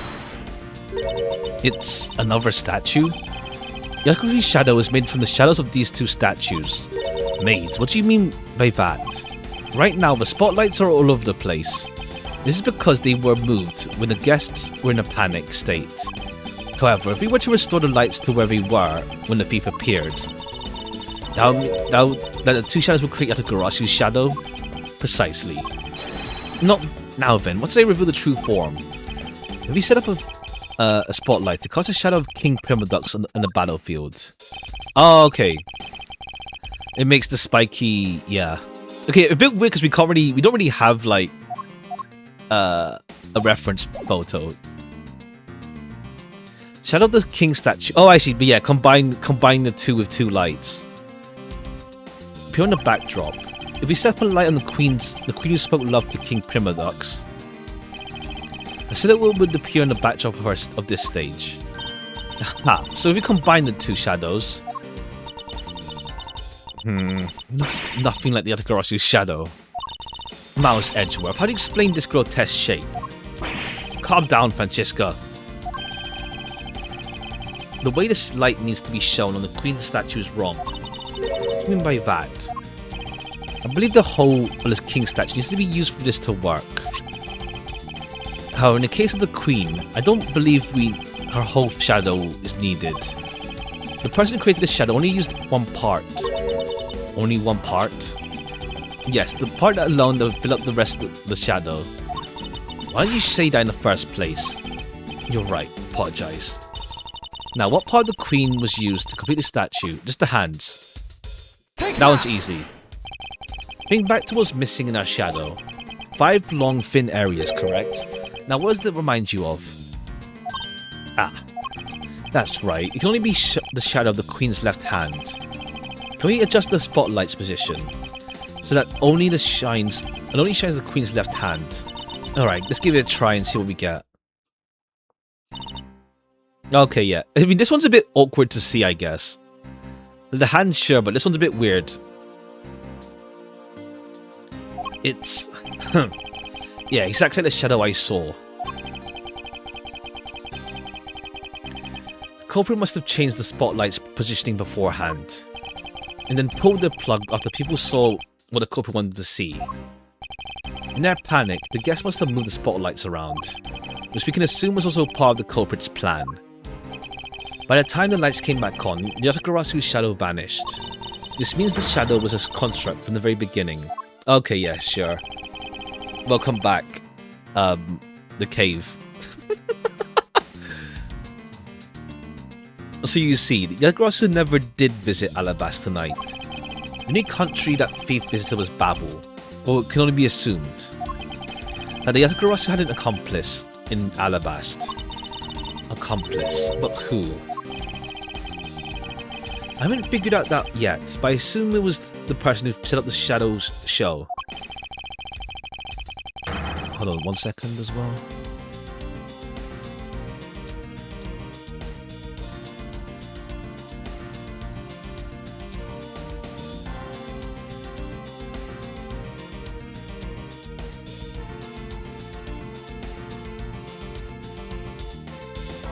Alright. Since the biggest clue yet to solving this case is the existence of this accomplice. Alright, full heal. How's the investigation going? Okay, hey Bad. Said Bad, have you come to join us in investigating the Yatagarasu? I've left the murder in Agent Lang's charge. And my only target from the very beginning is Yatagarasu, so yes. So, what have you found out? I got a piece of evidence. May I see it? Sure, but you might regret it. We're here because we are ready to face whatever may come. So if you please. When people heard the commotion, bystanders started gathering. And one woman claimed, I'm telling ya, I'm a genuine international journalist. She gave me an interesting picture. Journalist? Well, actually, she's a freelance cameraman. This is the photo I got from her. What in the world? Yatagarasu's flying in the air? At times, we are changing. It's not just man, but evidence. Even they lied to us now. Ha! How poignant. When was this photo taken? Apparently, right after the fires on the 4th and 5th floors were put out. It was taken from a nearby building that you can see the embassy from. I see, so this was taken after the fire. The blur in this picture took off from the Babli's embassy, flew over the boundary and headed for the embassy of Alabasta. Objection! It is simply not possible. People are incapable of flight. And is that a fact? I've had the pleasure of dealing with a case involving a flying person once. Actually, come to think of it, I've come across a case like that as well. 2 actually. I guess the big top one, was that one flying? I can't remember. Well, it's like acrobat stuff, but I don't know if that counts as flying. Maybe it happens more often than we think. Am I up to the task of solving the mystery behind this photograph? Well, the other Garasu took off from Babylese. Let's just start from there. Francisca, I need to return to Babel for a bit. Alright. Alright, bye, Franzi. Continue on this side. Hang on you. Welcome back, Mr. Edgeworth. Now, come on, let's back to our investigation. Yeah, let's. Alright, can we check the fireplace now? March 14, 1037, Babylese Secretariat Office. To think, after all that running around, we're right back where we started. You appear that way. Hi, Mr. Edgeworth. Have you found Manny's killer yet? I'm terribly sorry. Palermo. I was saying Palermo. Palermo, but I have yet to find the killer. Then I guess his murder really was the work of Yatagarasu. Let's get one thing straight. It was the work of the fake Yatagarasu. The real Yatagarasu is a noble vigilante who was only still the truth. Miss Faraday, please don't make such a sad face. If there's anything I can do for you, all you have to do is ask, alright? Mr. Paleno, actually, there is one thing you can do. We allow us to look around. We didn't have enough time to conduct a thorough investigation earlier. Oh sure, please feel free to investigate to your heart's content. Also, there are a few questions I have to ask, personally. If it will bring a smile back to Miss Faraday's face, then I'll gladly answer anything. Thank you, Mr. Paleno. You're a total gentleman. You don't have to waste such nice words on me, little miss. Hey, Sir Paleno. You should get along chummy awfully quick. You know, it's easy to say we're going to investigate, but where should we begin? We should probably start by comparing the state of the room before and after. And then we should look into the matter of the suspicious person you spotted. Yeah, when I came into this room, the person was already gone, but I'm willing to bet that the person I was chasing is Mr. Kawakan's killer. We don't know that yet, however it's hard to believe that person is unrelated. Furthermore, because the key that Yatagarasu stole 7 years ago was found here, it signals that perhaps Miss Yu is also somehow involved. I knew it, that woman is almost definitely Kawakan's killer. Yet again, we don't know that yet. There's too many mysteries to be solved. Speaking of Yatagarasu and mysteries, I received the most mysterious photo from Mr. Detective Bad. With Uncle Bad taking part in the investigation too? Alright, yeah, they haven't seen each other yet. Been chasing after Yatagarasu for all these years. Uncle Bad. Now then, I was told this photo was taken just after the fire. What? It kind of looks like a person in the non-cut I was chasing. Kinda, just like smoke. Does this mean that I was chasing the fake one all along? I don't know the answer to your question, but I don't think people can fly either. But this could be how that person escaped. But we need to investigate a bit more before we can say anything about that. Any case, let's not dawdle anymore and pick up on investigations where we left off. Babylese Embassy Secretariat.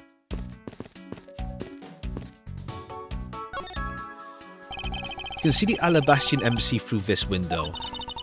So, where were you when you were investigating over there, Mr. Edgeworth? You can see it from here. I was there on the 5th floor. That's when Damas 2 was killed. What? You don't mean the Damas 2? Ah, poor guy. As a fellow second-generation thief, I can't turn a blind eye to this. Even though Damas 2 was merely an imposter of the original. It appears the area was heavily damaged by the fire. Yeah, I guess we should hurry up and get started examining everything. I won't rest until everything, etc. Alright, the ink is here. A bottle of Babylese ink.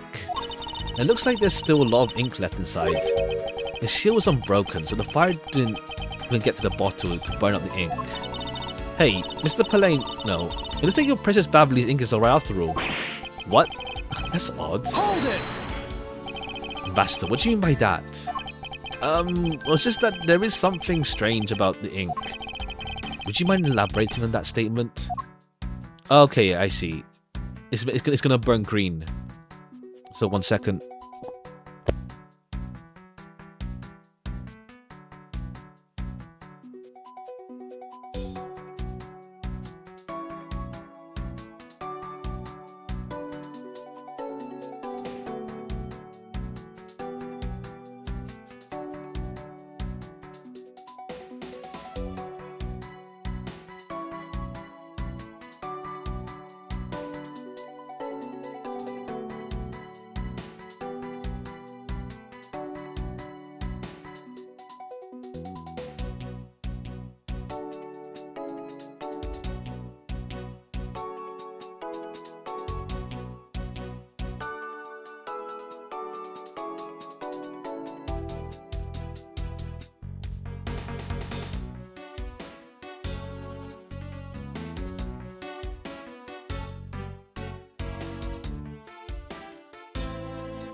Alright. Let's go for a bit. A bit.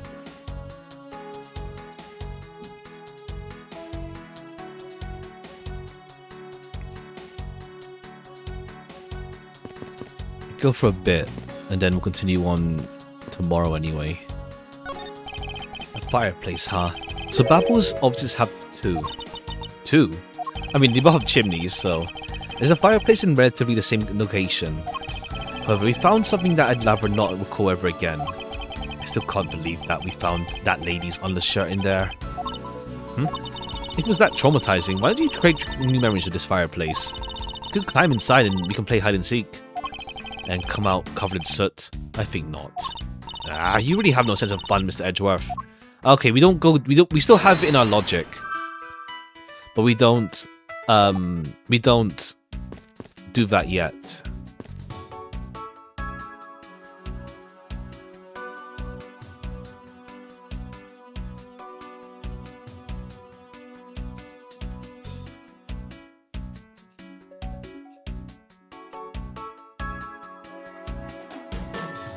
Okay, we talk to you first then again.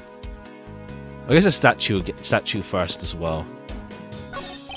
Wait, that's the ceiling fan. I think there's like a few of those before. You can spin around and around and play music. I believe you're thinking of a musical mobile for babies. Ha! Yeah, that's it. But they're nothing like.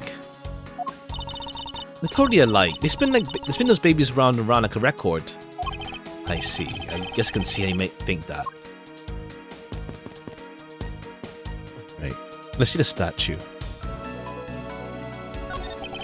So this is the real Prima Duck statue. This is really viable, right? Well, it's burned up though. It's damaged. That's what they say. Hold it! Kay, you're not serious considering the theft of this statue, are you? No way, Mr. Edgeworth. I wasn't thinking about anything like that. I was just calculating in my head how much the statue is worth. Sounds like my suspicious to me. Alright, we talk to you then.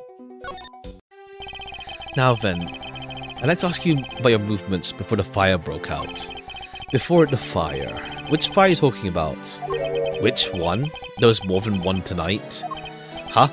Oh, I see. I guess you didn't hear about it. We had two fires here at Babberlee's tonight. What a bother all that was. Wait, but the only fire we know about is the one after Jam Ninja show. Ah well, the first occurred at the start of the Jam Ninja show. Luckily, only the 4th and 5th floors of our embassy caught on fire. Not wanting to cause a panic among theater goers, we decided to keep it internal. The fire at the Jam Ninja show was the second one of the night. Exactly. So the fire I witnessed was the second one. Come to think of it, didn't Detective Bad make reference to the first fire? When was this photo taken? Apparently right after the fires On the 4th and... Oh, okay. That's what he means. This means that the photo was taken just after the first fire was put out. So then, what was the extent of the damage in the second fire? Second fire was contained to the floor. This floor, the 3rd floor. I think it was leftover embers from the fire on the floors that caused it. That's... how should I put this? Bad stroke of luck. My office on the 5th floor, Manny's office here, and Manny himself, all gone in the blink of an eye.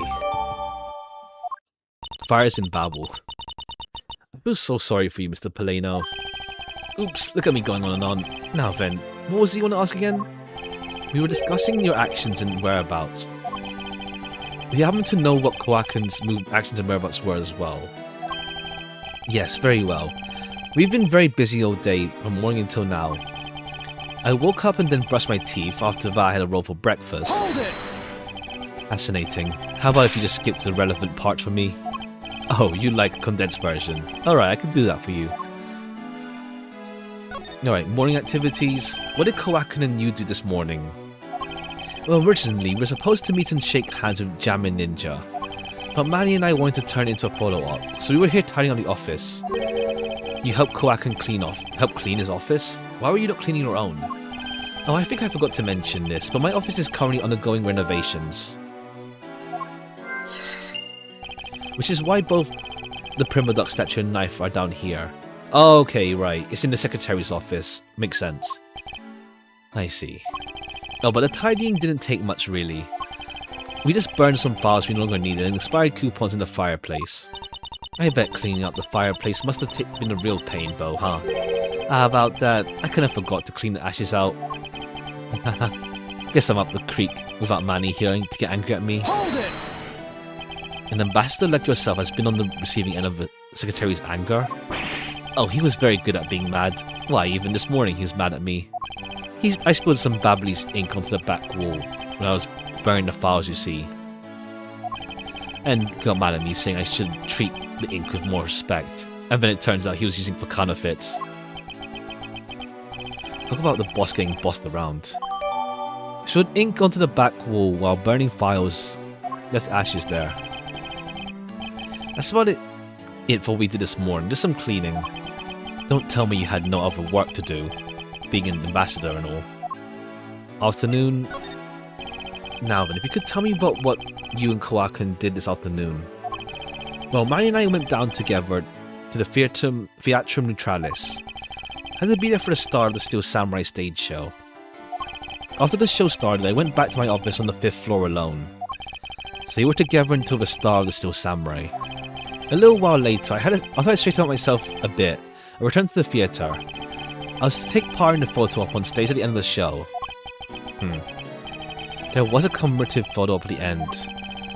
Fantastic photo of the 3 of us, Ambassador Alba, Steel Samurai and myself. After this photo shoot, I went back to the office on the 5th floor. We prepared for the handshake photo op with the Jammin Ninja. Let's hold on one sec.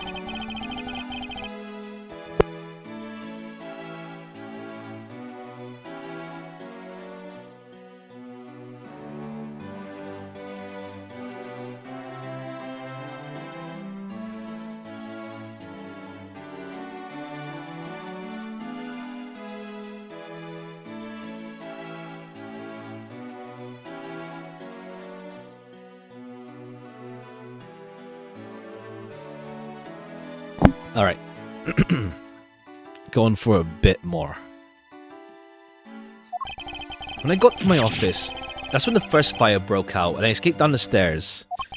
The office was completely destroyed and thankfully no one was hurt. I admit I ran away from the first fire as fast as my legs could carry me. But during the second one I pitched in and helped the embassy staff put it out. I didn't see Kowakun again after the start of the Steel Samurai show. That's right. The next time I saw him, he was lying there in eternal sleep.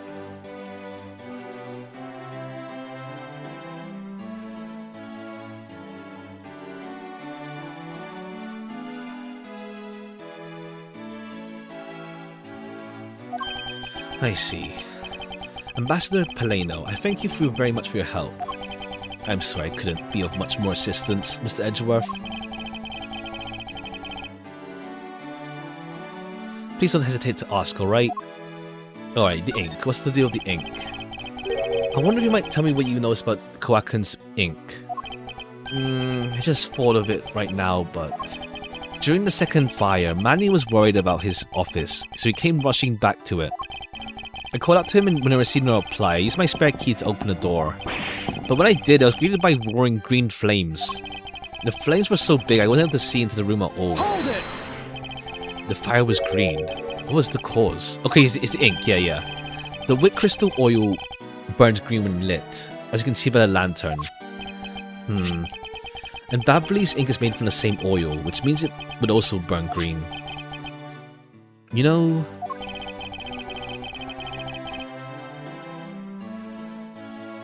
I too thought it was Manny's ink that had caught on fire. That's why I was surprised to find out there was still a bottle of ink left on his desk. Okay. The case of the perplexing green flames. Talk about a mystery. What exactly was it that caught fire in here?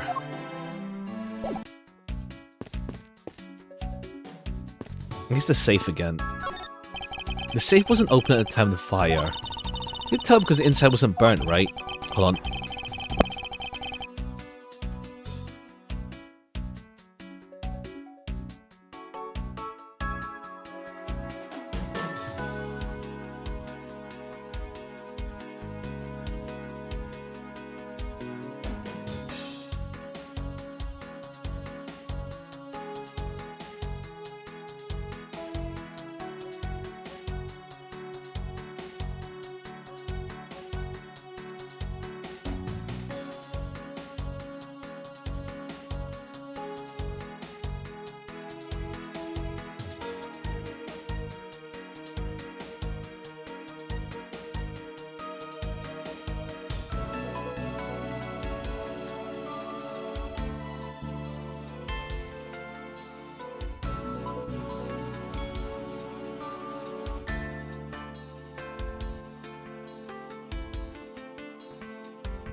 Alright.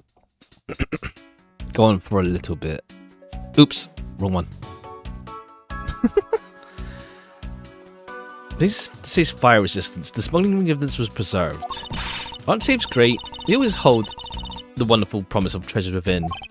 Well, this one certainly did have a few inside. I guess it's just... What else is there to see then? This is where the body was, of course.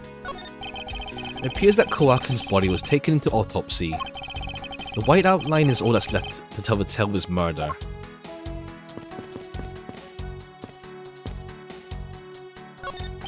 We still don't know where the blade of the Babbli's knife went. Could it be the killer walked away with it? Or is there something else on the desk to look at?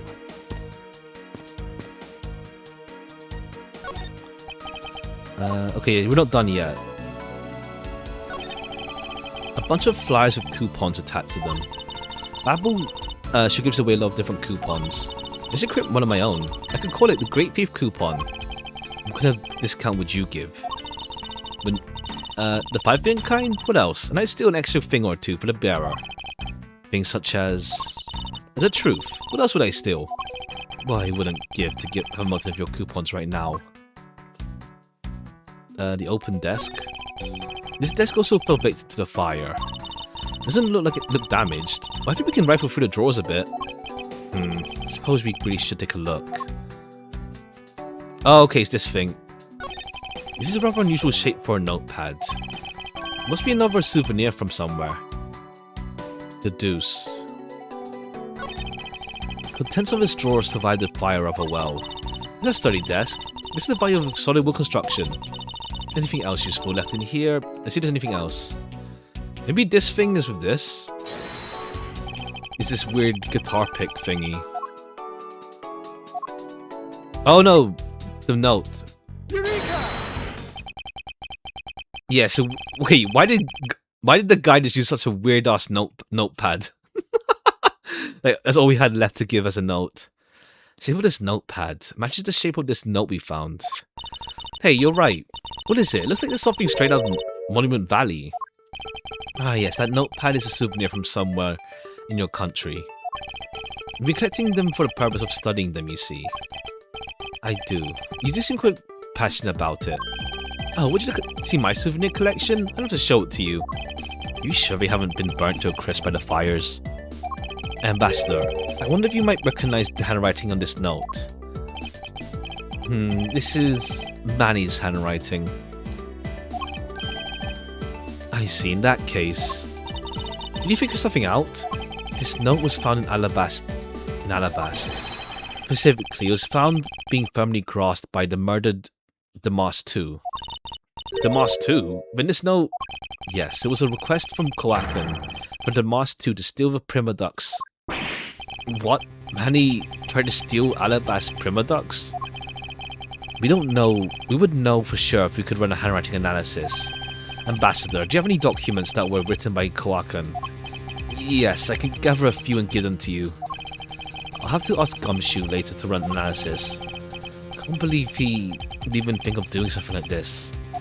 Do you have any idea as to why he would request the theft of a statue? There's one possibility, but mind you, it's just my personal speculation. And if you can tell me, it would be great. Alright, what's the word? I believe you said you might have an idea as to why he hired Damas II. Actually, I fear it may be my fault. As I was telling you earlier, we were to determine which statue was the real one as part of today's event.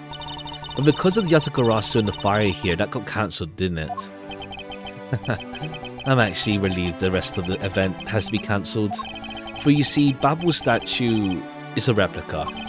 And did Coacan know that? Of course he knew. That's why he was the only one person I could consult with. We'd have to do something once our statue was revealed as a replica. And as to be expected, I was very nervous today, as this would impact the country's authority. Yes, I understand. But when I told Manny my concern, he said, let me handle it. It'll be alright. I'll find a way to make sure you're the ambassador of the reunited... Oh, I see, yeah. The one that would get absorbed into, essentially. And lose everything. He was trying to cheer me up. But when I saw that note, I realized he was serious. Hold it! Mr. Coacan conducted a lot of business behind your back. I assume he did all that to ensure that you are the next Kodopian ambassador. But why was he trying so hard, I wonder? I mean, to be fair, like he just uses you like a puppet, essentially. He was so much better at getting things done than I ever was or will be. Don't have any answers to that question as to why. But I suspect he had an ulterior motive in mind beyond just simple kindness. Unless like he would frame him for like a crime and then he takes over. Oh, here you are, Mr. Edgeworth. Detective Gumshoe, have you collected the information I requested? Yep, got it all right here, sir. Here you go, Kate. Feel free to take a look. It's for you, after all. What's all this, Gummy? It's all the information in the room that I got from the embassy Interpol's people. Now we know exactly how this room was before and after the fire. Oh, okay, yeah, we used Little Thief again. Good work, detective. Oh, it was nothing, sir. I'm an expert at getting people to talk. Wow, you two remind me so much of my father and Uncle Bad. What do you mean? As prosecutor and detective, your dynamic is just like theirs back in the day. Well, don't you worry. I'm going to find my own wonderful partner someday. And when I do, I'm going to become a good Yatakarasu, just like my father, right? Hold it! Please don't ask me questions to which I have no answers to, Kay. However, I can say that is a truly wonderful thing to find a partner you can trust. You bet. So what now, Edgeworth? Well, I'd like to ask you for a favor. Yes? That gadget. Mr. Thief, is it? That thing you call your secret weapon? Oh, you mean Little Thief? You're coming to rely on it, aren't you? Hold it! I don't need a crutch like that. Only asking because I need it for investigations. From the information Gumshoe gathered and Ambassador's testimony, I'd like you to please recreate the room as it was during the third floor fire. Got it. Alright, here we go. Black as of evening, when no other birds dares take wing, one alone remains those seeing. Now witness the true power of a real modern-day Robin Hood. Okay, the whole like green fire thing as well. It seems that other things besides what the Master mentioned have changed. It's possible we might find an escape route. Oh, okay, this is when we finally get to the whole like, to the whole fireplace thing. What's this? Is this some light show I was not told about? Using the power of a true vigilante, recreating the room as I inputted it. Really? Oh yeah, right. Also, okay, yeah, this got moved for some reason. So, what interesting advice you got there, Miss Faraday. About time we return to our investigation. Okay. Okay, I think maybe we finally get to doing the fireplace when we connect this thing to it at some point. Alright, let's see. Okay, I think we'll call it here for today though. I think we're about halfway, or maybe just a bit over halfway through this case. Though we should be able to wrap it up tomorrow.